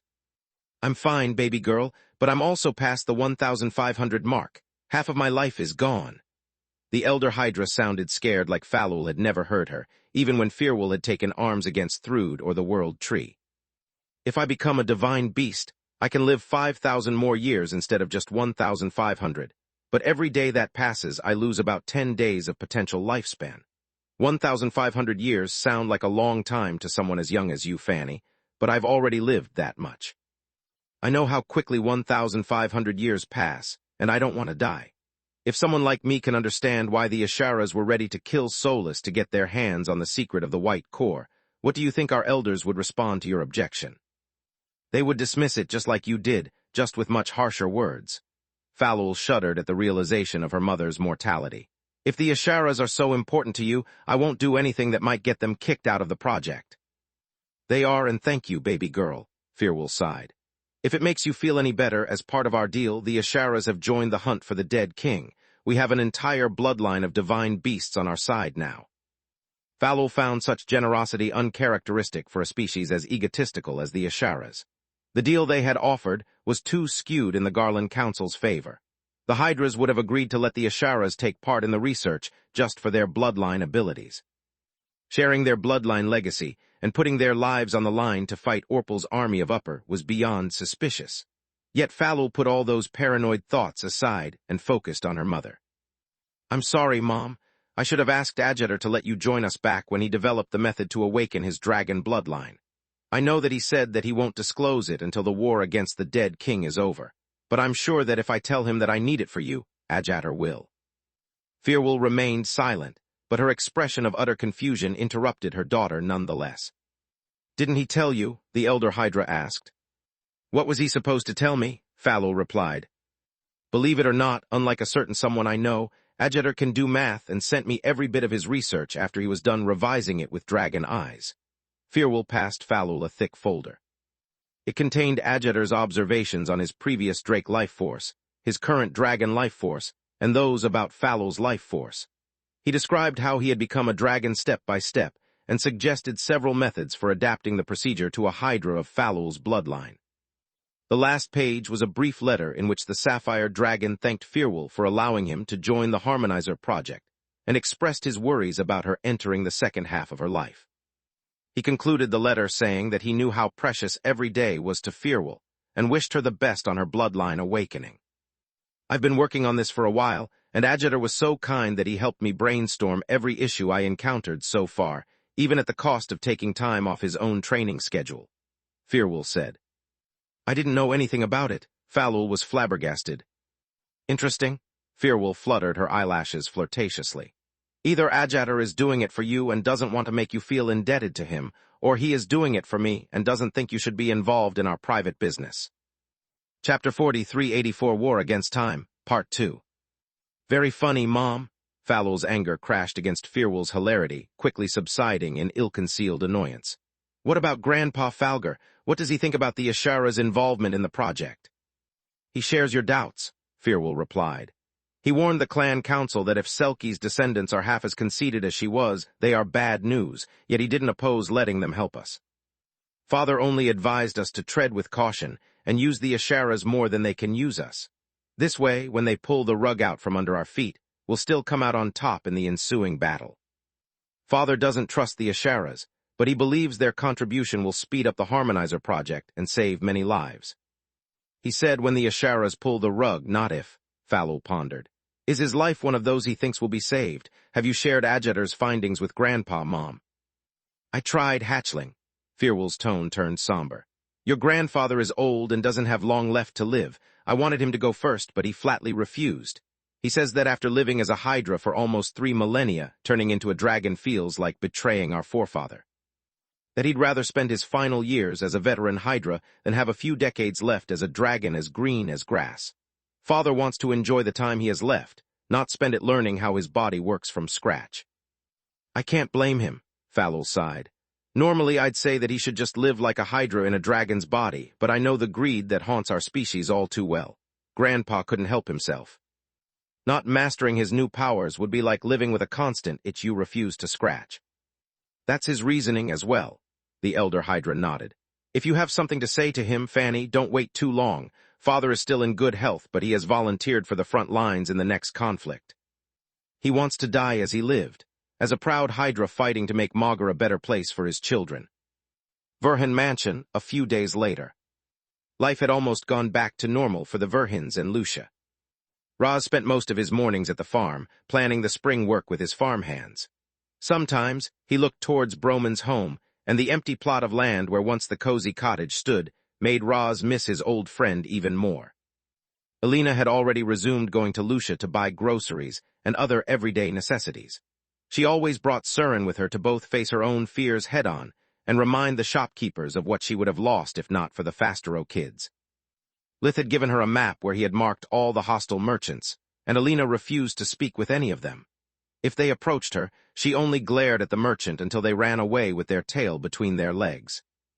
Vexel's Bakery and the Drinking Wolf Tavern had lost quite a few clients in Lucia, but had gained many more from all over the kingdom.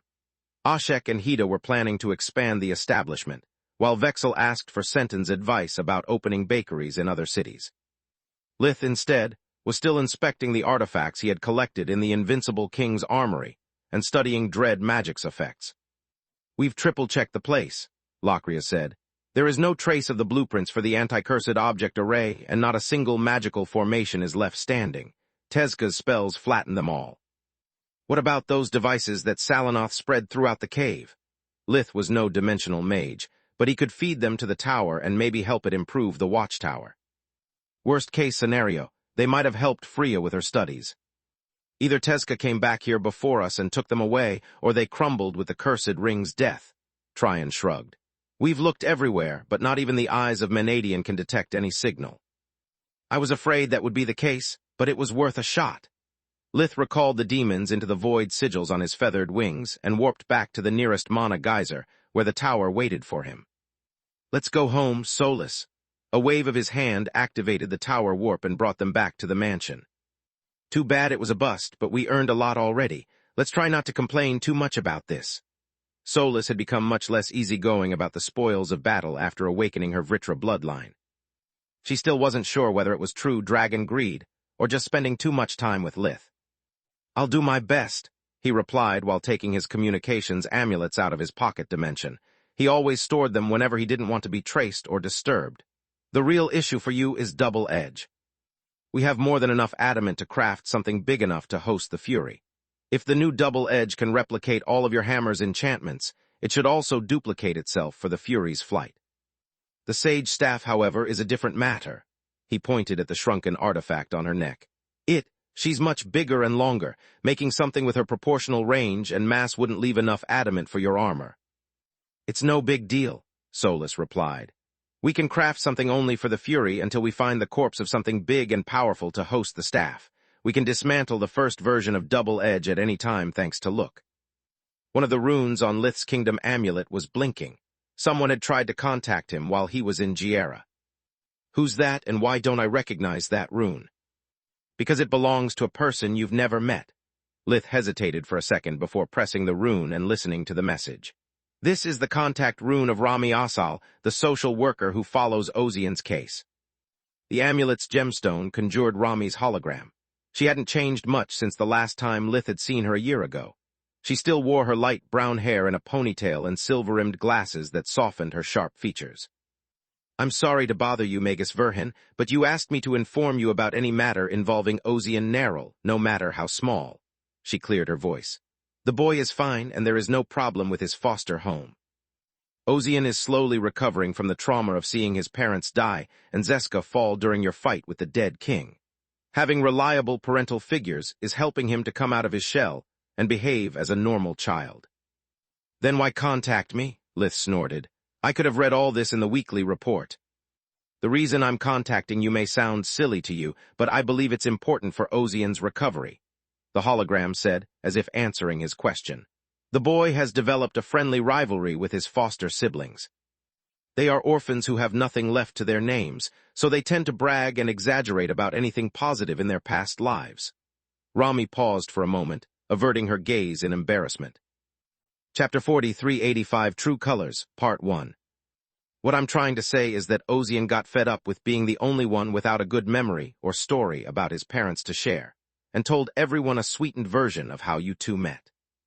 He made no mention of your memory loss or anything that might damage your public reputation, but his story is problematic anyway. Ozian claimed to have spoken with you twice, which is true, but also that you are friends. Half of the foster kids believe him, but the other half has called Ozian's bluff. His birthday is in a few days, and they dared him to prove his words by having you attend. I want to be clear, Ozian never asked me to contact you. He wants to keep you out of it, but I can see how badly this is affecting him. Ozian knows that when his birthday arrives and you don't show up, those who never believed him will call him a liar. Even worse, he will lose the trust of his foster siblings who had his back and find himself isolated. Once a brand like that sticks, the kids won't believe anything he says. Ozian will become a pariah, and that might affect his recovery. This is the end of my report. Rami Asal out. This is awkward, Lith said a few seconds after the message ended. Why awkward? It's just a birthday, Solus replied. All you have to do is show up, give Ozian a gift, and then claim there is some secret mission that requires your attention. It's more than enough to make the kids die of envy. Only if Ozian doesn't die of fear first, Solus. Lith frowned. I'm the root of his trauma. He saw what I did to his parents and remembers what the void told him. If his rage towards me is gone and he's getting better, seeing me might ruin any progress he made. I know, but not seeing you wouldn't do much better, Solus sighed. You know how kids are. They would never let Ozian hear the end of it. He might be even forced to move to another foster home, and it would only be a matter of time before the same problem arises. Nestra region, city of Zeska, Rivenfall foster home, a few days later. Happy birthday, Ozian, Mirika, a blonde girl, said while hugging him. You're 7 now, just like me. Thanks, Mirika. Ashek returned the embrace with a smile that didn't extend to his eyes. He felt guilty for his deceit, and the more fiercely his friends defended him, the stupider he felt. Me and my big mouth, he inwardly cursed. All I had to do was shut up and listen while the others told their stories around the fireplace. Heck, I could have even made up a few good memories with my parents, and everyone would have believed me as long as I didn't make it too cheesy. Just recalling his parents' faces was enough to send a cold shiver down Ozian's spine, but the idea of painting them in a good light made him retch. Happy birthday indeed, Yuzel, a tall boy about 13 years old, said with a mocking smile. Today Ozian's best friend, the supreme Magus of the kingdom, will honor us with his presence. Unless Ozian is a liar and Magus Verhin doesn't even know he exists, of course. Time will tell, Ozian. Tick-tock. Don't start this again, Yuzel. Not today. Geldrid Rivenfall, a plump middle-aged woman with a kind face, said. I didn't start it, Geldrid, the tall boy snorted. Our resident liar Magus did. I'm finishing it. Kids, listen to your mother. Tessa Rivenfall stopped setting the table for breakfast and gave the boy a stern look. She's not my mother. Yuzel hissed under his breath, and a couple of older kids nodded at the remark. I heard you, boy, and I don't allow you to talk about my wife like that. His voice was calm and measured, to inspire respect without fear. You are free not to consider us your parents, but we are not your servants either. I expect you to treat us with respect and courtesy. He needed to teach discipline to the many troubled children entrusted to his care, but he and Geldrid knew how frail any of their kids were despite their tough appearance. A single threat to make them skip breakfast or a too harsh tone would make them feel unsafe and shatter whatever trust the couple had managed to build. No matter whom they punished, the rest of the children would be afraid of being next and feel like prisoners rather than members of the family. I'm sorry, Geldrid, I'm sorry, Tesser. Yuzel meant those words, but his voice came out harsh and insincere. He was torn between the desire to be better than his birth parents and the fear of being thrown out of the foster home as soon as he became of age. He was afraid of what might happen when the kingdom stopped paying the couple for their services, and they'd be free to show their true colors. It was the fear of being abandoned again that kept the older foster children from letting their guard down. They couldn't stop wondering whether they were truly part of the Rivenfall house or just paying guests. Birthdays marked the passing of the time they had left before learning the truth about their condition, and cranked the tension in the home to 11. That apology sucks, boy, Tesser said. You should thank the gods it's Ozian's birthday, or I wouldn't let you off so easily. Whatever, Yuzel crossed his arms and leaned against the wall. Breakfast was delicious, but Ozian couldn't enjoy it. Half of his foster siblings asked him when Lith would arrive, and the other half did the same with as much sarcasm as their foster parents' stern gaze allowed. It's over for me. He needed sheer willpower to hold back the tears. I ruined everything. I can only hope that when Rami comes for her scheduled visit, she'll help me find an excuse. My friends won't doubt an adult's word. He spent every break from his morning lessons trying to come up with the briefest and most compelling argument he could use to convince Rami. If they talked for too long, someone might overhear them, and every chance to save a shred of face would be lost. Ozian was so tense that, when he heard a knock on the door, he yelped. I'm sorry. As soon as he regained his cool, he realized that everyone was staring at him in confusion. To interrupt the lesson, I need to go to the bathroom. His attempt to recover from his blunder bought him a few minutes, but only because he ran to the restroom before anyone could ask him any question. Miss Asal is early, Geldrid thought, She wasn't supposed to come for at least another hour. Maybe she's come to check if we are preparing something special for Ozian's birthday as we promised. I've heard a lot of horror stories about foster families that pretend to forget celebrating their kids to pocket the kingdom's money for party and gifts, but I expected Miss Ossel to trust us at this point. Chapter 4386 True Colors, Part 2. This must be Magus Verhin. Yuzel's voice oozed sarcasm. Quick, roll out the red carpet and throw a few rose petals. We don't want to look bad on Ozian's special day. Thanks for the thought, but that's unnecessary. Lith stepped through the door as Geldred rambled something about her being Magus to have such a humble guest in her honored home. We are all friends here, aren't we? Yuzel was about to mock call a rescue team of the Queen's Corps to drag the birthday boy out of the bathroom, but the voice died in his throat. The tall stranger looked like the Supreme Magus and wore a white and golden robe identical to the one depicted on the posters hung across the city. The only weird thing about the man was the two toddlers strapped to the baby carriers on his chest, and a slightly older boy sitting on his shoulders. I'm sorry for being late, but I can't go anywhere without Ral, and Ely insisted on coming along to protect him. At that point, I had to bring Val along too. He pointed at the babies, going from the youngest to the oldest. Me bib sisser, the baby girl declared proudly. I'm sorry for arriving so ahead of schedule. Yuzel recognized Rami as she entered a second later. I wanted to make sure we arrived before you gave Ozian his presents. The tall boy's imagination ran through countless scenarios to figure out who might have the money to hire an impersonator of the Supreme Magus, but none of them could account for the babies shape-shifting whenever they touched hands. Yuzel saw the social worker's lips move as she explained something to Geldred and Tesser, but he couldn't hear a word she said, and neither could they.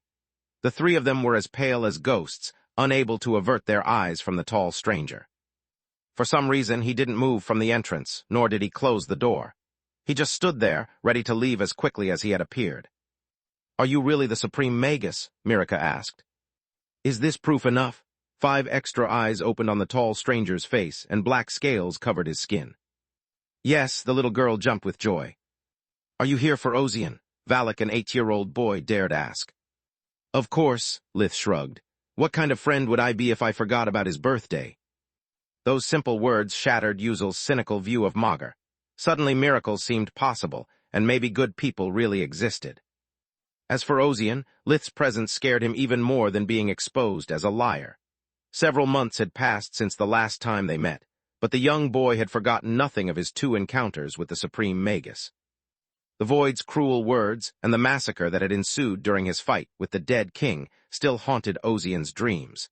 To make matters more complicated, the boy's own words and actions when Lith had come to apologize were burned into Ozian's memory just as vividly. The boy had yelled at the Magus, called him every name in the book, and hit him however he could to provoke Lith into killing him. Back then, Ozian was filled with so much guilt that he believed he had no right to live.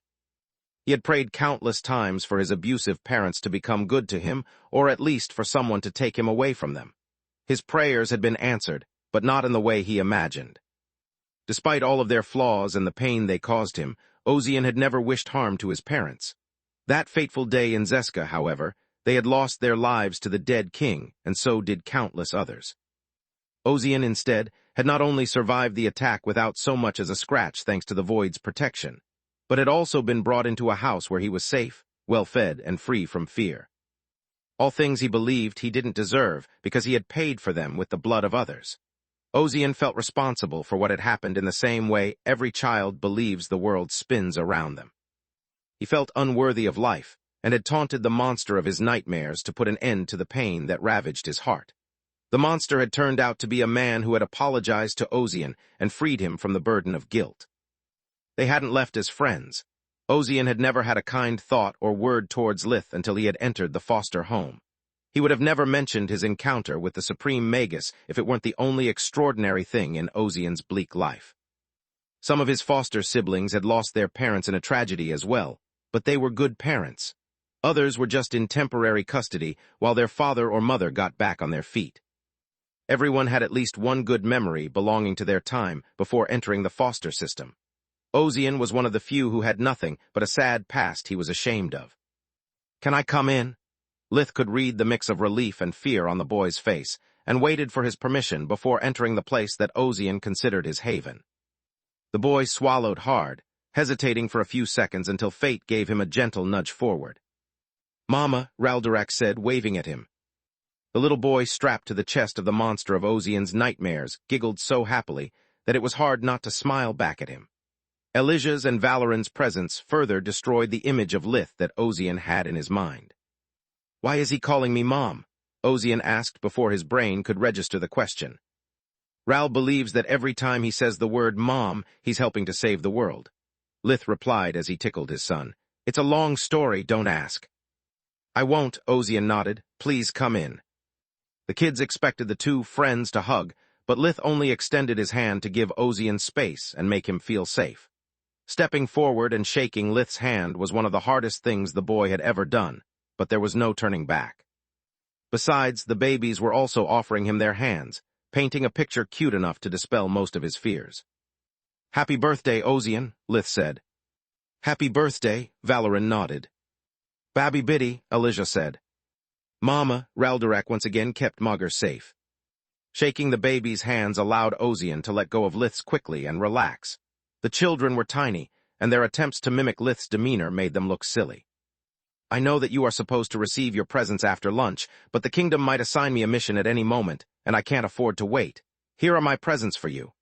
Lith handed Ozian an amulet of pure silver. "This is a communication amulet, not a tablet. It works anywhere and has access to both the interlink and the web of knowledge. It carries only 2 runes at the moment, mine and Rami's. This way, if you ever need something, you won't have to wait until our next visit to contact us." Chapter 4387, Stooping Low, Part 1. "With this amulet we can talk whenever you want, no matter where you are. All you have to do is press our rune and we'll come for you," Lith said. Ozian had only a vague idea of the cost of a communication amulet, but since no one else in the house had one, it had to be expensive. Tesser's and Geldred's shocked expression further confirmed his suspicions. "Thank you, Lith." Ozian did his best to smile and sound grateful.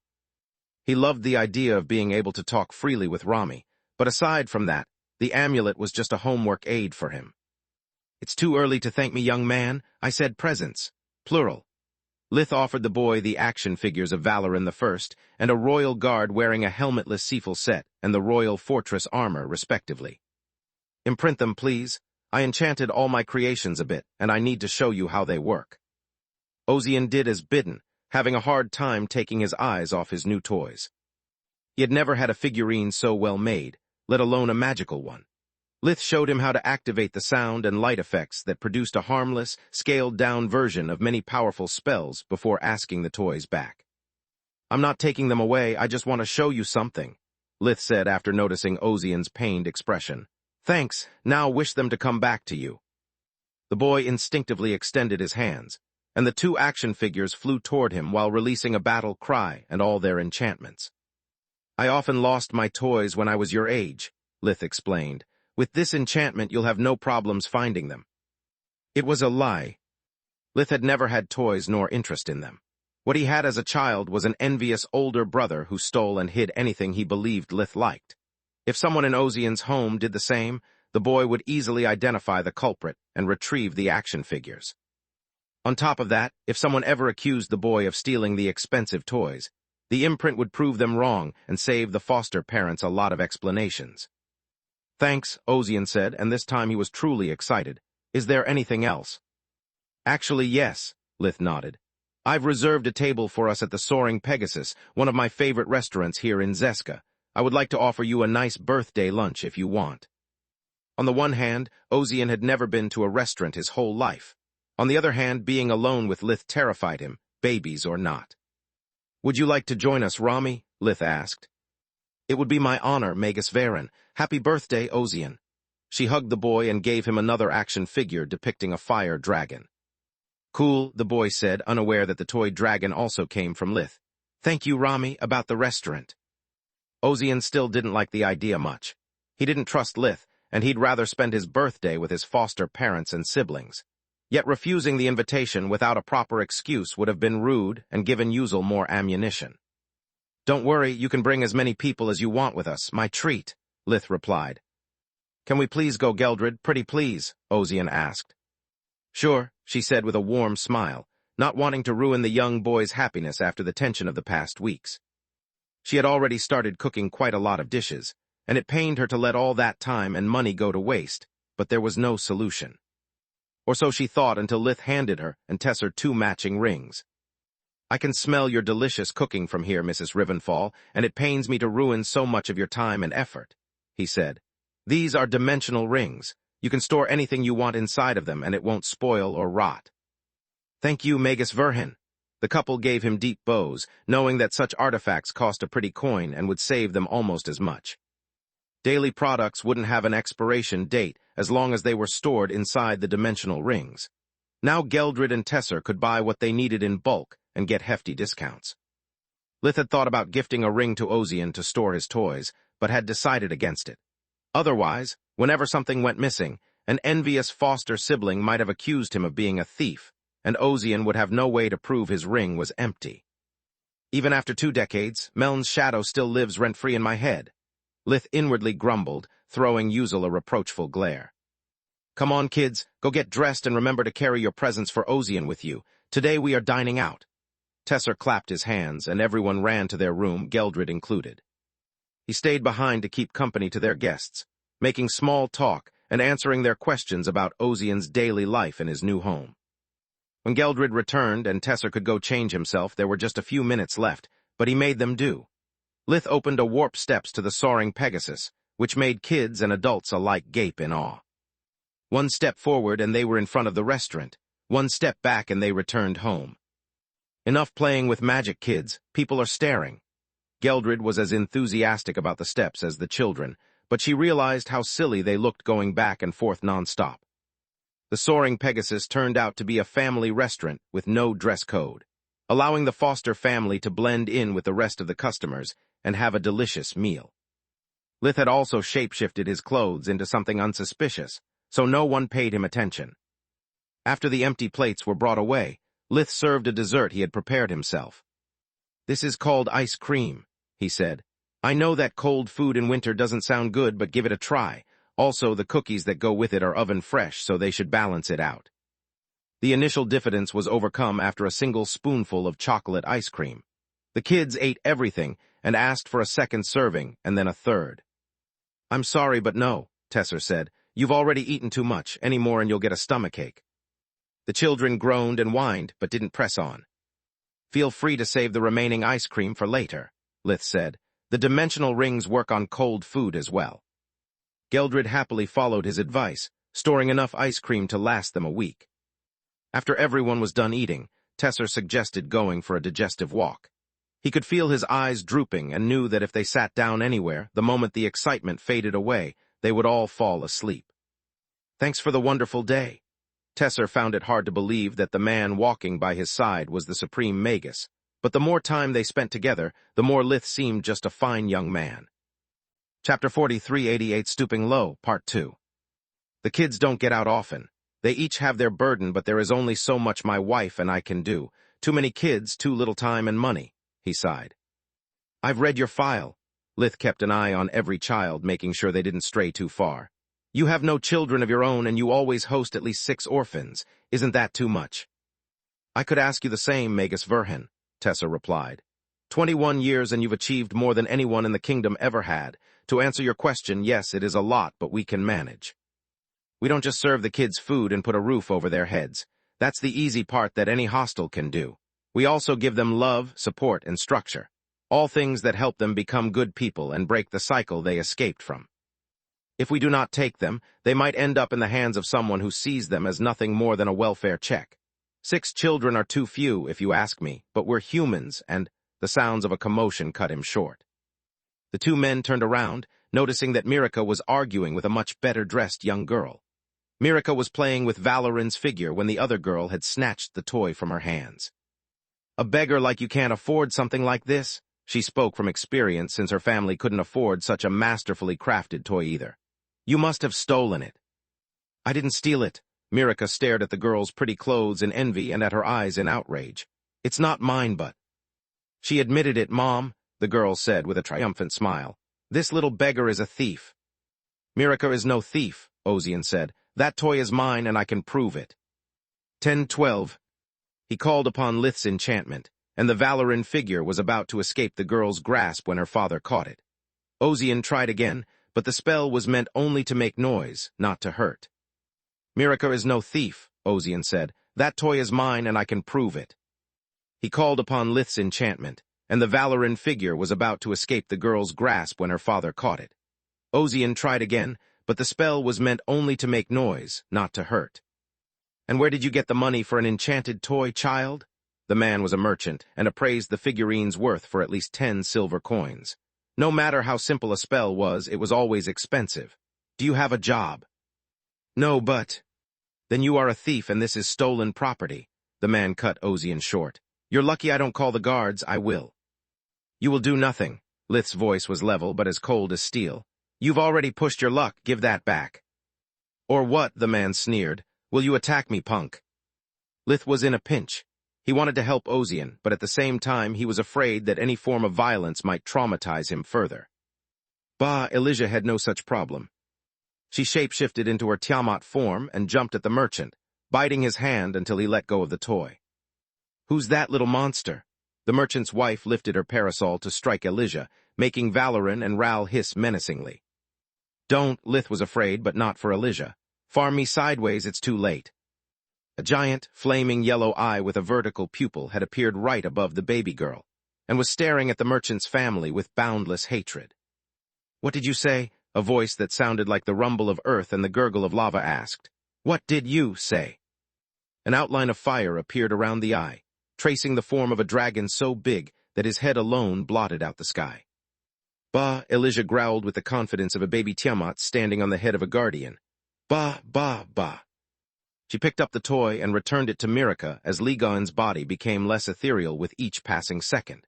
His fangs were ivory blades the size of a horse, and his open maw revealed a fiery pit ready to hurl death. "I'm sorry." The merchant fell to his knees, crying and wetting himself like a baby. "I was wrong. Please spare my life, spare my family." His wife quickly joined him in his plea, while their daughter fainted, her hair as white as snow from fear. The earth quaked and the sky rumbled, but the guardian didn't reply. He just stared at the baby girl. "Dahum ra hashul adia," Elijah said in dragon tongue. "Mdu Shah," the father of all dragons said as he faded away. "What did they say?" Tesser was still standing only because Ligon had exerted his dragon fear only on the merchant and his family. "Eli said that only bad guys bully the weak, and her grandfather replied that she's right," Lith said.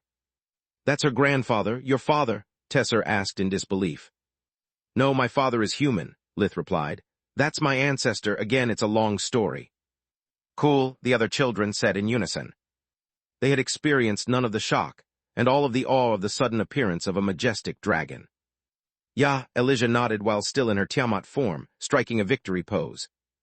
"Enough drawing attention, young lady." Lith put her back in the baby carrier and locked the straps. "Is everyone all right?" he asked, receiving many nods in reply. "Have you recovered your presence, Ozian?" "Yes, thank you," he nodded. "Let's get you home then," Lith said. "You've got enough emotions for one day." Meanwhile, at a safe distance, 2 Asharas measured the area affected by Ligon's presence and how long it took for his aura to fade. "I told you that our elders were right," Falakan said. "Targeting Verhin whenever he carries his children around is nothing but an elaborate form of suicide. Think about what happened to the Verendi Council. They had a guardian protecting them, yet they have been destroyed. Even if Selkies were still alive, we wouldn't stand a chance." "Please, if Selkies were still alive, we would have no reason to stoop so low," Gurmala replied. "Luckily for us, who needs 2 Tiamat runts when we can get the real deal and an even more useful hybrid runt that doesn't come with a guardian bodyguard. Inform the other scouts to keep an eye on Verhin, but never to get close to him. We'll use the time before he can step away from his lastborn to learn his habits and patterns. We won't strike until he's alone with Valoran II. Poor kid, though. He has already lost his parents, and now this. I hope we can send him back home in one piece." "Me too, but what other choice do we have?" Falakan asked. "Without a horde, we have no way to uncover the secret of the White Core.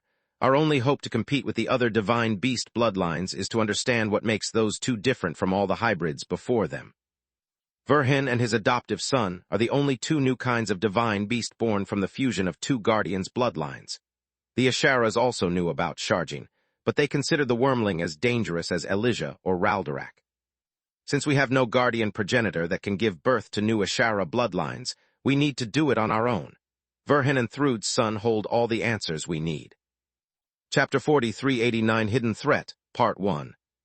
Verhin will allow us to study the end product, while Valoran is the blueprint for how our hybrid children's life forces must be before they come of age. He already possesses life maelstrom like us and origin flames like Verhin. Imagine how powerful we Asharas would become if we mastered the origin flames as well. A wide smile formed on Falakin's face at the idea. If we have to dream, let's do it big, Gurmala replied. Imagine how powerful we'd become if we mastered all the Guardian's bloodline abilities. We'd become the dominant divine beast race even without a guardian progenitor. Yeah, but first things first. Falakin's voice dropped to a whisper, afraid that fate might hear him and laugh at his plans. We need to get our hands on the harmonizer technology and wait for Agitor to disclose his bloodline awakening procedure before making any other move. The Hydras are in a friendly relationship with Verhin. If something happens to him and they suspect our involvement in his disappearance, our lesser species will be doomed to irrelevance. Our blood is dying, Gurmala. You stabilize a patient before a life-improving procedure, not the other way around. True, she nodded. In the meantime, we can hunt the dead king freely. He's the living blueprint of everything that could go wrong with our hybrid children. Capturing him would earn us endless merit, Verhin's trust, and an immortal test subject. We'll try our experimental procedures on him before fine-tuning them into something Verhin and Valoran, our true prizes, can survive until we've gotten from them everything we need to bring forth a golden age for the Ashara race. Lith brought the Rivenfall family back home, apologizing again for the scare. Don't worry, Magus Verhin. The only thing that matters is that everyone is okay, Geldred replied.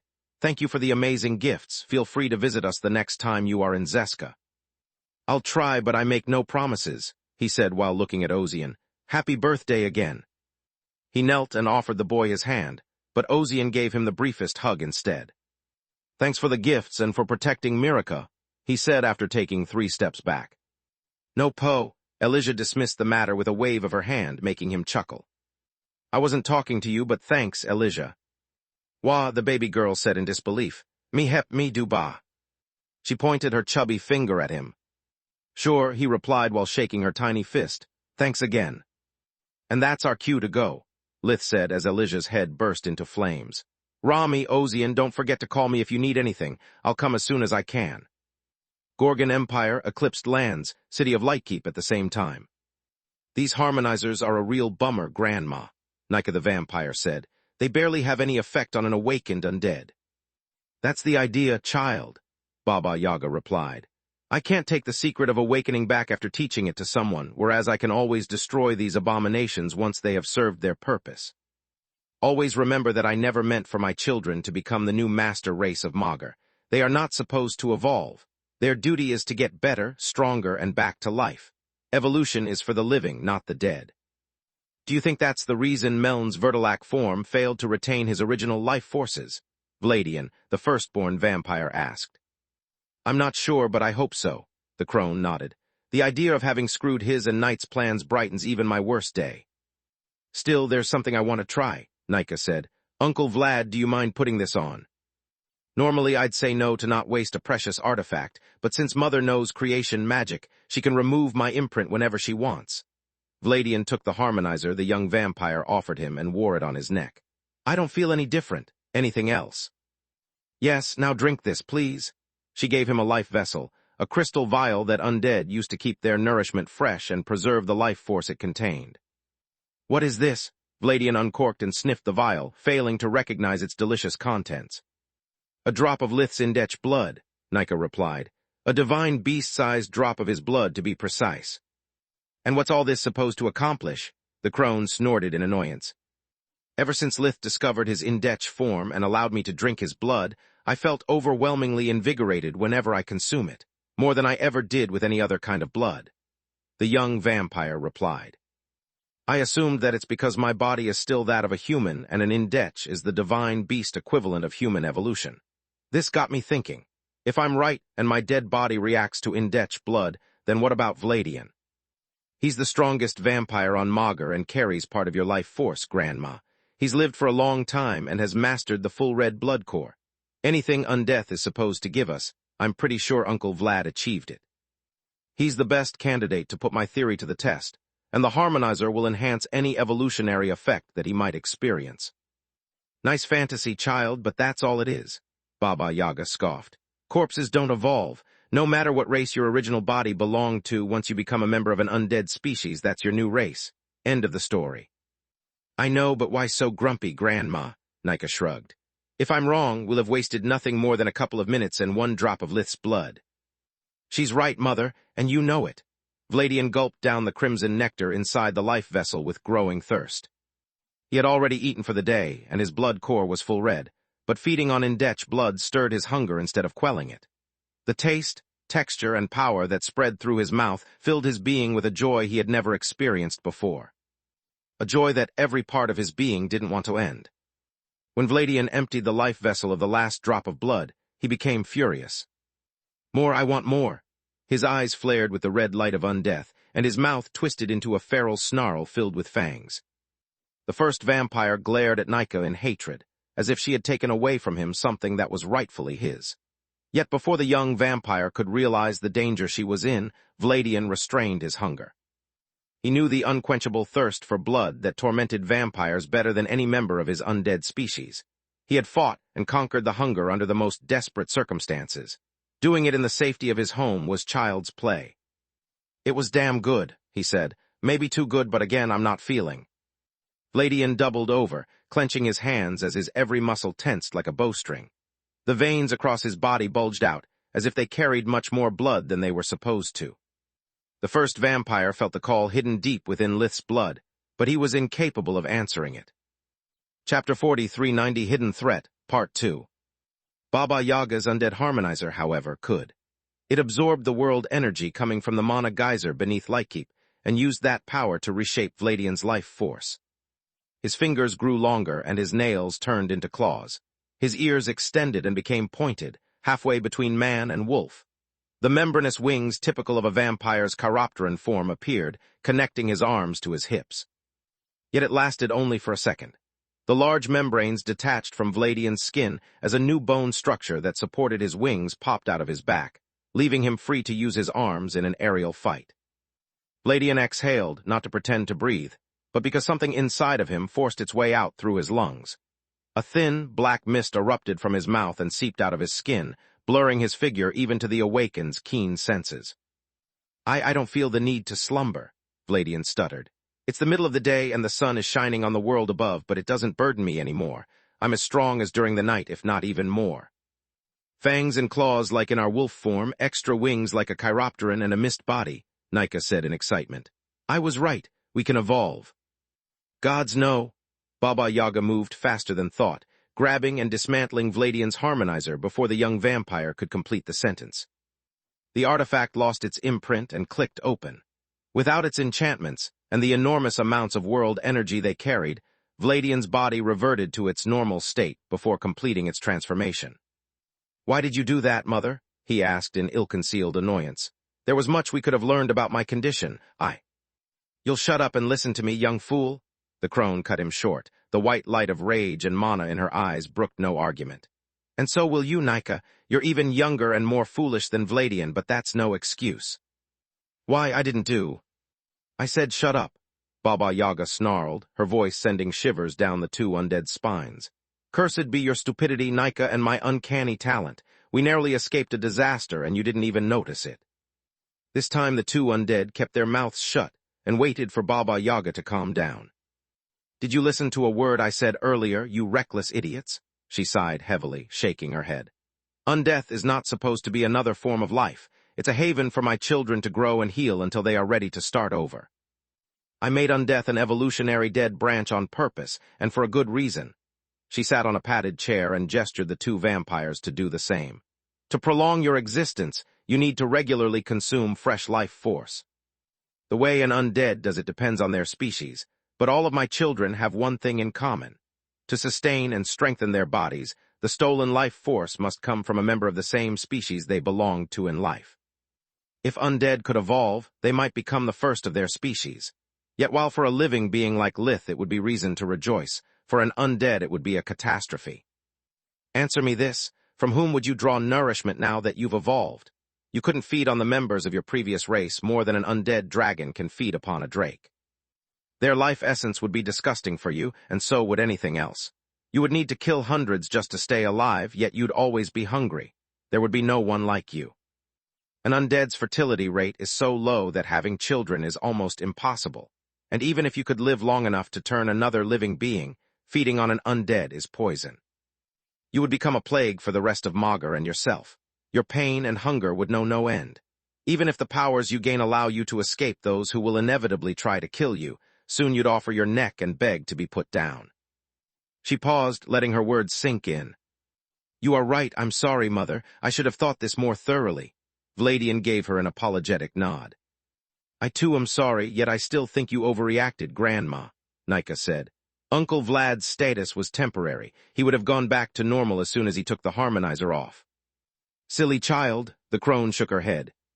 She didn't overreact, Nika, Vladian replied. Do you remember what happened to the Hydras who underwent the bloodline awakening experiments before Agitor? Oh gods, the young vampire's eyes widened in understanding. They took their own lives just like Grandma said. After tasting the power of their evolved forms, even for just a few days, they became so addicted to it that they couldn't live as Hydras anymore. And that might have happened to Vladian as well, Baba Yaga nodded. That's why I interrupted the transformation. He can't miss what he never experienced. Thank you, Mother, he said. From your words, I guess you never expected for Lith's blood to trigger my transformation. No, I didn't, she replied. I crafted the undead harmonizers to give the members of the undead courts an edge over the uppers. I never considered its possible interactions with the life essence of a higher being on the evolutionary scale. But Grandma Meln had an undead side, and it evolved. Nika's words scared her, but she couldn't stop herself.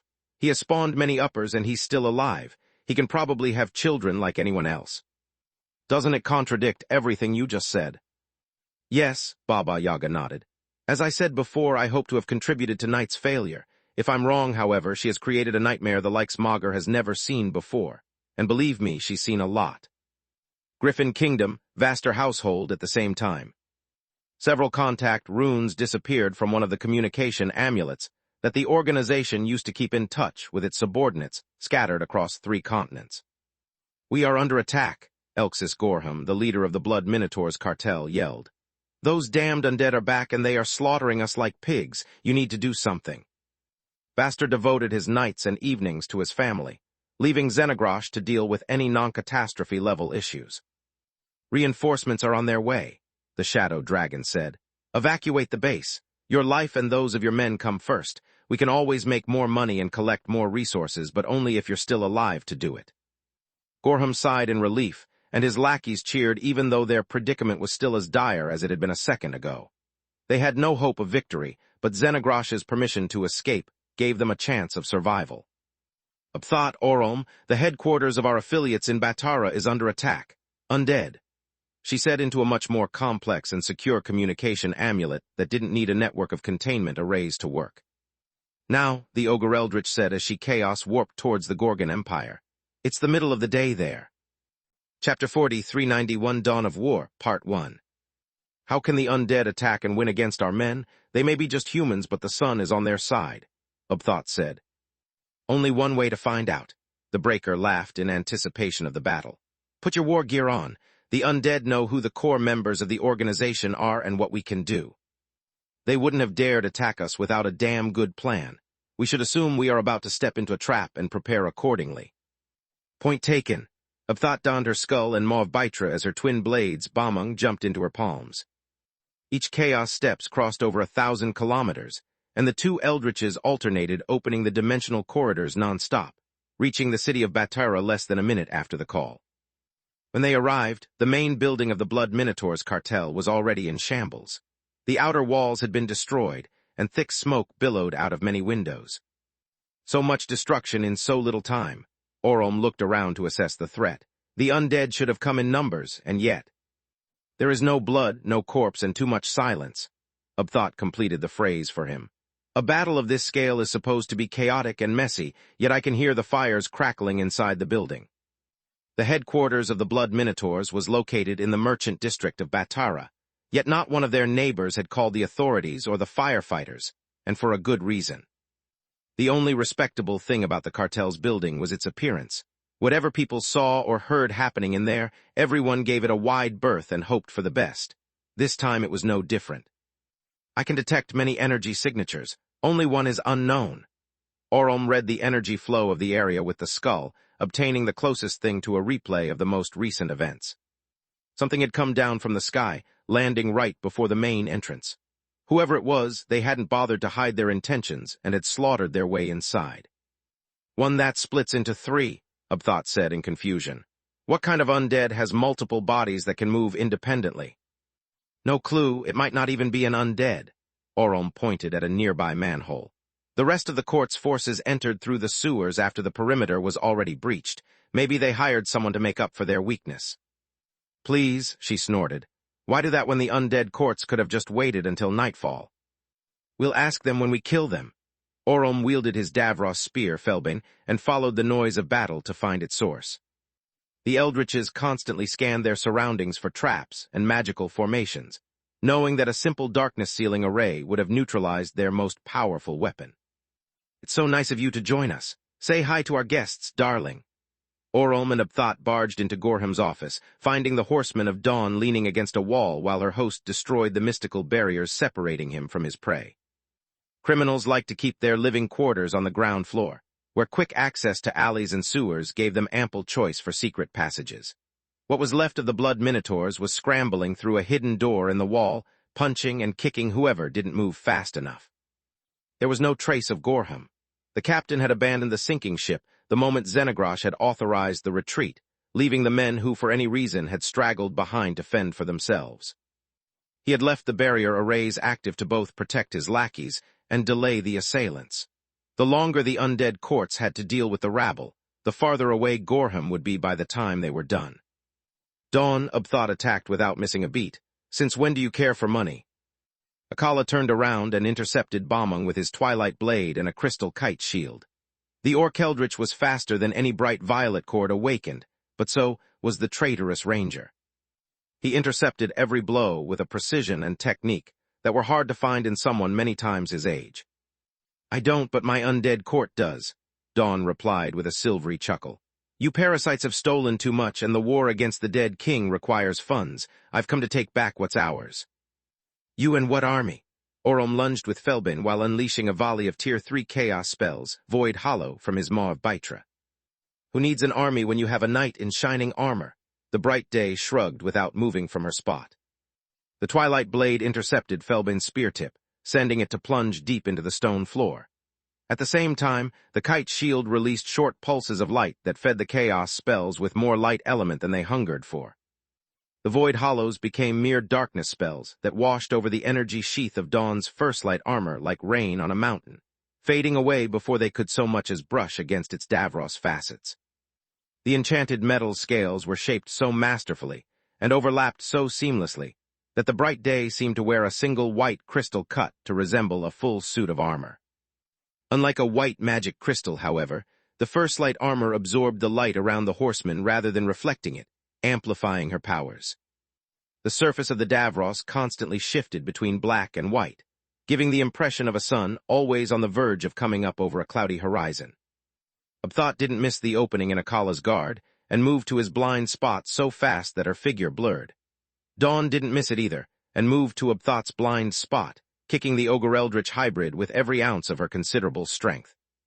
Ubthot had barely the time to register the impact when the world started to spin around her. The kick sent her crashing through the ceiling of 2 floors before she hit the external wall of the Blood Minotaur's headquarters and started to soar through Batara's sky. What the actual F? Dawn's following punch slipped through the Eldritch's guard and reverberated throughout her body, cutting her short.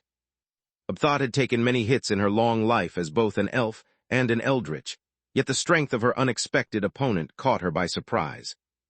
That was worse than when a phoenix whipped me in the face with all his tail feathers, she thought as she unwillingly gained more speed and crash-landed past the city borders. This doesn't make sense. Our mass is the same, and we both have Davros equipment. How can Dawn hit me harder than a divine beast did back when I was an Eldritch with no equipment? Thought blinked out of the crater a heartbeat before the bright day came down on her feet first. The impact that ensued shook the nearby trees and deepened the hole in the ground by several meters. The noise and the shockwave it produced would have thrown the hybrid off balance if not for her ogre side. Thought released vines from her feet that anchored her to the ground and absorbed the nutrients she needed to heal her wounds. Chapter 4392, Dawn of War, Part 2. There is no shame in your defeat. Dawn took one of the white prisms that hung to the hip of her first light armor and shaped it into a crystal sword. I decided that I would sit out of the fight until someone was about to hurt Zepho. You've just been unlucky, sister. In other circumstances, I might be here kicking the spear guy's ass. How can you spout such arrogant words when we haven't started to fight yet? Thought lunged at the horseman with her right blade while keeping her left arm ready for a counter. Because I've already gauged your level, sister. Dawn's smile didn't flinch, nor did her crystal blade raise to meet Bamung. A hard light vice appeared out of nowhere, delaying Thought's lunge for a split second before she freed it with a flick of her wrist. More than enough time for the bright day to meet the left sword with her own and punch Thought in the face with the two women's combined strength.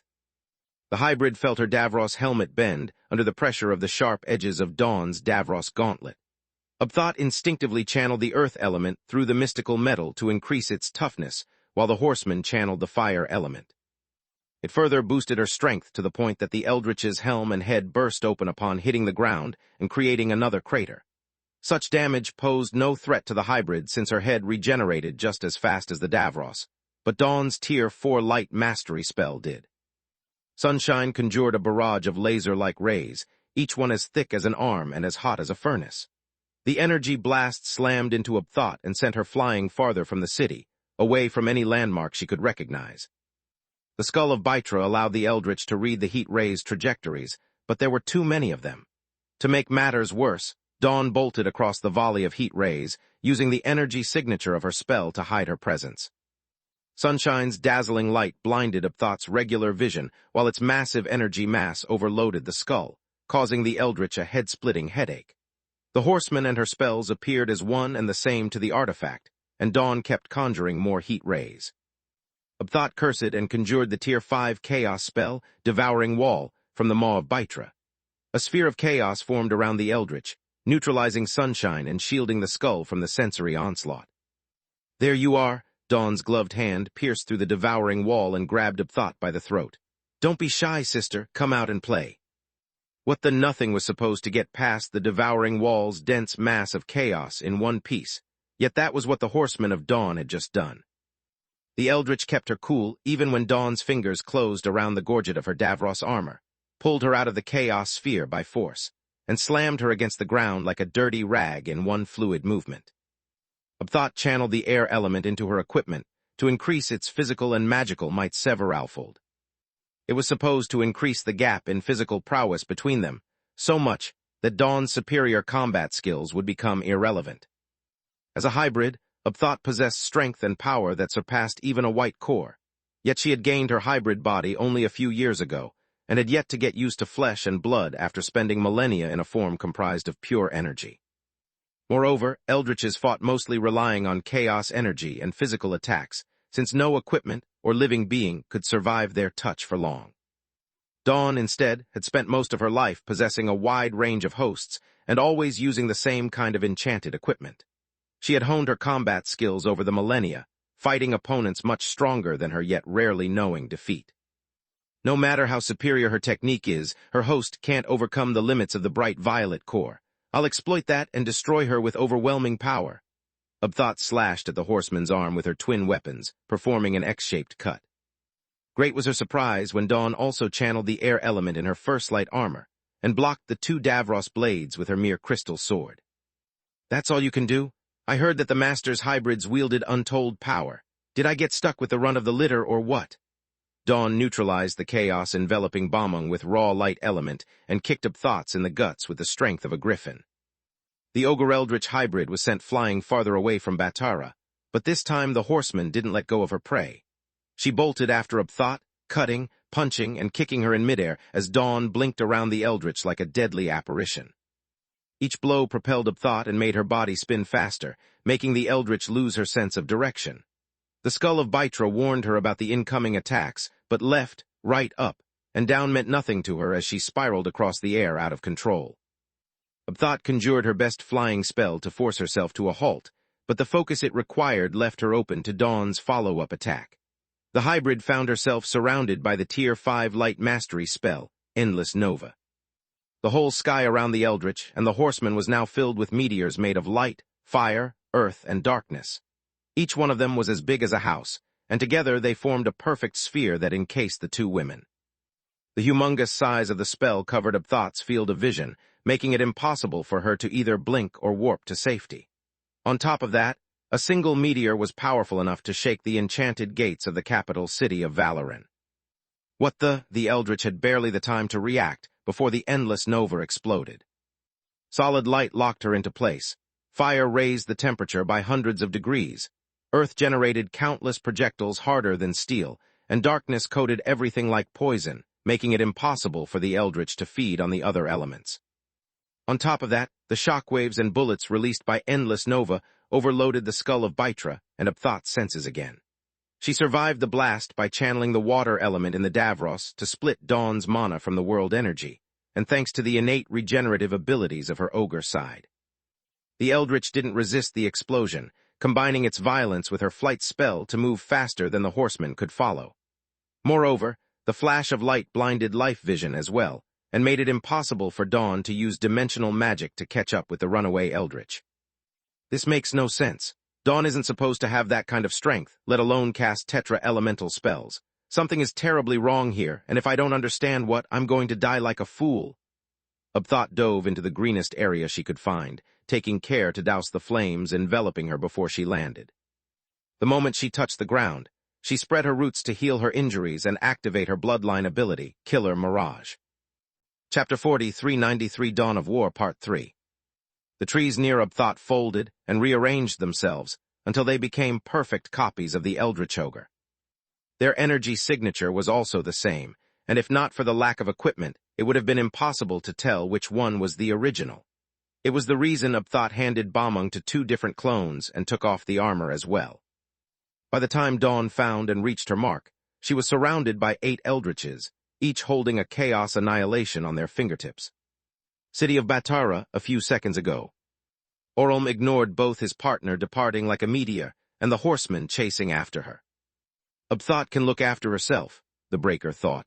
I can't afford to worry about her until I understand what madness this is. How can Dawn and her host have different bodies? How could she be so foolish that she offered me her back despite knowing who I am? And how in Maugre's name can a mere human male withstand my blows like that? I may have the mass of a humanoid, but I'm an Eldritch hybrid. The chaos that empowers me gives me a strength that made white cores crumble under my bare fists, yet this pathetic mortal resisted Felbin's bite without flinching. I'm a novice with a spear, but according to Baitra, I should have punched a hole through a dragon with that move.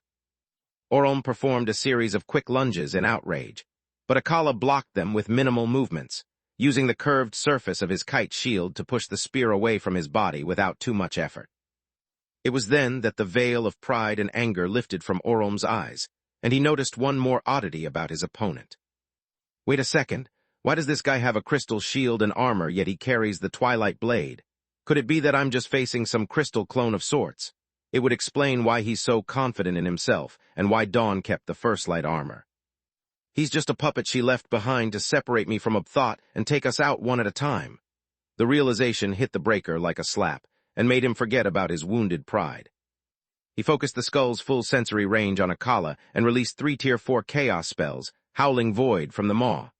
Each one of them was as thick as a small tree and as fast as a bullet.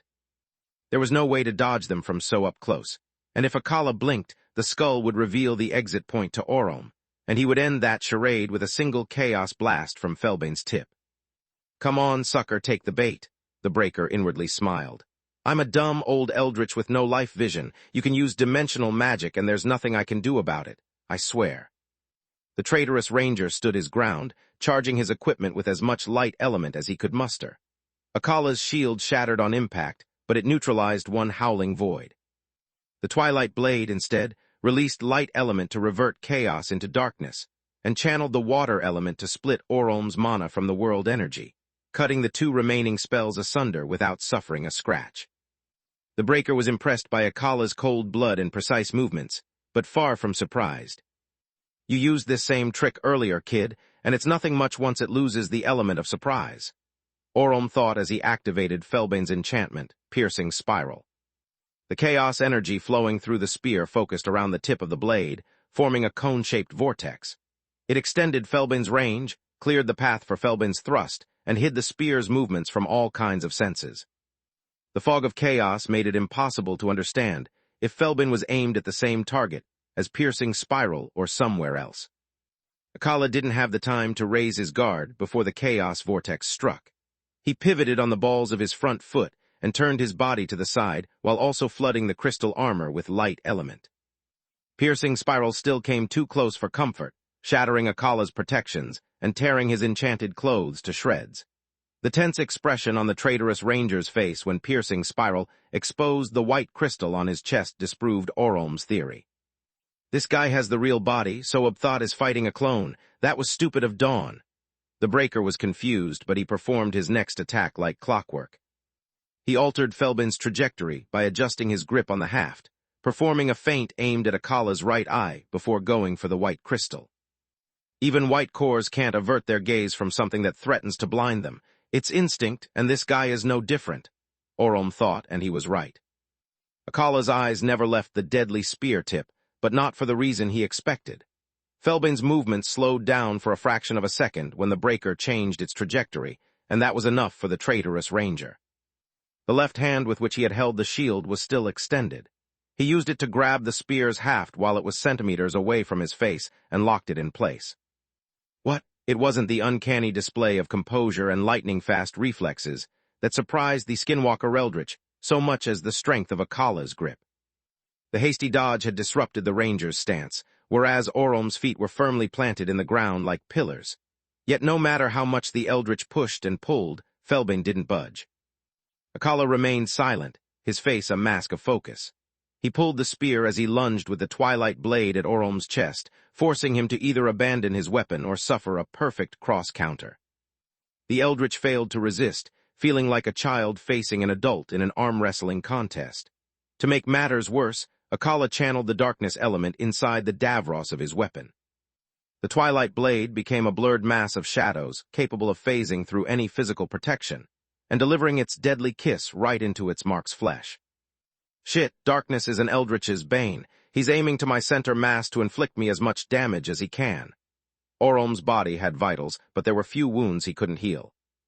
The mana stored in his cores, however, was a different story. Once depleted, the Eldritch would need to find a proper source of world energy to recover his strength. Akala, instead, was an awakened, and only needed a few breaths to return to his peak condition. The breaker inwardly praised his opponent and channeled the darkness element in his shadow-scale armor. It turned the solid Davros ethereal, pitting darkness against darkness and stopping the twilight blade. The violence of the impact, however, took the breaker by surprise and sent him crashing through a wall. You possess the strength of a divine beast, child, yet you are not one of them. Orm snarled as he jumped back to his feet with a kip-up. Also, I'm not a moron. I poured enough chaos in my spear to kill this entire city, yet you held it like it was nothing. Chapter 40, 394 Dawn of War, Part 4. Chapter 40, 394 Dawn of War, Part 4. Akala remained silent, his gaze darting in the direction Dawn had disappeared as if he were watching something that he couldn't afford to miss. I know this trick. Dawn pulled it on me in the past. You're using her morning star spell? Orm said as a quick barrage of chaos needles he threw all around the ranger revealed the presence of a translucent, hard light construct. Morning Star was infused with so much mana that it gave Akala enough extra mass to fight a divine beast on equal footing. Yet that kind of magic consumes way more energy than Dawn receives from the sun. Even her can't use it for long unless she has her mage tower. The traitorous ranger smirked, but he was looking away when he did. If he was taunting Orm or reacting to something Dawn had just said, it was impossible to tell. Where is it? The breaker widened the sensory range of the skull of Baitra to look for sunrise. It can't be far, he said, yet his voice lacked conviction. A horseman's mage tower was a powerful yet limited tool. Their crystal steed could draw the world energy from its surroundings, but could only transmit it to its master through physical contact. Sunrise empowering Akala even from a few centimeters of distance was unheard of, yet the mage tower was nowhere to be found. The traitorous ranger reacted to those words by pulling a new prism out of the crystal in his chest, renewing his armor and shield. At the same time, he conjured several spheres of light that instantly exploded, spreading their energy around and messing with the skull of Baitra's readings. Blood dripped out of Orom's nose as the sensory overload inflicted him internal damage, but his determination paid off. The skull spotted a thin tendril of light that ran under the floor and passed right where Dawn had stood until a few seconds ago. The hard light cable carried a huge amount of world energy that followed the exact same path of the bond between horseman and host, fooling the skull's initial readings before Orom focused on the ranger. The breaker tried to follow the energy to its source, but the tendril extended far away, and Akala charged forward at breakneck speed. "Oh fuck!" Orom failed to deflect the lunge with his spear, and the twilight blade pierced through the shadow scale armor. This bastard knows about the skull and its weakness. This was all a trap. The realization hit the breaker hard, but not as the Tier 5 eclipsing shockwave spell that released a burst of darkness-infused bolts of lightning inside the breaker's body, as Akala pulled his sword out with a twist. He pressed forward with another thrust that he switched into a diagonal slash when Orom tried to dodge it. By sticking so close, not only was the longer reach of the spear pointless, but it also became a very poor defensive tool. Felbin had no hand guard, so by sliding the twilight blade along the spear's haft, Akala could always cut Orom's fingers. "You're supposed to fear me and keep your distance, you damn bastard." The breaker stored his weapon inside his pocket dimension and switched to hand-to-hand combat. He infused his every limb with chaos, turning them into deadly weapons. Akala kept his weapons, but he conjured the Tier 5 battle mage spell, God of Darkness. 3 orbs of pure darkness element appeared over his head, while a black mist coated his crystal armor. The chaos robbed the darkness of its light counterpart on impact, reverting into darkness and turning the God of Darkness into God of Chaos. Orom inwardly cursed Akala and threw away what was left of his pride. He displayed the full martial prowess that he usually reserved for guardians and white cores, using it to fight at the same level as a mere human who had yet to live half a century. The breaker also stopped stubbornly holding his ground, stepping back when necessary and using strategy instead of relying on raw strength. The mere act left in Orom's mouth the bitter taste of defeat, but it was better than failing his mission and becoming the laughing stock of the organization. A palm strike at Akala's shield propelled the breaker back and bought him the space he needed. Orom unleashed a volley of Tier 1 chaos bullets infused with break energy that the traitorous ranger intercepted with his shield, falling into the enemy's trap. Akala's layer of light element neutralized the chaos, but it was helpless against the Eldritch's ability. The crystal shield collapsed first after the break energy severed its connection to Dawn's real body, turning the prism back into a common mineral. Then, it was the turn of the God of Darkness spell that lost 1 rune for each break bullet it absorbed.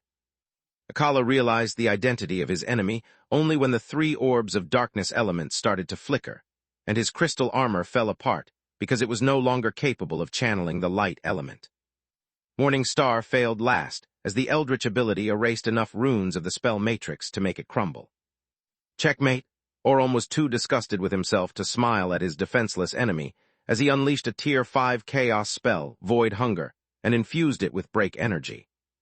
He aimed it at the shining crystal on Akala's chest, hoping that killing one of the legendary horsemen of Baba Yaga would be enough to wash away the humiliation of using his most powerful ability against such an inferior opponent. Giera Continent, ruined city of Telekit at the same time. "Boss, I mean dead king, you have to see this." Irian the Jormungandr wasn't one to intrude during Orpal's training unannounced, so his barging in piqued the Verdalac's curiosity rather than arousing his anger. Either the sky is falling, and we are all dead, or Irian's betrayal got exposed, and he's as fucked as Jorl is. Orpal smiled at the thought.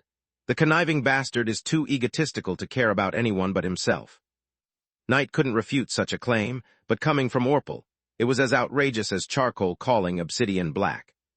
"This better be good. I was on the verge of gods below." An awakened in Batara had heard the commotion caused by the Dawn Court's attack on the Blood Minotaur's headquarters. The event would have been of no relevance to the awakened community if not for the bright day leading the charge on top of her steed, Sunrise. Seeing a mage tower in action was a rare opportunity that no mage worthy of their name would miss. Moreover, the Awakened Council was aware that the organization had replaced the undead courts in ruling the underworld of the three great countries after their ruinous alliance with the Mad Queen. The Horsemen of Dawn leading the attack in Batara might have been the first of many conflicts that would redefine the balance of power and restore part of the hold the undead courts once had over human society.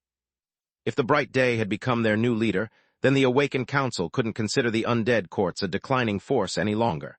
Last, but far from least, the members of the council were eager to see how the horsemen would fare against the Master's hybrids. Chapter 4395 Ultimate Predator, Part 1. If Dawn defeated whoever came to Batara's defense, the Awakened Council would study the horsemen's strategies and apply them in the eventuality that a conflict with the Master's organization ever arose. If the hybrids defeated her, instead, the Awakened would still have records of the Eldritch's most powerful spells and research a way to neutralize them. Either way, the Awakened Council had a lot to learn from the conflict and nothing to lose. The only wrinkle in that situation was that even though the organization was still in probation, they were members of the council. If Dawn proved to be an overwhelming threat, the Master might have requested assistance, and the Awakened Council would be forced to deliver it.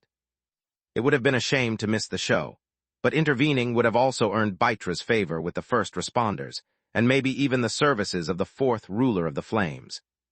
Even though she was now an Eldritch, there was no awakened Forgemaster who wouldn't have given an arm and a leg to become her apprentice. What is Dawn doing there? Orpal's face was split into two halves, one with his features and the other with Knight's. I thought she would stick to your mother's skirt and hide from us to avoid ending up like your poor brother. That's what I thought as well, Knight replied, her feminine voice coming out of the corner of her side of the mouth. That bitch disappeared for months, and now she dares to show her face in public. This smells fishy, but it's too obvious to be a trap. Batara has no mana geyser, so your mother's tower wouldn't be much better than our own. Orpal nodded. On top of that, Dawn made too much of a ruckus for an alleged trap. She knows we are not stupid. If we appeared in the middle of Batara under the eyes of the council, they would join forces with the organization and the undead courts to kill us. Whatever her goal is, she made a scene on purpose. She doesn't want us there. The uppers around the dead king shuddered at the weird monologue. Not only was the constant shift in Orpal's features creepy, but it was also a symptom of the divide between the horseman and her host. Has she gone insane? Orpal and Knight frowned when Dawn dismounted Sunrise and sent the mage tower away. What's the point of bringing her steed along if she's not going to use gods above? The dead king stared in disbelief, as the horseman of Dawn split her body into two without losing any of her physical or magical prowess. This is impossible, Knight snarled, taking over Orpal's half of the body. That must be a trick. One of them must be some new kind of hard light construct that Dawn controls like a puppet. A crystal clone, anything but that. She can't have done it before me. Done what? Knight's silvery voice distorted into Orpal's as he reclaimed his half of his face and stared at the horseman in fury. Reaching the manifestation stage, Knight inwardly cursed. It's a horseman's ability that creates an extra body for them and allows them to act together with their host instead of replacing them. A few seconds later, when Dawn and Akala fought two empowered abominations and killed them with ease, Knight couldn't deny reality any longer. Let me get this straight. Orpal's voice was low, but it seethed with rage. Leech surpasses me as a divine beast, having access to all aspects of his life force, and Dawn surpasses you as a horseman. We have been bested by our respective siblings and left in the dust, correct? Correct, Knight spat the word out like poison. Yet look at the bright side. That bitch is nothing special. If she really got cocky just because of manifestation and starts going around alone, we can take her. This time we'll make no mistakes, and once I have access to her mind, we'll be able to learn from her how to achieve manifestation. It will more than double our offensive strength. It also makes acquiring a divine beast-sized full set of equipment of paramount importance. Orpal pursed his lips. You can keep Thorn and the Black Rose armor, but I can't display my full power if I have to fight naked. True, Knight actually hoped that, upon reaching the manifestation stair, she would obtain a Vertilac body as well. Yet there was no point arguing over equipment they still did not possess, so she kept those thoughts in a hidden corner of her mind. They kept watching the fight, failing to recognize Orolm and Abthot in their hybrid forms. No one could use life vision on a hologram, so awakened and uppers weren't surprised when Akala fended off the Eldritch's attacks. After Dawn kicked Abthot away, a second awakened followed the two women, and Irian's amulet projected a second hologram to follow both fights at the same time. "Your sister's host is lucky," Orpal sneered. "The master must have sent a couple of runts still wet behind their ears, or a loser like Akala would already be dead." Meanwhile in Batara, the traitorous ranger faced Orolm's void hunger from point-blank range, and with no protection left. To make matters worse, the breaker was clearly aiming his spell at the crystal in the middle of Akala's chest. There's only one Eldritch in the organization who can cripple tower-tier spells as if they are chore magic, the traitorous ranger thought. Orolm has changed so much since our fight against the World Tree that I didn't recognize him. Why didn't Dawn warn me about him? I refuse to believe she has forgotten the energy signature of one of the few beings on Magur who can kill us in one shot. Akala set his questions aside and jumped back, gaining as much distance as he could from his opponent. His lightning-fast reflexes amazed Orolm, but didn't change the outcome. Checkmate. Void hunger erupted from the Eldritch's right hand faster than a bullet, covering the distance with its prey in the blink of an eye. The air element surrounding the Chaos Pillar sucked the human ranger in and neutralized his flight spell. Akala barely had the time to raise the Twilight Blade when Void Hunger hit him. The ranger put all the light element he could muster into the Twilight Blade, reverting part of the chaos into darkness while it was still at an arm's length. At the same time, he channeled the water element inside the Davros, severing the connection between the world energy and the chaos that the light element failed to contain. Another chunk of the Void Hunger faded away, but there was still plenty left when it finally reached Akala. The traitorous ranger stored the blade inside his pocket dimension at the last moment, sparing it from the permanent damage that break would inflict. With no other protection left, Akala covered his arms in white crystals and sacrificed his limbs to stop the onslaught. Yet that wasn't enough.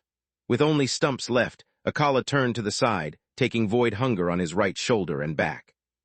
The impact lasted for a split second, after which half of the traitorous ranger's body was gone. Chapter 40, 396 Ultimate Predator, Part 2. Akala no longer had arms, and a large portion of his chest was gone, but the white crystal was intact. "Fool," Orolm laughed as he recalled Felbin to his hand and lunged for the finishing blow. "Tower or not, with or without Dawn, you're nothing compared to me." The Eldritch's breakability could do so much more than destroy spells. Everything it touched would be erased from existence, as if it had never been there in the first place. Any part of any body hit by break would become impossible to regenerate, and only a transplant with body sculpting could replace what had been forever lost. Plant folk, white cores, and even guardians were no exception. It was the reason Orolm was so infamous and feared across Magur. He had killed enough white cores during his existence that very few dared stand their ground and face him, even those stronger than him. Nobody wanted to risk losing their eternal life to a lucky shot, or a trick that the breaker might have prepared to fight them. The awakened spectators pitied Akala upon recognizing Orolm's signature move, whereas dread twisted Knight's guts into a knot. "That foolish bitch," she snarled. "How could she be so stupid that she took whoever that other Eldritch was away and left that idiot to fight against the breaker alone? Mother always warned us to avoid him." There was no sisterly affection in her words, nor in Orpal's grimace. Only the fear of losing the opportunity to absorb Dawn's crystal and check if the steeds of the horsemen could be fused as well. Great was everyone's surprise when red crystals sprouted from Akala's grievous wounds and rebuilt his body at a speed visible to the naked eye. The Twilight Blade reappeared inside the ranger's crimson hand, deflecting Felbin's tip and leaving Orolm open to a counter. A crystal fist the size of a barrel hit the breaker square in the face and stopped his advance. Akala then shifted his grip on the Twilight Blade and performed a horizontal slash that cut deep into the shadow scale armor. The ranger followed with a Tier 5 battle mage spell, Cruel Sun, and a flurry of blade strikes. The darkness-infused tongues of fire seeped inside the wound in Orolm's abdomen before the Davros could seal itself and burned him from within. Akala's face twisted into a feral snarl as his body swelled, becoming bigger, faster, and stronger than he had ever been. "Curse you, mother!" Knight's eyes misted with tears of rage. "You always claimed that we were supposed to grow on our own, that you had given your horsemen different powers instead of creating 3 identical all-powerful creatures for a reason." "Curse you, mother!" Knight's eyes misted with tears of rage. You always claimed that we were supposed to grow on our own, that you had given your horsemen different powers instead of creating 3 identical all-powerful creatures for a reason. Yet you gave Dusk's powers to that Dawn bitch. What have I done to deserve this kind of spite? Why have you done for Dawn what you have always denied to me? Her questions sparked many whispers as the uppers wondered whether she was joking, or just wanted to know which of her many crimes had been Baba Yaga's last straw. Wait a second, that's nothing Dusk could do, Orpal said. His mastery over life forces would make a transplant easy to perform for him, but Akala didn't have the materials for. Contrary to what everyone believed, Baba Yaga had not gifted Dawn any new power, and her crystals were pristine white. They were simply coated in a crimson liquid that made them resemble her lost brother's crystal spawns. Reality became evident when Akala completed his transformation. The 178 meters, 510, man was gone, replaced by a chiropteran over 35 meters, 116, tall, with membranous wings connecting his arms up to his little fingers to his hips. The monstrous creature had a hide tougher than stone and 20 centimeters, 8, long claws on his hands and feet. The chiropteran Akala now towered over the breaker like an adult over a child, hitting with the fury of a storm. That's how that bastard could hold his ground against an eldritch hybrid for so long, Knight snarled, unaware that Akala was also connected to Sunrise via the tendril of light. He has turned himself into a vampire. He must have used Dawn's endless supply of light element to get close to the full red core and surpass the limits of the bright violet. Akala is now the closest thing to a white core and possesses even better regenerative abilities. As every living being, a white core's body needed life force to know how to recover from wounds and how to regenerate an amputated limb. Once Orom's break destroyed something, however, the information it contained was lost as well. A white core who had their head or a vital destroyed by break would die like a mortal, but the undead were different. Their bodies were just shells for their blood cores and contained no information. Everything that an undead was, no matter their species, was stored inside their blood cores, which in turn was fused with what the other races knew as an undead's weak spot. Akala had recovered so quickly from the effects of void hunger because he had lost nothing.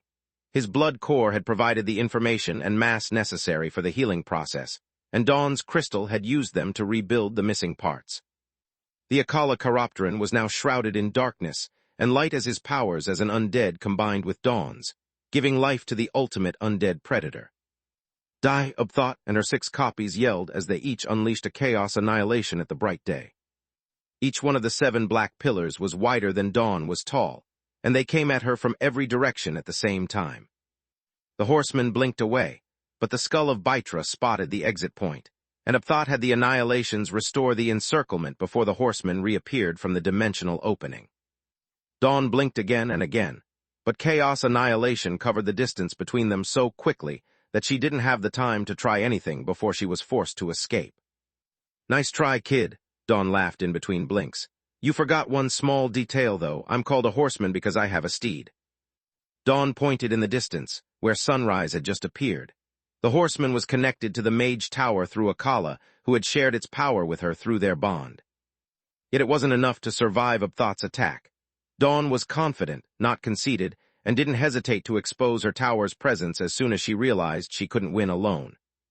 Sunrise collected the endless light energy released by the sun, and amplified it within its crystal body, before passing it to the horsemen in the form of hypercompressed beams of light.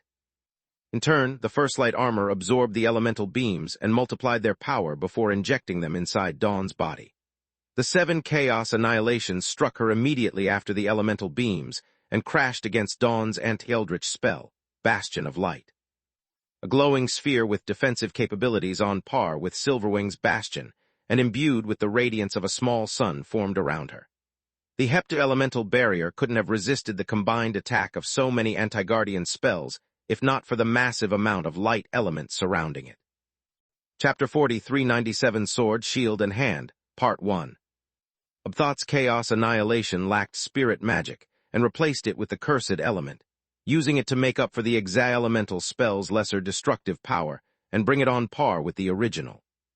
Light Bastion reverted the chaos into darkness upon contact, destroying the delicate balance that kept the annihilation's rune matrix together. Upthought's spells imploded on themselves one after the other despite her best efforts to resist Bastion of Light's effects. The shockwaves produced by the clash of 8 anti-guardian spells uprooted the nearby trees, dispersed the clouds above the fight, and shattered Dawn's bastion of light like glass. She channeled the water element inside the first light armor, dispelling the remaining waves of chaos carried by what was left of the annihilations before they could reach her. Thank Mom, it worked. The horseman inwardly sighed in relief, feeling less confident than she appeared. If not for my tower armor and Zepho's almost full red blood core, this would have ended differently. My turn, Dawn said with a savage smile as she coated her crystal sword with a hard light construct shaped like the twilight blade, and the light refracted on the facets of her armor conjured countless more energy swords. She charged at the 7 of Thoughts in a fiery tide of blades, using life vision to spot the real Eldritch hybrid amid the clones. Much to the real of Thought's surprise, Dawn charged at the hybrid with the second most powerful aura among those who had no equipment. In her shoes, I'd get rid of my artifacts to fool my enemy into wasting their strength, Dawn thought. Moreover, giving most of your energy away is an excellent trick not to draw attention.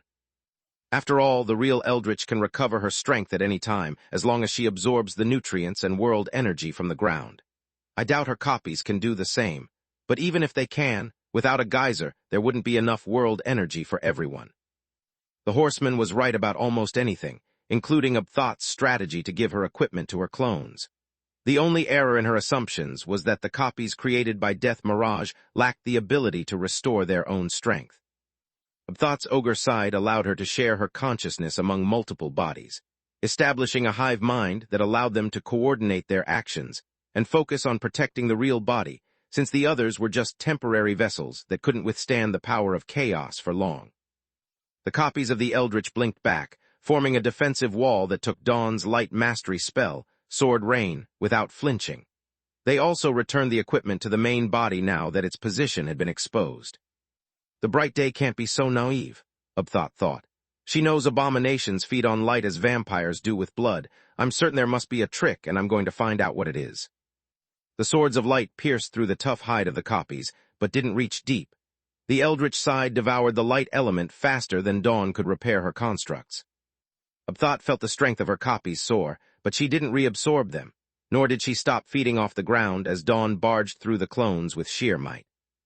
The first sign of alarm was a pang in the copy that tried to tackle the horseman down, quickly followed by an intense wave of agony that spread through the hive mind like wildfire.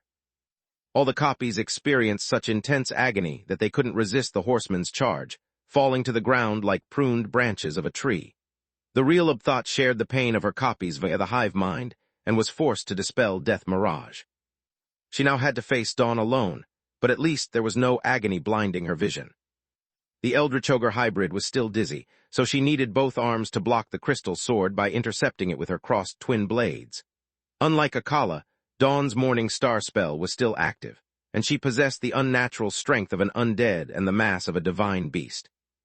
Thought's knees held only thanks to the support of her wildflower armor, and her legs plunged deep into the solid ground, locking her into place. Sword Rain came next. The hard light constructs surrounded the hybrid, stinging her like a swarm of angry wasps. The abundant light element they exuded stirred Thought's hunger, but she didn't dare fall into temptation. Whatever had crippled her copies would do the same to her, and at that point, nothing would have stopped the horseman from killing her. The hard light constructs crashed against the Davros armor like glass, revealing that they carried 3 times more darkness element within. The second half of Sword Rain shrouded Thought, hindering her mystical senses and searching for a way past her defenses. Do you like it?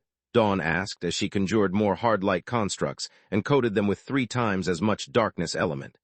I got the idea from the lost Magus, Zavra, and his pretentious dark mastery spell. This is the real dark mastery, if you ask me. A poisoned candy that idiots like you swallow without a thought, carrying the darkness element straight to your cores. This is how you took Gyuka and Cardo down before we could even arrive. Thought knew that she couldn't beat the horseman without proper footwork, so she turned her feet into roots and freed them from the ground. You're smarter than you look, Dawn smiled. Those 2 empowered abominations, instead, were dumb enough to believe in free meals. You should have seen the stupid look on their faces when they became too weak to withstand a single blow of mine. The horseman conjured countless weapons of all kinds. Daggers, swords, axes, arrows, and spears, all coated in a thick layer of darkness energy for a second before it was absorbed inside the light element. One moment of distraction, it's all it takes for me to end up like my copies. Thought inwardly cursed Dawn for her trickery. Hybrids didn't suffer from perennial hunger like regular eldritches, but the chaos of their bodies craved to feed nonetheless. The dark mastery spell surrounded the two women and bolted at them from every side. The conjured weapons were comprised of Dawn's mana and harmlessly phased through her, but Thought wasn't so lucky. A single construct was nothing to her, and a single Tier 3 chaos spell would destroy dozens of them. Yet there were hundreds of constructs circling around her like sharks, blinding her vision and sending the skull of Bitra into sensory overload. The Ogre Eldritch hybrid was cornered, and she knew it. I poured most of my energy into Death Mirage and the Annihilations, and it was all for nothing, she thought as blood slowly dripped from her ears, eyes, and nose. There is no mana geyser here and nothing I can feed upon to restore my strength. If I try a big chaos spell, Dawn's light element will revert it into darkness. If I use weak spells, she'll butcher me. I have no way out, and that even if she doesn't recall that God's damned tower of hers. Chapter 40, 398 Sword, Shield, and Hand, Part 2. Thought managed to hold her ground only thanks to the Maw of Bitra that allowed her to cast spells during the fight and the Yggdrasil wood of the skull. Without it, the sensory overload would have sent her into shock, and she would have never managed to keep up with Dawn's superior swordsmanship. To make matters worse, the light element the horseman exuded, and her boundless vitality drew the hybrid like a moth to a flame. Thought was so hungry, and Dawn was a world-class feast that she could reach just by extending her hand. If Dawn's crystal sword didn't cut it first, if her dark mastery spell didn't kill her where Thought stood, if the horseman didn't squash her like a bug thanks to the mass gap between them. Thought gritted her teeth and played the only card she had left. I didn't expect your sister to be so strong against abominations, Jorel said, taking the words out of everyone's mouth. Since Dawn uses the light element, which is just a meal to abominations, I thought she would be helpless against them. Helpless, Knight scoffed. No horseman is helpless against any foe, no matter if we have our steeds or not. Mother trained us personally and saw to it. She was so focused on gauging Dawn's prowess now that Akala had turned into a vampire that she didn't look in the Storm Griffin's direction. Otherwise, she would have noticed his pained expression as he rubbed the tainted section of his chest. I do not doubt that, Jorel replied, using body sculpting to keep his condition under control. Yet I've always assumed that Baba Yaga created you to deal with abominations. Dawn's and Dusk's powers seem a bad match against chaos. He stared at Knight's half of Orpal's face instead, and didn't miss the anger that twisted her visage when he used the word created. You are wrong on all accounts, the Black Knight sneered. When Mother prepared our vessels, she made sure that all of us had what we needed to cripple any abomination that dared stand on our path. As newborns, we lacked the means to kill a powerful eldritch on our own, but we could do it if we acted together. My darkness was our sword, turning the chaos of our enemies against them and ripping their energy bodies into shreds until nothing was left. Dawn's light was our shield, reverting chaos into darkness for me to use and driving the abominations mad with hunger. Once they lost their rationality, putting them down became embarrassingly easy. As for Dusk, he was the hand that wielded us both. His life maelstrom amplified our powers tenfold, his doom tide stripped abominations and eldritches of the power of the elements, and his origin flames burned their very cores. I see, Jorel nodded, picturing how easy it would have been for the three horsemen to get rid of someone like Thought, even without their steeds. No, you don't, Knight snorted. That was how things were when we were newborns, young creatures with no battle experience and a limited understanding of our new powers. Now we are old. We have learned a lot over the millennia and don't need each other's help to deal with eldritches. Otherwise, I would have never survived my encounter with Tezca back when Orpal was still a weak human and the Sun Eater was already a hybrid. Anyone who had heard about that fight knew it had been no fight at all. According to all records of the events, Tezca would have killed Orpal dozens of times if not for Knight's regenerative abilities. The real reason the Horsemen of Night had survived was that the Sun Eater couldn't use spirit magic and had been unable to chase after her upon her escape. Yet no one said anything. The uppers couldn't afford to anger their volatile Lord-Mistress, while Jorel had much more important things on his mind. He focused on the fight taking place in Batara, hoping to have found a solution to his most recent problem. With her strength dwindling and the bleeding getting worse by the second, Thought didn't hesitate to throw Orolm under the bus. Kill me if you want, but in the end, victory will be ours. she said with the most prideful and confident tone she could muster. Your dear husband is facing the legendary Orome the Breaker. Not even you will be able to survive when your true body will be destroyed by one of his spells. You will explode like the cursed object you are and take this stupid city with you.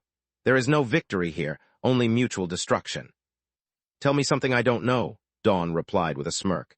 I recognize that bastard, yet I chased after you for a good reason. My husband is stronger than you think, stronger than anyone thinks. If he survived without my help until now, he can hold on for 2 more minutes. It's more than enough for me to kill a nobody like you, sister. Dawn had the dark mastery constructs explode, blinding Abthat's mystical senses and making her collapse on the ground from sensory overload. The Eldritch Ogre was still puking her guts out when the horseman conjured her signature spell, Daybreak. A growing number of flaming hard-light pillars scoured the area for their prey, while a thick mist of darkness magic slowly spread in every direction. Dawn was in the middle of it, her light emerging from the darkness as if a small sun were rising. Thank the gods below she fell for it. Abthat retched in relief and turned the skull off. Then she exploited the cover of Dark Mastery's explosion to conjure a chaos steps and escape from certain death. Dawn has no beef with me. Once she realizes I'm gone, she's going to put her survival first and go after Orome. He should be able to take both horseman and host with his Break Eldritch ability. Even if he can't, that's his problem now.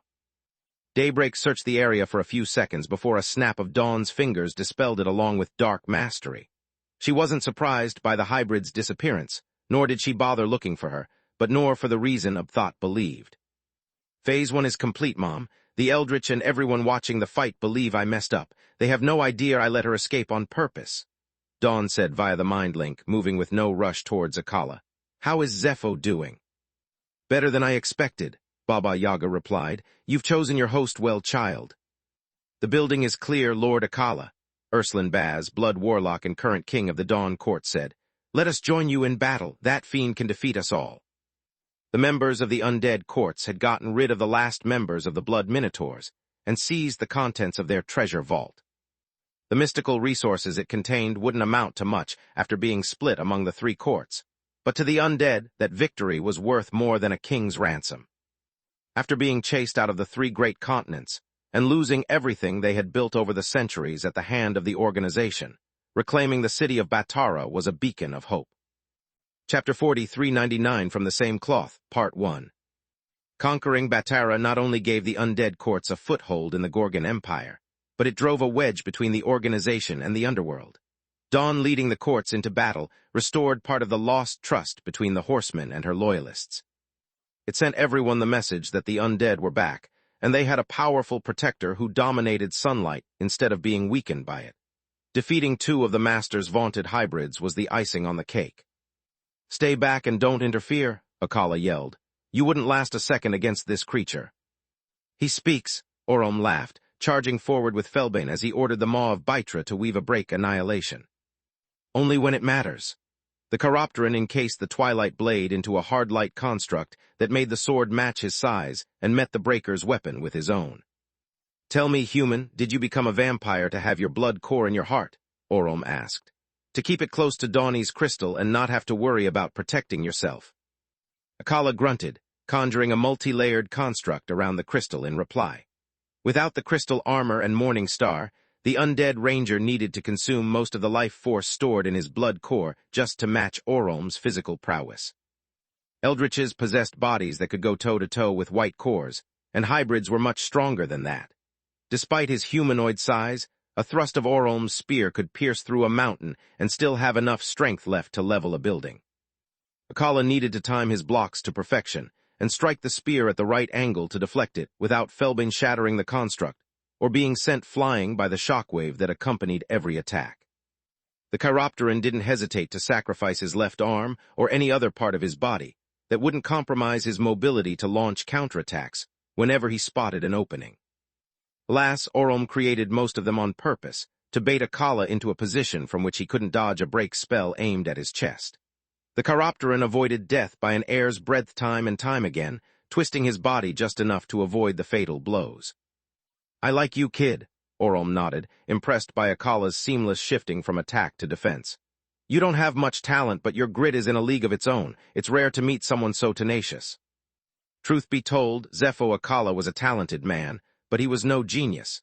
He lacked both the combat instinct of a natural-born warrior and the intuition of a powerful mage. "I'm just lucky," the Chiropteran grunted, recalling sunrise to him, but keeping the mage tower far enough away to escape the breaker's senses. "Don't underestimate yourself, kid. No one lasted as long as you did against me with just luck." Orolm nailed one of the Chiropteran's feet to the ground with Felbane and struck with a break-filled hand at the crystal on Akala's chest. The undead ranger cut his own leg with a sweep of his blade and hit the breaker's extended arm with a palm strike. The impact sent him crashing against the wall and destroyed his left arm up to the elbow, but the wound was already regenerating at a speed visible to the naked eye. "Luck is relative," the Chiropteran snarled. "Orolm using a spear is proof that Magur has a twisted sense of humor," he actually thought. "I trained for so long to counter spear arts to deal with Orpal that I'm sick of them. There is no other weapon against which I'm so proficient." Red crystals burst out of the stumps, allowing Akala to jump at his enemy before Orolm could weave a single rune with his mind. Life vision showed Akala the chaos annihilation taking form, and he knew that time, among many other things, wasn't on his side. Dawn provided him with endless light element and the tower with mana, but his blood core also needed life force to sustain his existence. Healing so many wounds and increasing Akala's mass drained the blood core's reserves of life force, and soon it would be empty. Orolm knew it and exploited the weakness of the undead ranger by infusing his attacks with huge amounts of chaos and a sprinkle of break. Even when the light element reverted the chaos into darkness, the Chiropteran would still be injured and suffer the effects of the break energy. Flesh and bones disappeared into dust, and even though the Chiropteran healed almost instantly, his fighting abilities were greatly diminished until the regeneration process was complete. Akala was constantly on his back foot, and his disadvantage grew with each wound he suffered. Despite that, the undead ranger didn't let anger and frustration affect him. Each strike of his blade was as precise as the first, and Orolm couldn't afford a single moment of distraction. Akala pushed back with all his might, and only needed one opening to turn the tides of the battle. "I don't know how it is possible, but this guy fights as if he's possessed by a bunch of old monsters," Orolm thought. "I've read the file about Zepho Akala. He's a nobody born 30-something years ago. How can someone so young last for so long against me without Dawn's help?" The answer to his question was simple. Ever since the day Akala had bonded for the second time with Dawn, he had never stopped training and learning from her to rebuild the foundations of his magical knowledge from scratch. He had also integrated her swordsmanship into the fighting style he had learned from the army first, and then developed during his tour as ranger of the Keller region. Being the host of a horseman granted him nigh immortality, and he exploited it to fight against Baba Yaga's firstborns at their full strength.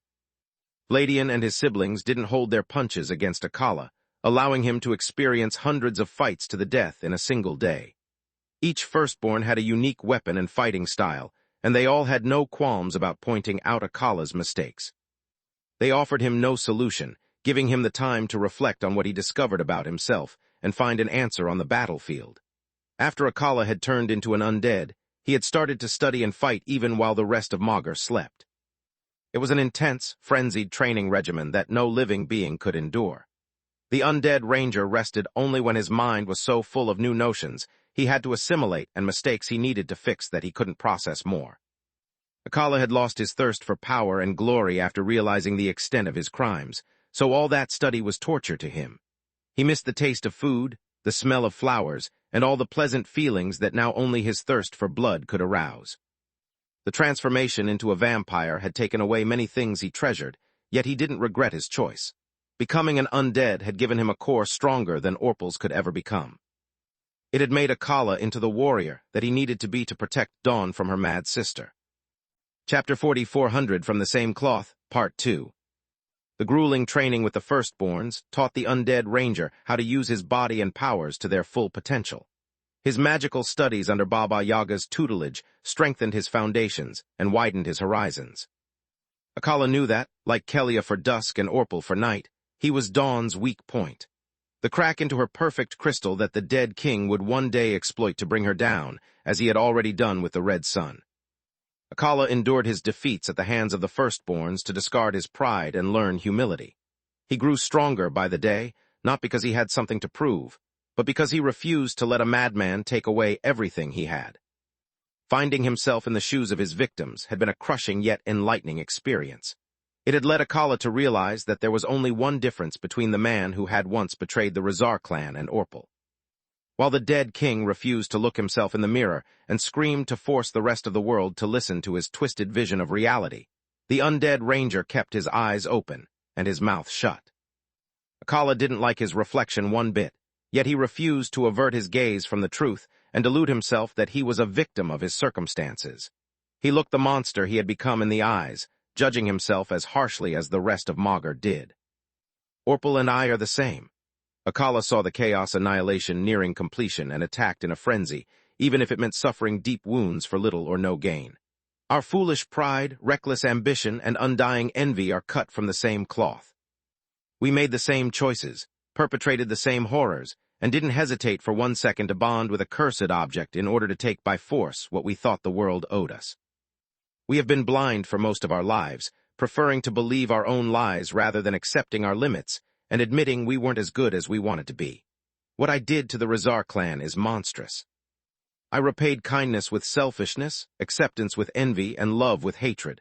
There is no justification for what I did, and Nalrund has every right to despise me. I could blame my action on Dawn and claim that she controlled me, but I know that's not true. I was in full control when we first bonded. She needed my permission to do anything, even shapeshift my body into hers. Dawn massacred the Razars because I allowed her to. I used her rage to hide the shame for my actions. I let her kill the people who had saved my life and considered me family because I was afraid that the Razars might reveal the truth behind my newfound strength to the kingdom. I was a monster no better than Orpal. I'm still that monster, and I always will be. The undead ranger was honest with himself. He knew there was nothing he could do or say that would change the past. It was the reason he hadn't apologized to Nalrund or Solman and avoided meeting them unless absolutely necessary. Saying sorry wouldn't bring their loved ones back to life. It wouldn't help the survivors of the massacre overcome their grief or make them sleep better at night. Akala saying sorry would only enrage them further, making it seem as if he had moved on from his crimes and was asking them to do the same. The only person that would feel better from the apology was Akala himself, and he knew he didn't deserve it. He kept his pain as raw as that of his victims to ensure that he would never forget that his new life was built upon the graves of the Razars. The undead ranger knew he could never atone for what he had done, so he put everything he had into becoming a different man. Someone Dawn could rely on, and who would never fail those who believed in him again. "You shouldn't have stayed here after Dawn left, kid," Orm said, conjuring the chaos annihilation and infusing it with break energy. "It's only thanks to your foolish pride that I get to add a horseman to the list of my prey. Goodbye and good riddance." Akala saw the anti-guardian spell coming at him and said nothing. He just unleashed his blade tier spell, Rising Sun. "What?" Orm said in amazement as the clash between the energy pillars generated shockwaves so powerful that both Eldritch and Horseman were pushed back. "How?" "Blade spells take a long time to conjure, and I have the Maw of Baitra. There is no way you started weaving your spell after me and completed it at the same time. None." "Yet there was." Awakened at the violet core and awakened undead, past the half-full red blood core, gained the ability to cast spells with their bodies. Every movement they made, no matter if the beat of their heart or the flick of a little finger, conjured a rune. The faster an awakened moved, the faster they would complete a spell, allowing them to cast magic in close-quarter combat even while their minds were focused solely on reading the enemy's moves. In Akala's case, Dawn's crystal was part of his body. Every time he suffered an injury or Orom's break energy destroyed one of his limbs, white crystals would knit his wounds or burst out of a stump to form a replacement. The gemstones spawned from the crystal moved independently of his will, but they carried it nonetheless. Each shard formed along with a rune, bringing the blade spell closer to completion. Akala had taken a calculated risk, sacrificing part of the life force contained in his blood core to save himself, or at least Dawn. Rising Sun contained the energy from the Twilight Blade, Akala's rings, and a few artifacts' power cores. The undead ranger put every ounce of energy he had left and poured more as the white crystal in his chest generated new mana from sunlight. The golden and black pillars of light fought to a standstill, raising the Blood Minotaur's headquarters to the ground in the blink of an eye. The remaining arrays burned like paper, while stone vaporized and the ground cracked. If not for Akala's warning, the undead court's members would have died as well. The entire city block trembled as if during a violent quake, as the people screamed at the top of their lungs in fear and called the authorities when it was far too late. The tremors spread farther by the second, and the light generated by the clashing spells was visible from kilometers. Such was the pressure they exerted that a hole opened in the clouds above Batera. "Nice trick, kid, but it's not enough." Orom's spell didn't just clash with Akala's, it also destroyed its runes, forcing the undead ranger to waste his energy waving them over and over again. "I'm part of the next evolutionary wave. I'm a living eldritch that will surpass any life form Magur ever created. You instead are a mistake of the past. Begone."